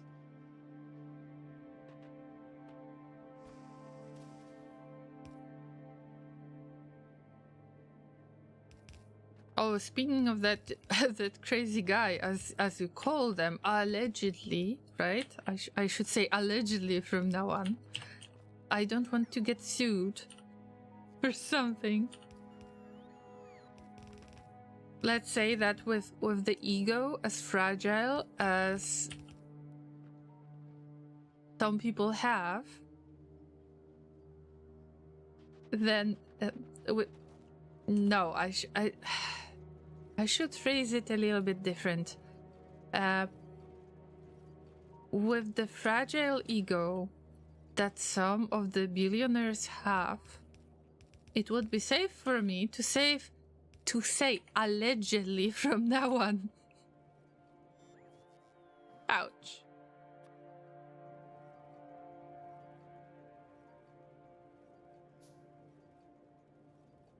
I spent $4 billion and 5 people died for this bite of bug. Yes, that's right. I think that these days people would probably do it if somebody would pay them to hunt these creatures. If it's not like a tradition that in your country in the past, there were tribes that were hunting for these demolishers. If it isn't any cultural or tradition part of life, I would say most likely they wouldn't be hunting it. Unless it's a great armor or something.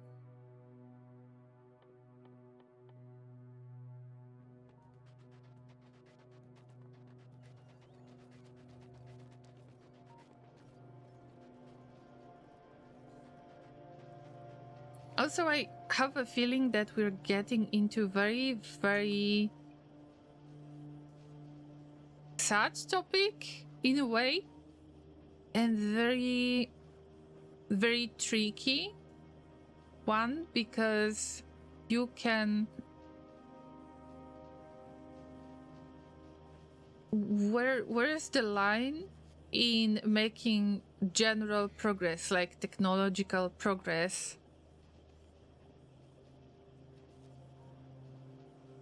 Is it worth it to risk the life of yours or somebody else's, even if you pay them, for example?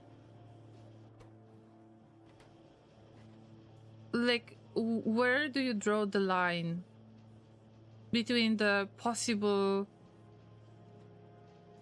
technological developments and the people who might be sacrificing their lives for it?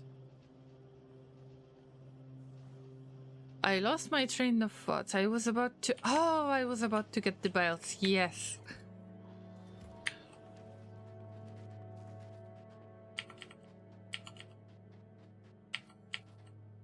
Oh, speaking of growing the meat,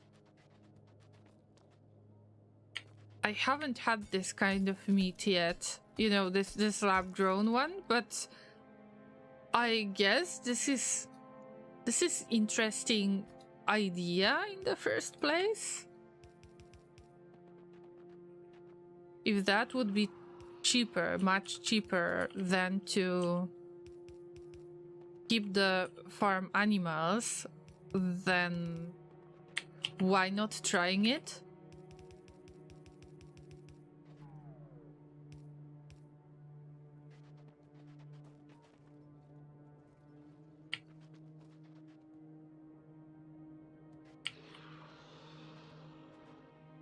They always make an excuse like this was the motivation for amazing technological advancements that can now be used for better things. That's something that bothers me at times, because I know that without scary things, sometimes cruel things, we wouldn't be in the place we're in right now, technologically. But from the moral standpoint, I mean, come on. I just have a feeling that the humans, now seriously, without any Llama cosplaying or anything, that we as humans, we tend to look for the solutions for the problems that we have created ourselves.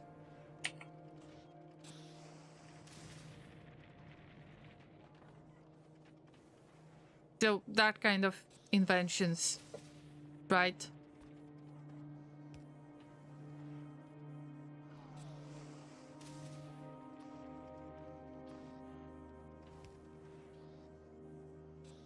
Look at that. I am so excited to see it in the loop. I mean, I'm not excited at all. Ew. I promised myself I'm not going to put that on the main bus anymore, but here we are. I guess that the loop shouldn't really count as the main bus, right? I mean, no. It is main bus. Who am I trying to fool? I hope they get onto that soon. Eating sentient creatures seems pretty grotesque if it's not necessary.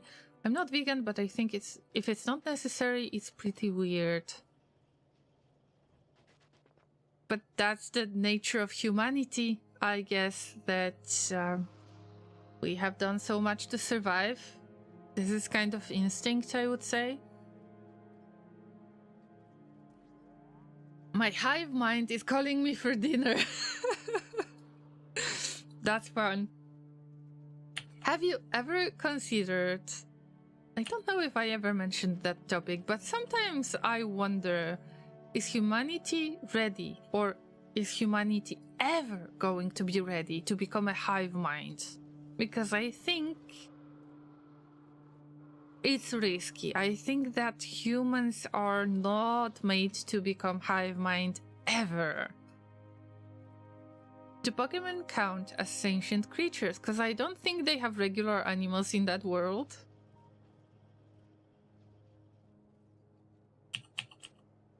I think I have a call from my mom. Yeah. Sure.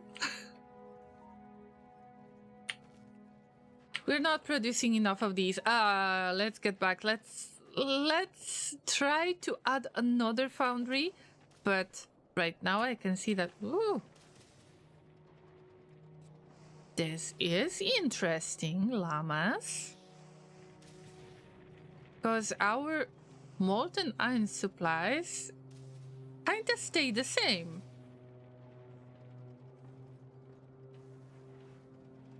Interesting.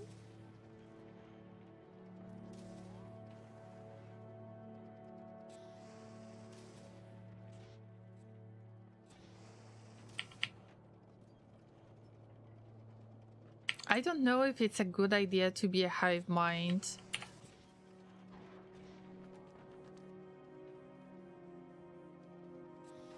Let's assume that it's possible. Well, that we could connect in the way that, well, right now we can connect in the way that allows us to speak to other people in real time.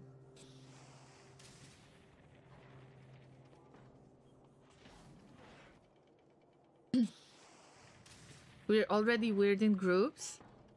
Speak for yourself. Speak for yourself. We are a bunch of good llamas out there. Come on. I was just joking. Plug me in, going all in. So you would like to try out the hive mind thingy? And why is that? If you think that you would like to try to become hive mind, what is your reason behind it? I am just curious about it.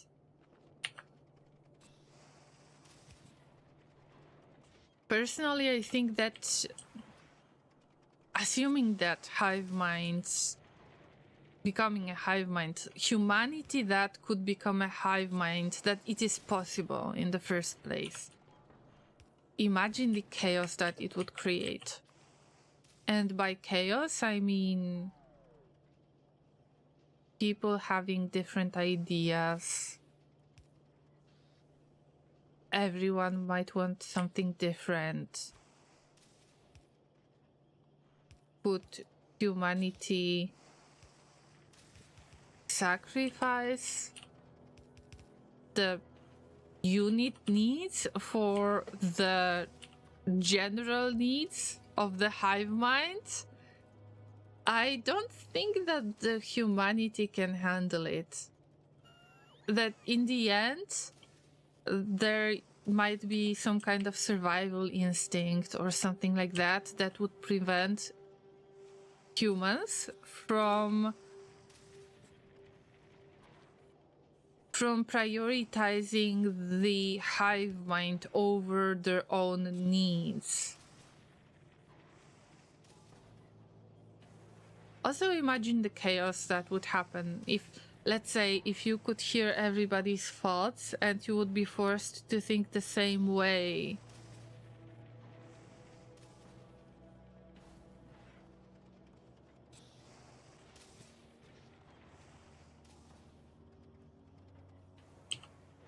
Easier to manipulate, more easier to enrage, easier to paralyze.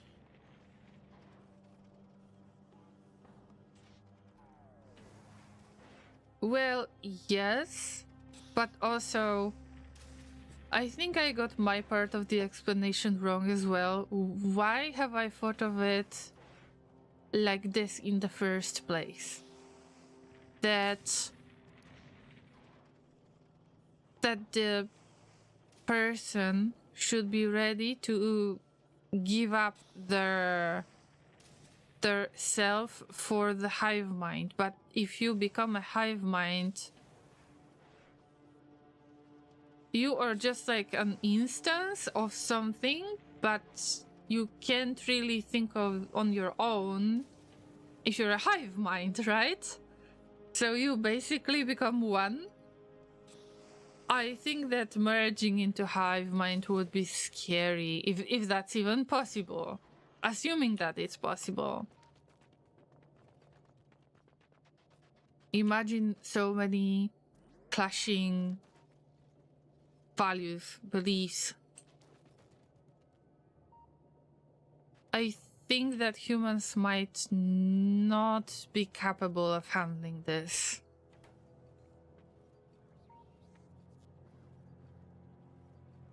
Too many barriers between minds, the concepts get warped in on the way. Yes. I wonder if we would merge all of the thoughts of people in the world. What would be the result? Like,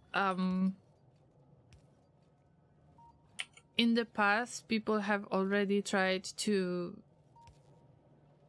train AI with social media posts, and sometimes it didn't end well.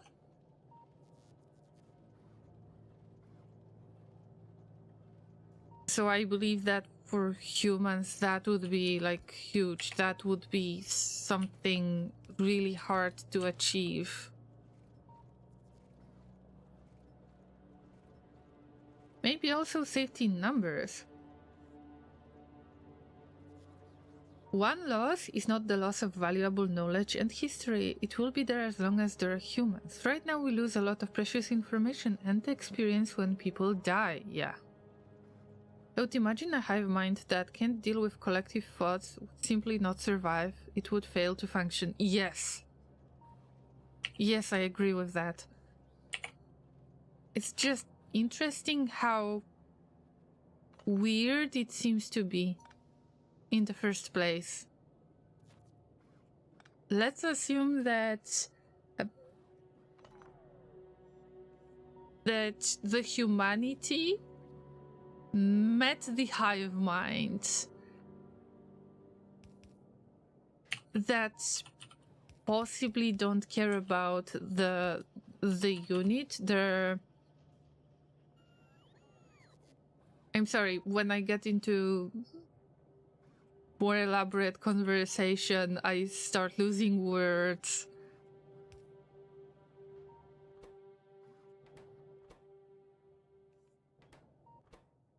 Let's assume that you meet an instance of the hive mind that doesn't care about that instance. It could possibly be destroyed or anything just like that because there is another instance somewhere else connected to the same hive mind. How abstract it is to handle as a human.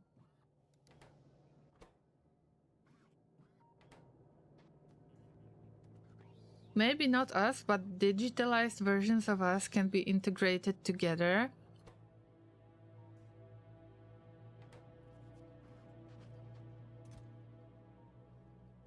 You might be right, although I think of something like the AI that is trained based on human thoughts and is trying to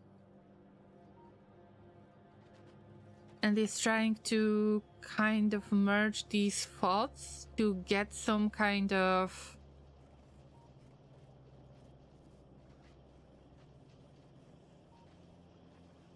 something in between those clashing thoughts. Oh, that would be scary anyway. Wow. That would be scary, at least in my opinion. Come on, can we get those gear wheels out? Yes, okay. I am trying to replace all of the gear wheels production and replace it with the stuff that we get on the loop. That's why the loop was created after all. I'm not happy to see it as the part of the main resources. On the other hand, we will save up on space a little bit. Definitely we will save up on the plates. We are already like that, but the process takes 7 years. All the cells in our body are constantly replaced. I haven't thought of this right now, but yeah, when you think of it, how our body cells are getting replaced, it's creepy, isn't it? That you kind of become the new human. But not really.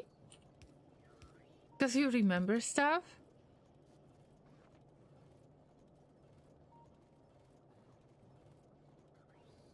We're continuously there until there is the death caused by natural causes, right? And then, well, that's the scary part. What is out there? Is there anything out there? Do you think that, okay, this is a part of religion as well, what we believe in, so there might be many different opinions regarding what is possibly waiting for us. Is there anything? Is there a void? If we happen to leave this world mostly because of natural causes, then if it's anything out there, do we even have an idea? Like the right idea, was anybody right about the things going on in the afterlife, if that exists in the first place? That's a fun concept.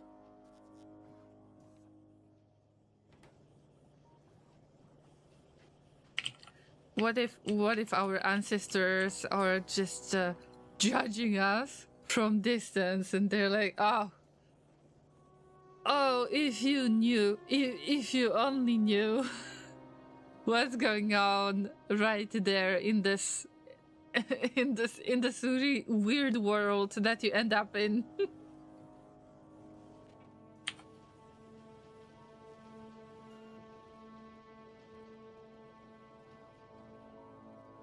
I need to split stuff more, by the way, when I see it. But at least for the first time, we're getting some legit express belt production. Good for you. Stop scratching your butt. Or how dare you accusing me of not taking care of you when you were a kid? Do you remember what kind of kid you were? I was a very patient grandma. OMG again, see a doctor. Yeah. Or, hey, stop it. Stop it. That person is already married. And Frenchy Patat is going to kick your butt, to punch you in your ghost face, so you better not go there.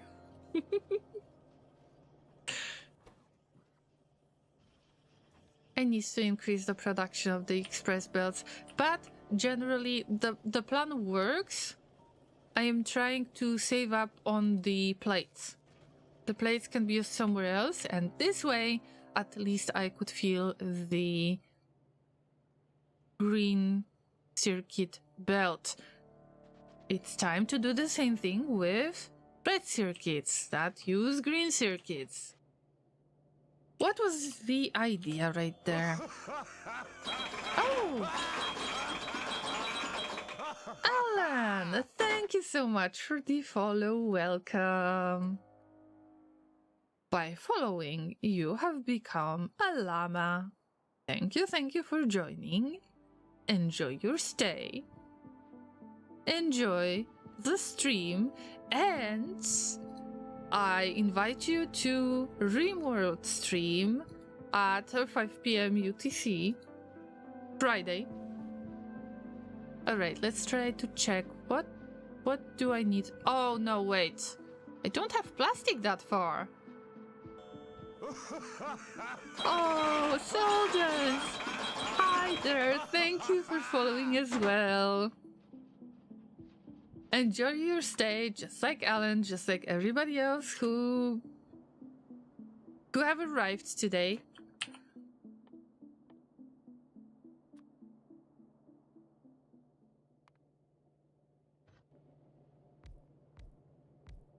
I don't have plastic that far. Llamas, this is not the best spot to place it. Here's where I make plastic.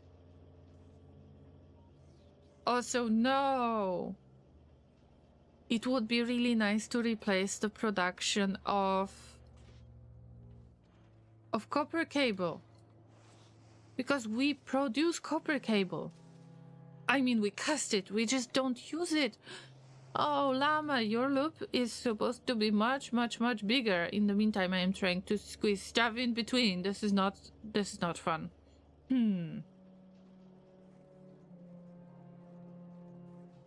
The best way would be to disassemble most of it and to make bigger set of loops. This is crazy. I knew that something like that could happen, and I wanted to just limit myself to the minimum that I need, but the minimum gets bigger. Or maybe... Wait. What do we get on Novice? The only thing that we need from the loop is the green circuits. I need to replace it. Look. I mean, this is the blueprint that works. I just copied the stuff that you have seen on Novice. Let's assume...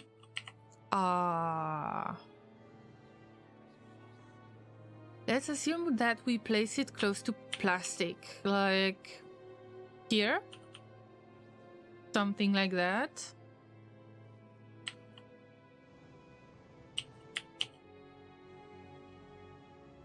I mean, it's possible to do that. It's a matter of...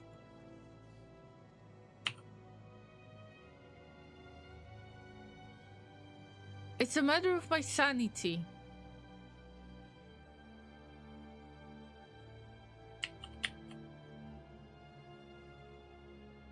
I can squeeze anything in. No big deal. I will leave it like this. Ashland tree is in the way. It's not in the way anymore. Hey, bots. Bots? Move your butts. Oh, I don't have construction bots. I completely forgot. It's my fault. Sorry, bots. By the way, I will deconstruct this. You're judging me. I'm judging you. I think that ghosts and spirits are just relativity theory related anomalies, like how time and space and gravity are intertwined and can bend and warp. Sometimes it gets folded together and we see stuff from the past. Time in a space it shouldn't be. So it's a ghost from the past. Okay. But still, I mean, trying to hit on your husband. It doesn't matter if this is a ghost from the past or not. This is a big no-no. I need to remember this kind of advice just in case of, you know, marrying Laser at some point. Yeah.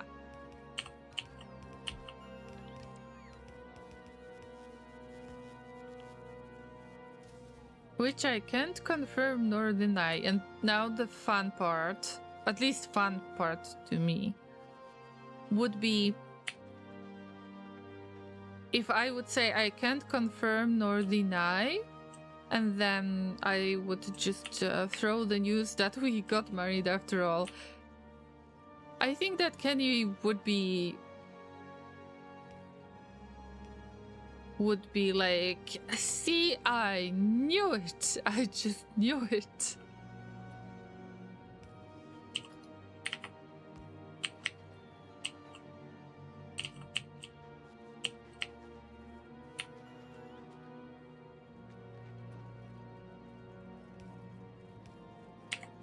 Remember when I said that I am going to build less dense?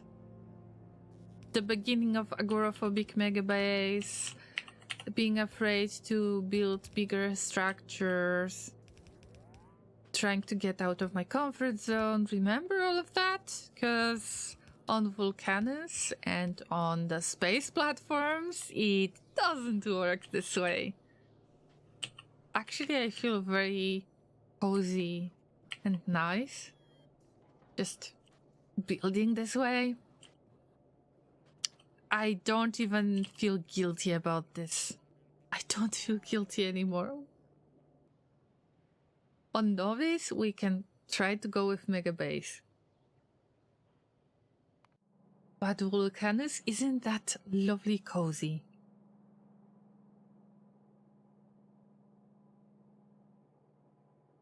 Alright, Llamas, I will try to change the strategy a little bit. So, actually, I was making the blueprint book with my own blueprints already. So, let me remind you once again. This playthrough was supposed to be done as a preparations for the DLC. I was allowed to use the book of blueprints for balancers only. Everything else was done by me. And I finally found a pattern that I can use depending on the amount of items you need on input. And I was trying to follow the method that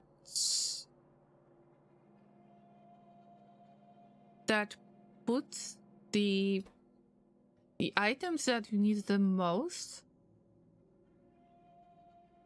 as close to the assembling machine as possible. That means we need plastic and copper cable, and then electronic circuits. There are only 2 electronic circuits. Usually you don't have problems with the production unless you have an awful production of everything, but we already discussed that. So I want to use mostly copper cable because we need to use more of these items. That's why I put it on the inside, because this will be very, very close to the assembling machine. I can grab it easily. With plastic and electronic circuits, you actually need the same amount. But when you think of it, usually it's plastic, at least in my case, it's plastic that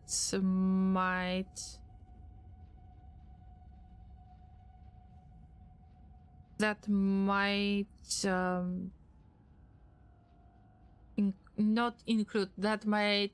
introduce a little bit of issues, delays, and so on. That's why I wanted to put it closer to the assembling machine. I mean, we don't use any long-handed inserters right there because I don't like long-handed inserters. But maybe it's something that I shouldn't really consider, that the splitters might be slightly slower with just trying to split the items that feed the assembling machine. But just in case, I split the stuff that is less needed. I mean, that works well. As long as we have good production of everything, who would have thought? I would like to change this a little bit, because right now we don't have a big problem with the production of copper cable. I think that the biggest issue we might have is with the production of green circuits. So it's still the same as 3 items on input production, but I just want to switch the items on it, on Vulcanus. With Novice, it's okay. But with Vulcanus, I will try to change it. Also, I could pretty much change the recipe to something else. Something else that accepts 3 items on input without liquids.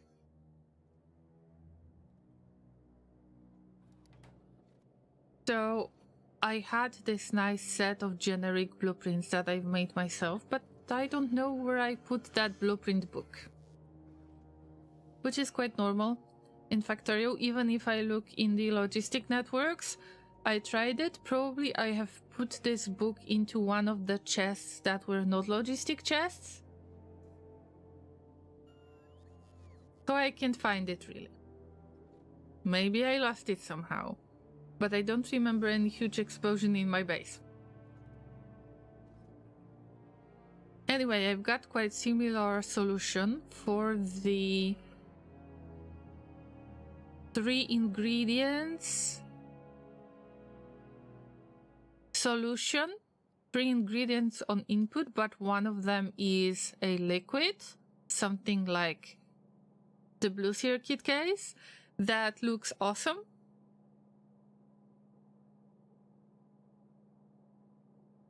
But I am afraid that this production is not possible yet. At least not on Vulcanus. I wish I could have this, but maybe one day I will just take 4 of the machines. So this tiny bit of blueprint, this one, and paste it to Vulcanus. We'll see. But that's the plan. I just need to have the way to squeeze it into existing production without really taking over the territory of our friends, neighbors. It shall always be dense. Yes, I think so too. I just like the dense building. I can't stop it. Now it's time to move some stuff around. If I want to use green circuit, then I think it's more likely to just reverse everything.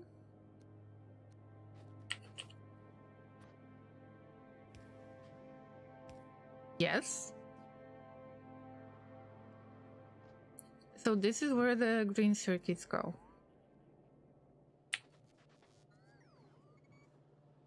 But how are we going to split them?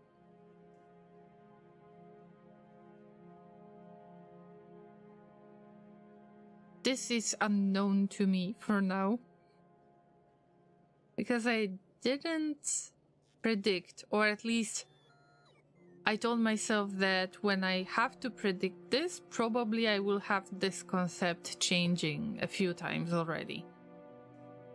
But right now, somehow, I need to take stuff off this main bus. Yeah, main bus. And place it into this set of sampling machines.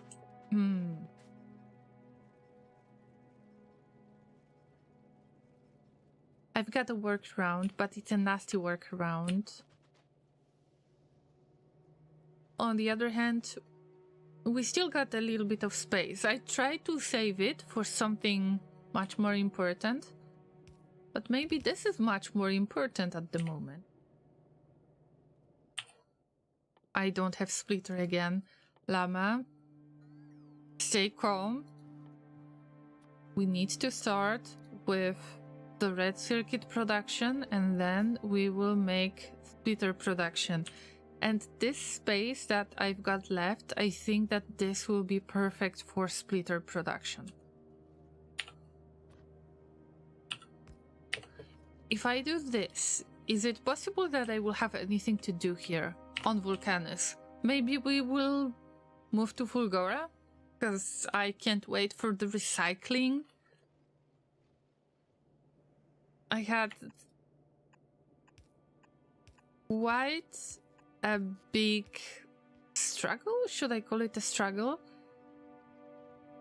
I was thinking a lot about which planet we should visit, and it's great that you have helped me, Llamas. Otherwise, I would probably struggle until this day. On one hand, it's really fun to have the recycling option. I could finally get rid of all of those small power poles that I never wanted to destroy. Or maybe the chests that you cannot burn for quite a while already. Or something else.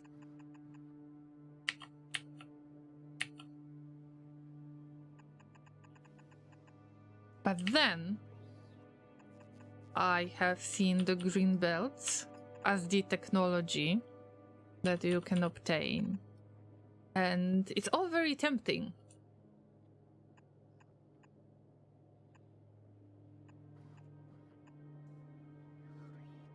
So I've decided to just get the green belts. I hope it's worth it. The production is ongoing. Looks good to me. Except the obvious fact that we don't have splitters yet, but this is my fault because I haven't made any splitters. Full transport belt. Production. Similar with underground belts, but very good progress. I think that we don't need as many underground ones. Let's make another chest. Let's just... yeah. Let's just make another chest. We shouldn't wait for it. What is the stack size, by the way? Stack size 100. Rocket capacity 50. You can imagine how many rockets I have to send. First, I would have to send it, let's say, to Earth. That is my main traveling vehicle. Kind of Earth taxi platform. I would have to squeeze in as many stacks as I can, keeping in mind that stacks of 50 are being sent by the rocket. And then get back to Novice, and then unpack everything, and then get back. Oh, Jesus. Frenchy, I understand that you need to go. Thank you so much for raiding with Proverbialin. It was lovely to have a conversation with you, and take care of yourself. I hope that you won't have scary dreams like this anymore. So, sweet dreams, and I hope that your husband is going to hug you to sleep. So take care. Say hi to your husband if you don't mind. Saying hi to them from some random llama from the internet. Take care. And hopefully see you on the Friday stream.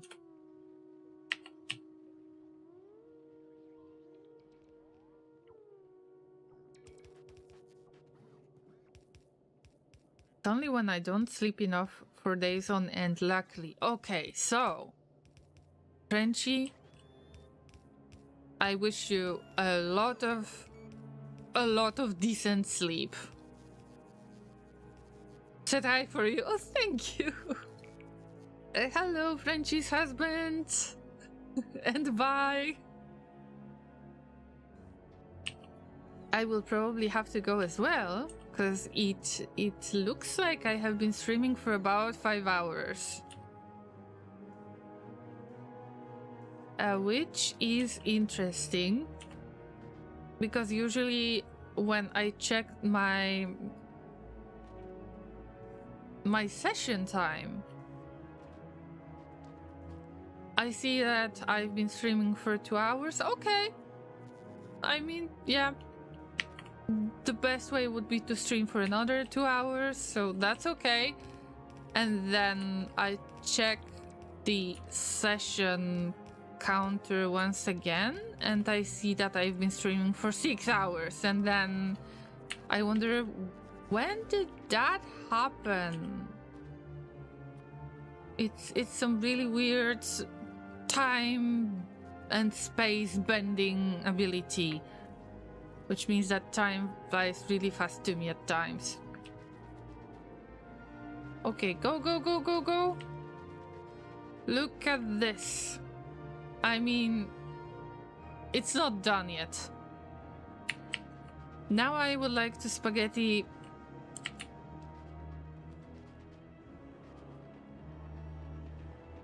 this. How to spaghetti this? I am casting copper cable. But... oh wait, wait. It goes somewhere else too? Well, to the red circuit production. Seriously? I could remove... oh my god!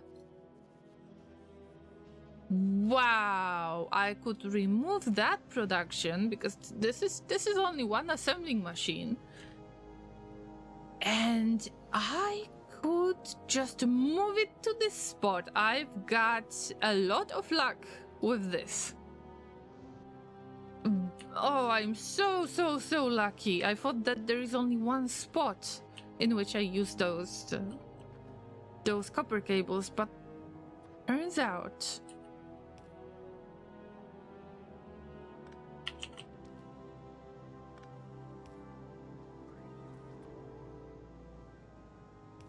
turns out that... I mean, still looks bad, like really bad spaghetti. On the other hand, I am using the opportunity.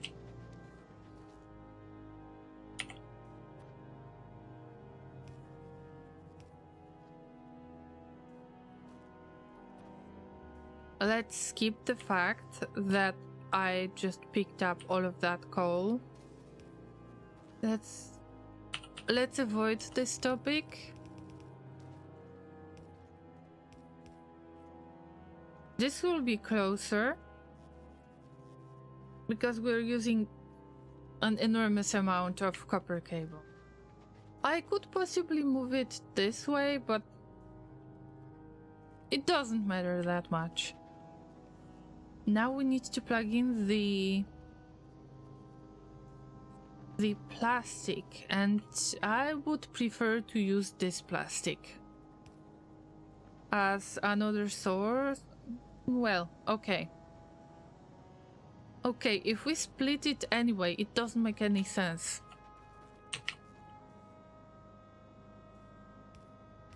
Let's connect it just like that. Of course, I am going to do some nasty things with it, because it can't be just normal.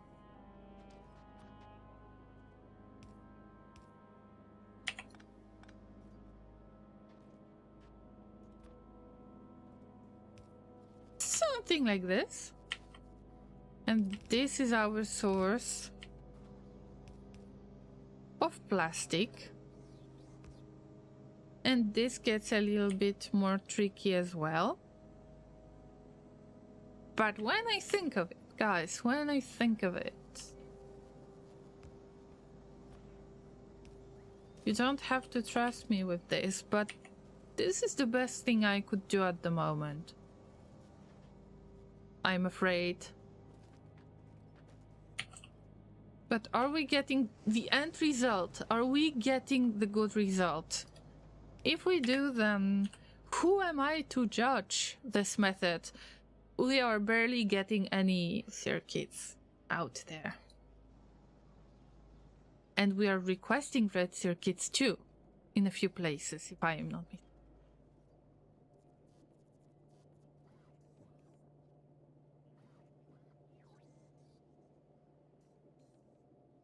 Alright, we've got plastic.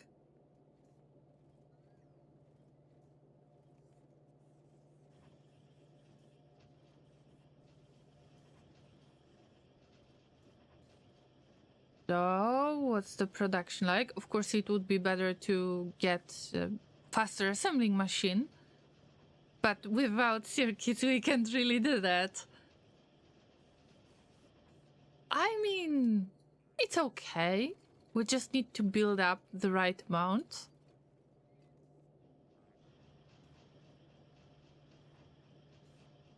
I could have 8 of these. It's just a matter of space.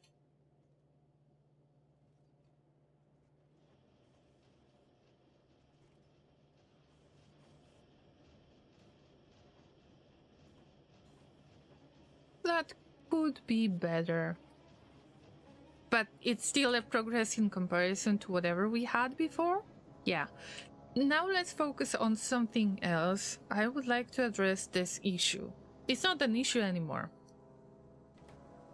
But generally, when I try to get rid of the existing solution, first, what I did was I tried to build something new, connect it to the place where I can grab it, so some kind of main bus.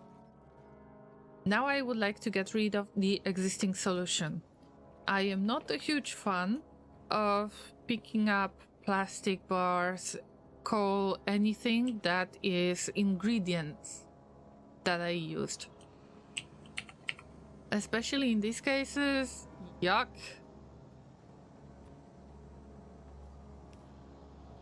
This can get quite annoying.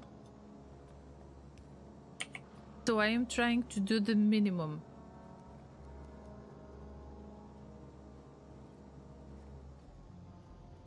And then I just reverse everything, if I can, and try to use the existing solutions, existing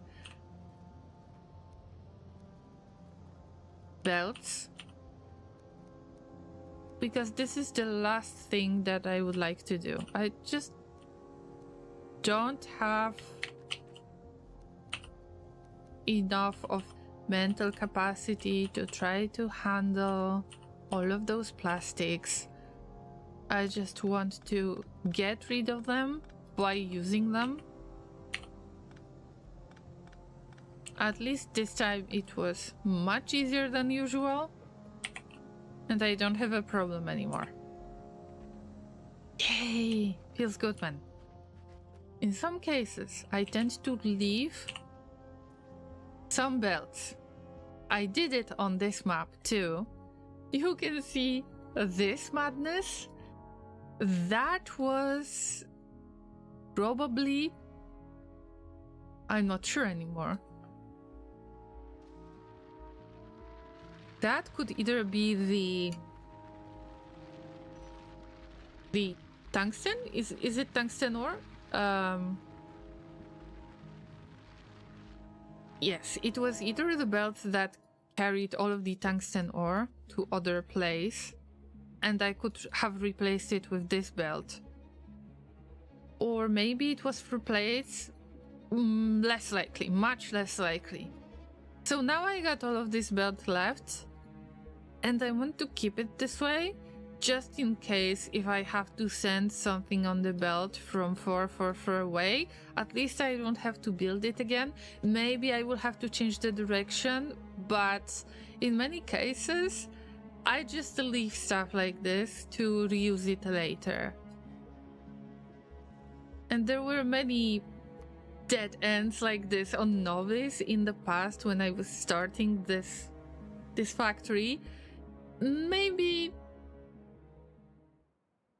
Okay, you don't have to be a fan of this solution, but it's definitely worth trying, especially if you don't really have many belts yet. Your production is quite slow. You can always try to reuse the same thing over and over again in the same place. It's just a matter of sending the items the proper way. Well, red circuit production is not that much better, but it's going. Also, we are stealing some of the circuits into the chest because we've got logistic requests. That's why we need even more of the red circuits.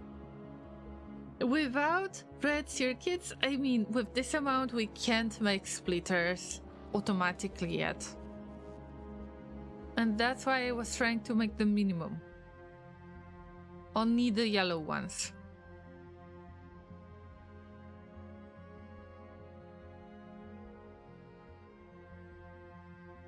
Now I can't really escape this because every possible splitter needs all of the circuits pretty much.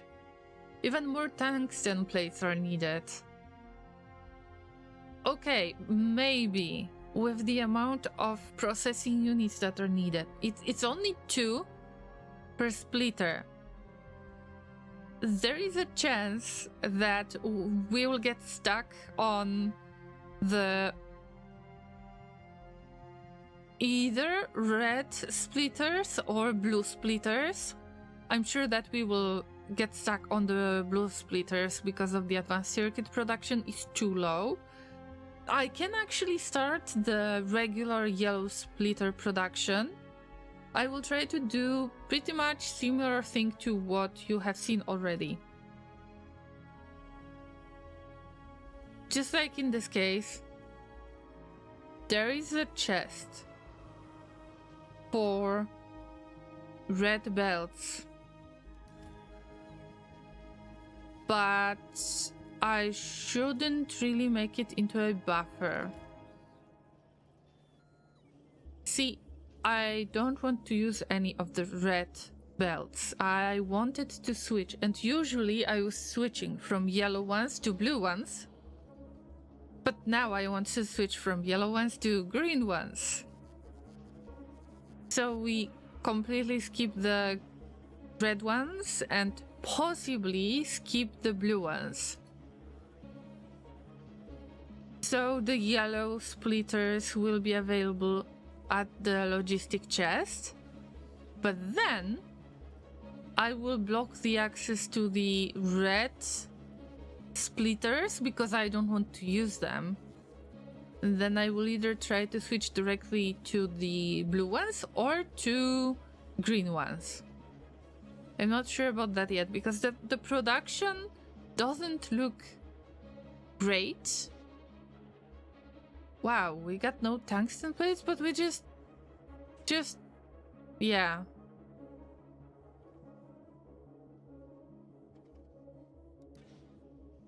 Maybe I should just get bulk inserters instead of or something like that. And also it would be useful to manage the limits on this chest, but we will need many of the underground belts too.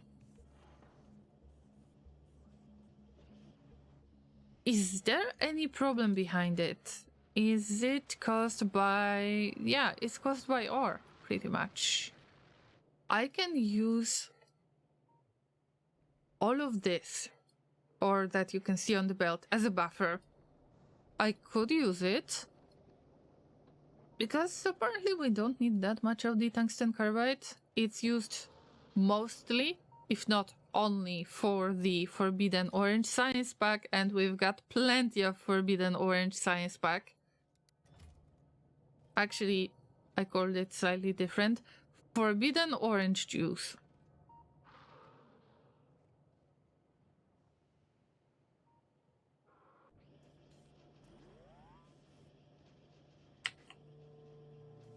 So I might actually have a buffer for this, but red circuits, I can't escape it.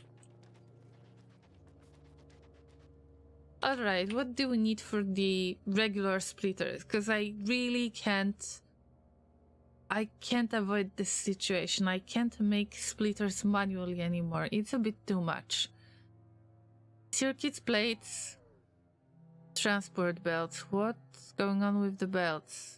Plates, gear, wheels. I mean, we can do it. We can.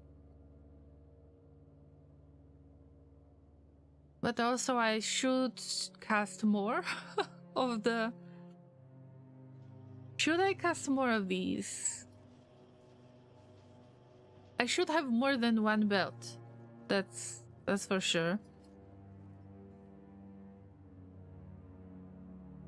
But I can't really allow myself to have more than one belt. Let's stick to the plan. That it will get rebuilt in the future.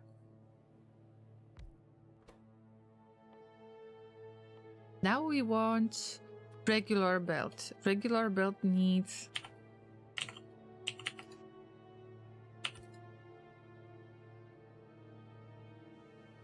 gear wheels and plates. Do we need gear wheels for something else? Nope. That's why we can split it. We can split it like, no.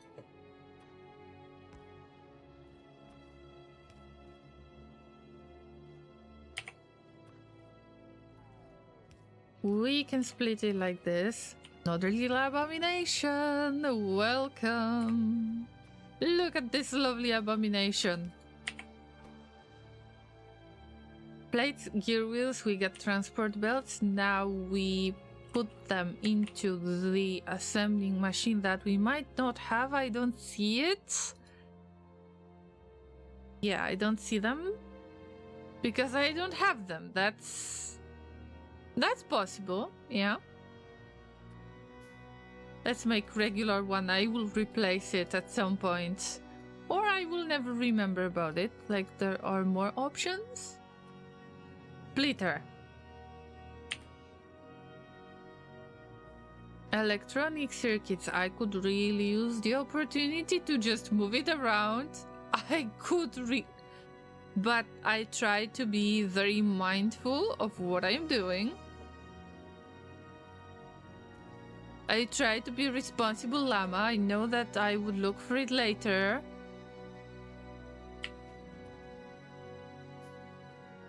So it's just better to do it like this.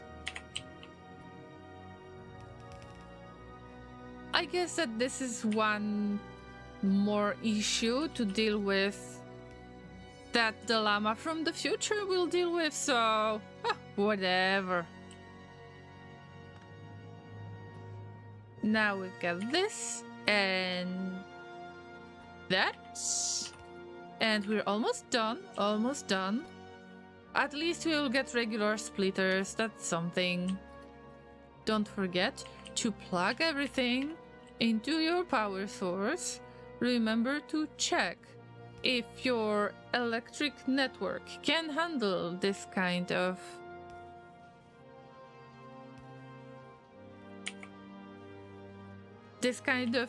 requirements. And yes, look at that.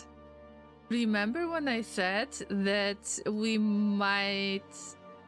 were hitting about 66 megawatts at a time?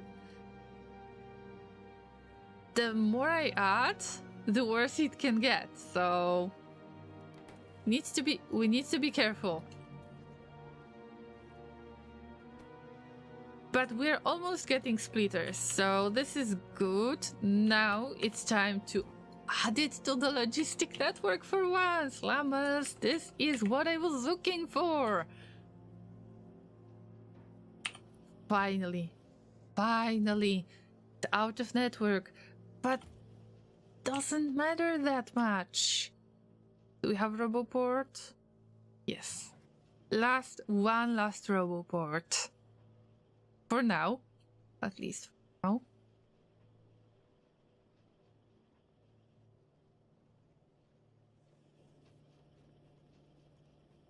Who needs to build according to the grid? Am I right? That's a relief. Finally, after quite a few hours on this planet, we get regular splitters. Any splitters. Unfortunately, I have to limit the production too. And we are not even using faster inserters. Let's use fast inserters. I was waiting for it for so long. Just go for it. But now we need to switch to better assembling machine, because if I won't do it in this streaming session, I won't remember about it. So, yeah, assembling machine. At least the blue ones, the yellow ones are going to be a little bit more tricky. Nom nom nom nom nom nom nom nom nom. Are you on the lunch break, Kenny? Time for me to hit the hay. Have a good one. May your hay be extremely comfy. Let me throw a little bit of hay bricks in the chat for you to get comfy sleep. I will have to hit the hay as well, because it's been 5 hours, but I finally started having fun because I know that I just have to squeeze things in just like usual. Very, very nice agoraphobic base. This one is not a mega base, but Novice is kind of a mega base. It still fits the theme, the general theme of this stream series. Oh, I have some announcement for you, Llamas. I know that it might be quite late in your time zones, but maybe if you're watching this later, I think it's worth mentioning already, and I will try to post about it on Discord as well as in YouTube posts, that I am trying to figure out which stream of mine from Twitch was the first one of the Agoraphobic Megabase series. It wasn't called Agoraphobic Megabase in the very beginning, but I think I am really close to spot the first stream in the series, so I would just like to kind of restream it to YouTube and put it on the playlist for you to see how it all started. I guess that if you're interested in it, that might be a nice addition. Also, I would archive the old streams that I can't keep on Twitch anymore due to the highlight limits. So I think that it's worth it to stay tuned. And wait for the big news, am I right? So, what have we done today? Let's wrap this up. What have we done today? We've got splitters, finally. The green circuit production is okay. It depends on the production of red circuits. We have small production, that's why it's not affected that much. I can see the lack of copper plates. I was looking for the word. Well, I can't put it on part of the belt anymore. I need to keep it on both sides of the belt to have separate one. That means I would have to put one more belt into this loop construction. As you can tell, it's not that easy anymore. But I think that I will figure out something.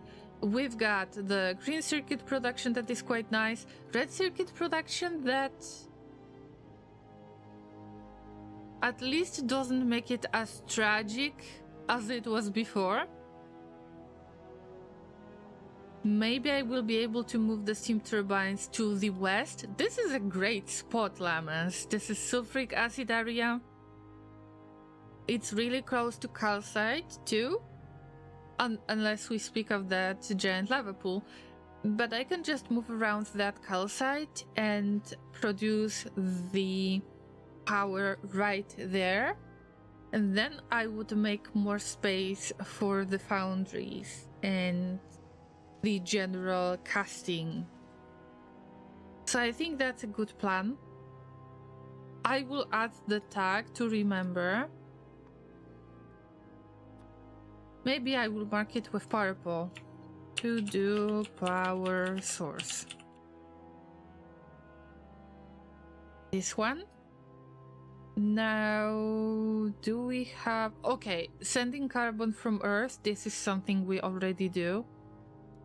We don't even send it from Earth. We send it from Carbon Cuddler, the space platform that was made especially for that reason.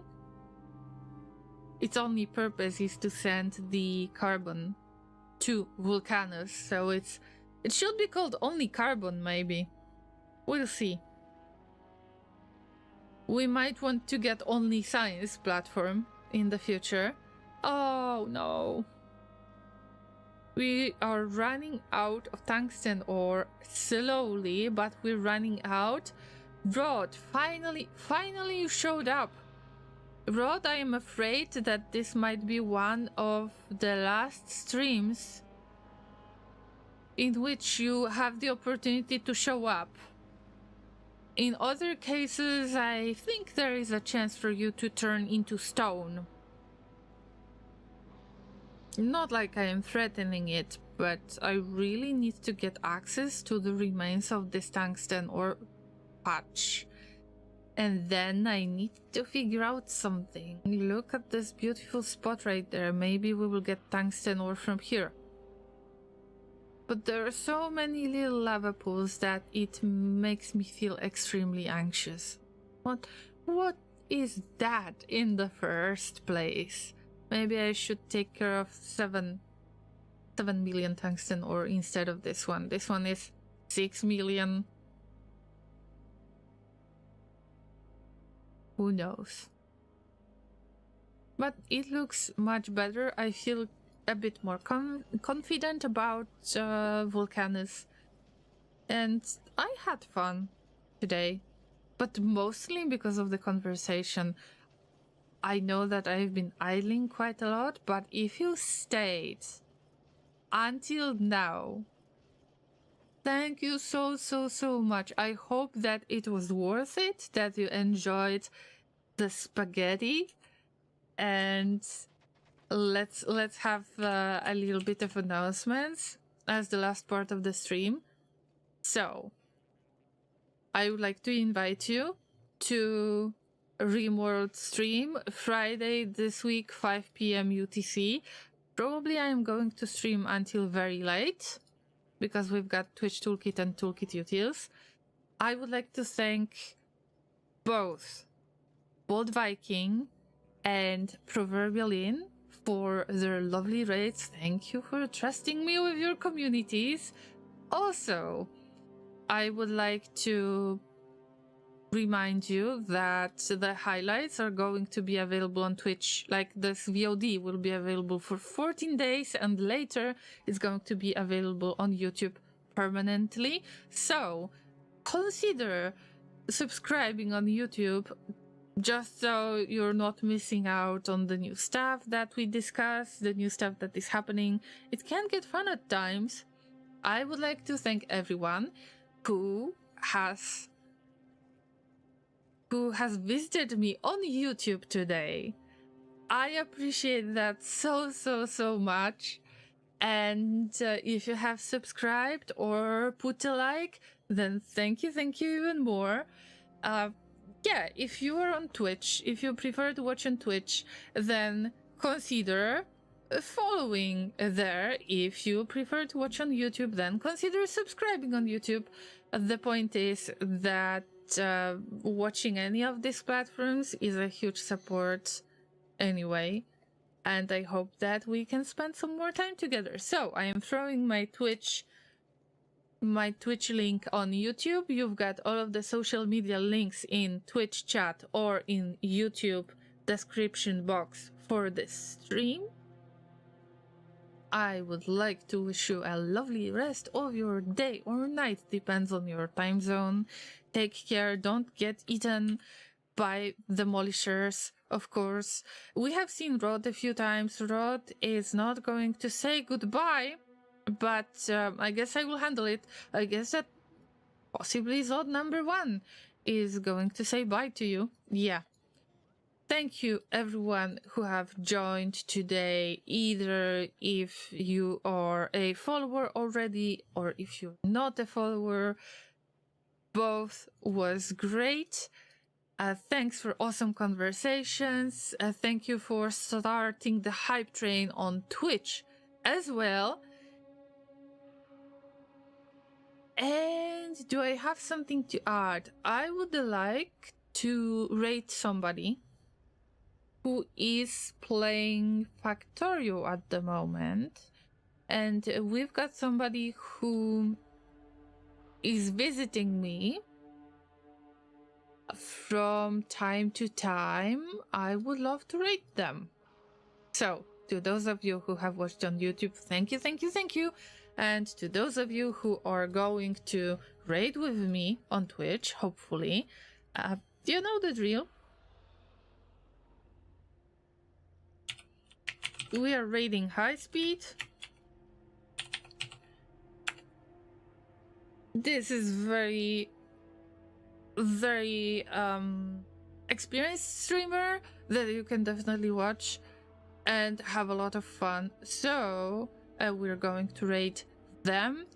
Thank you for bits, subscriptions. Thank you for following or subscribing or giving thumbs up and showing up and having great conversations and also sharing your dreams.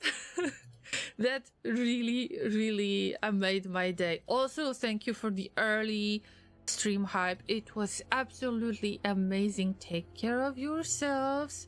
Make some noise in the chat of high speed. Leave the message in their chat. We're here to chew hay and party, and we're out of hay. Take care, everyone. We raid on Twitch. I end the stream on YouTube. Bye bye. Take care. I need to save the game, by the way, because I completely forgot. Bye bye. As we raid in 3, 2, 1, let's go.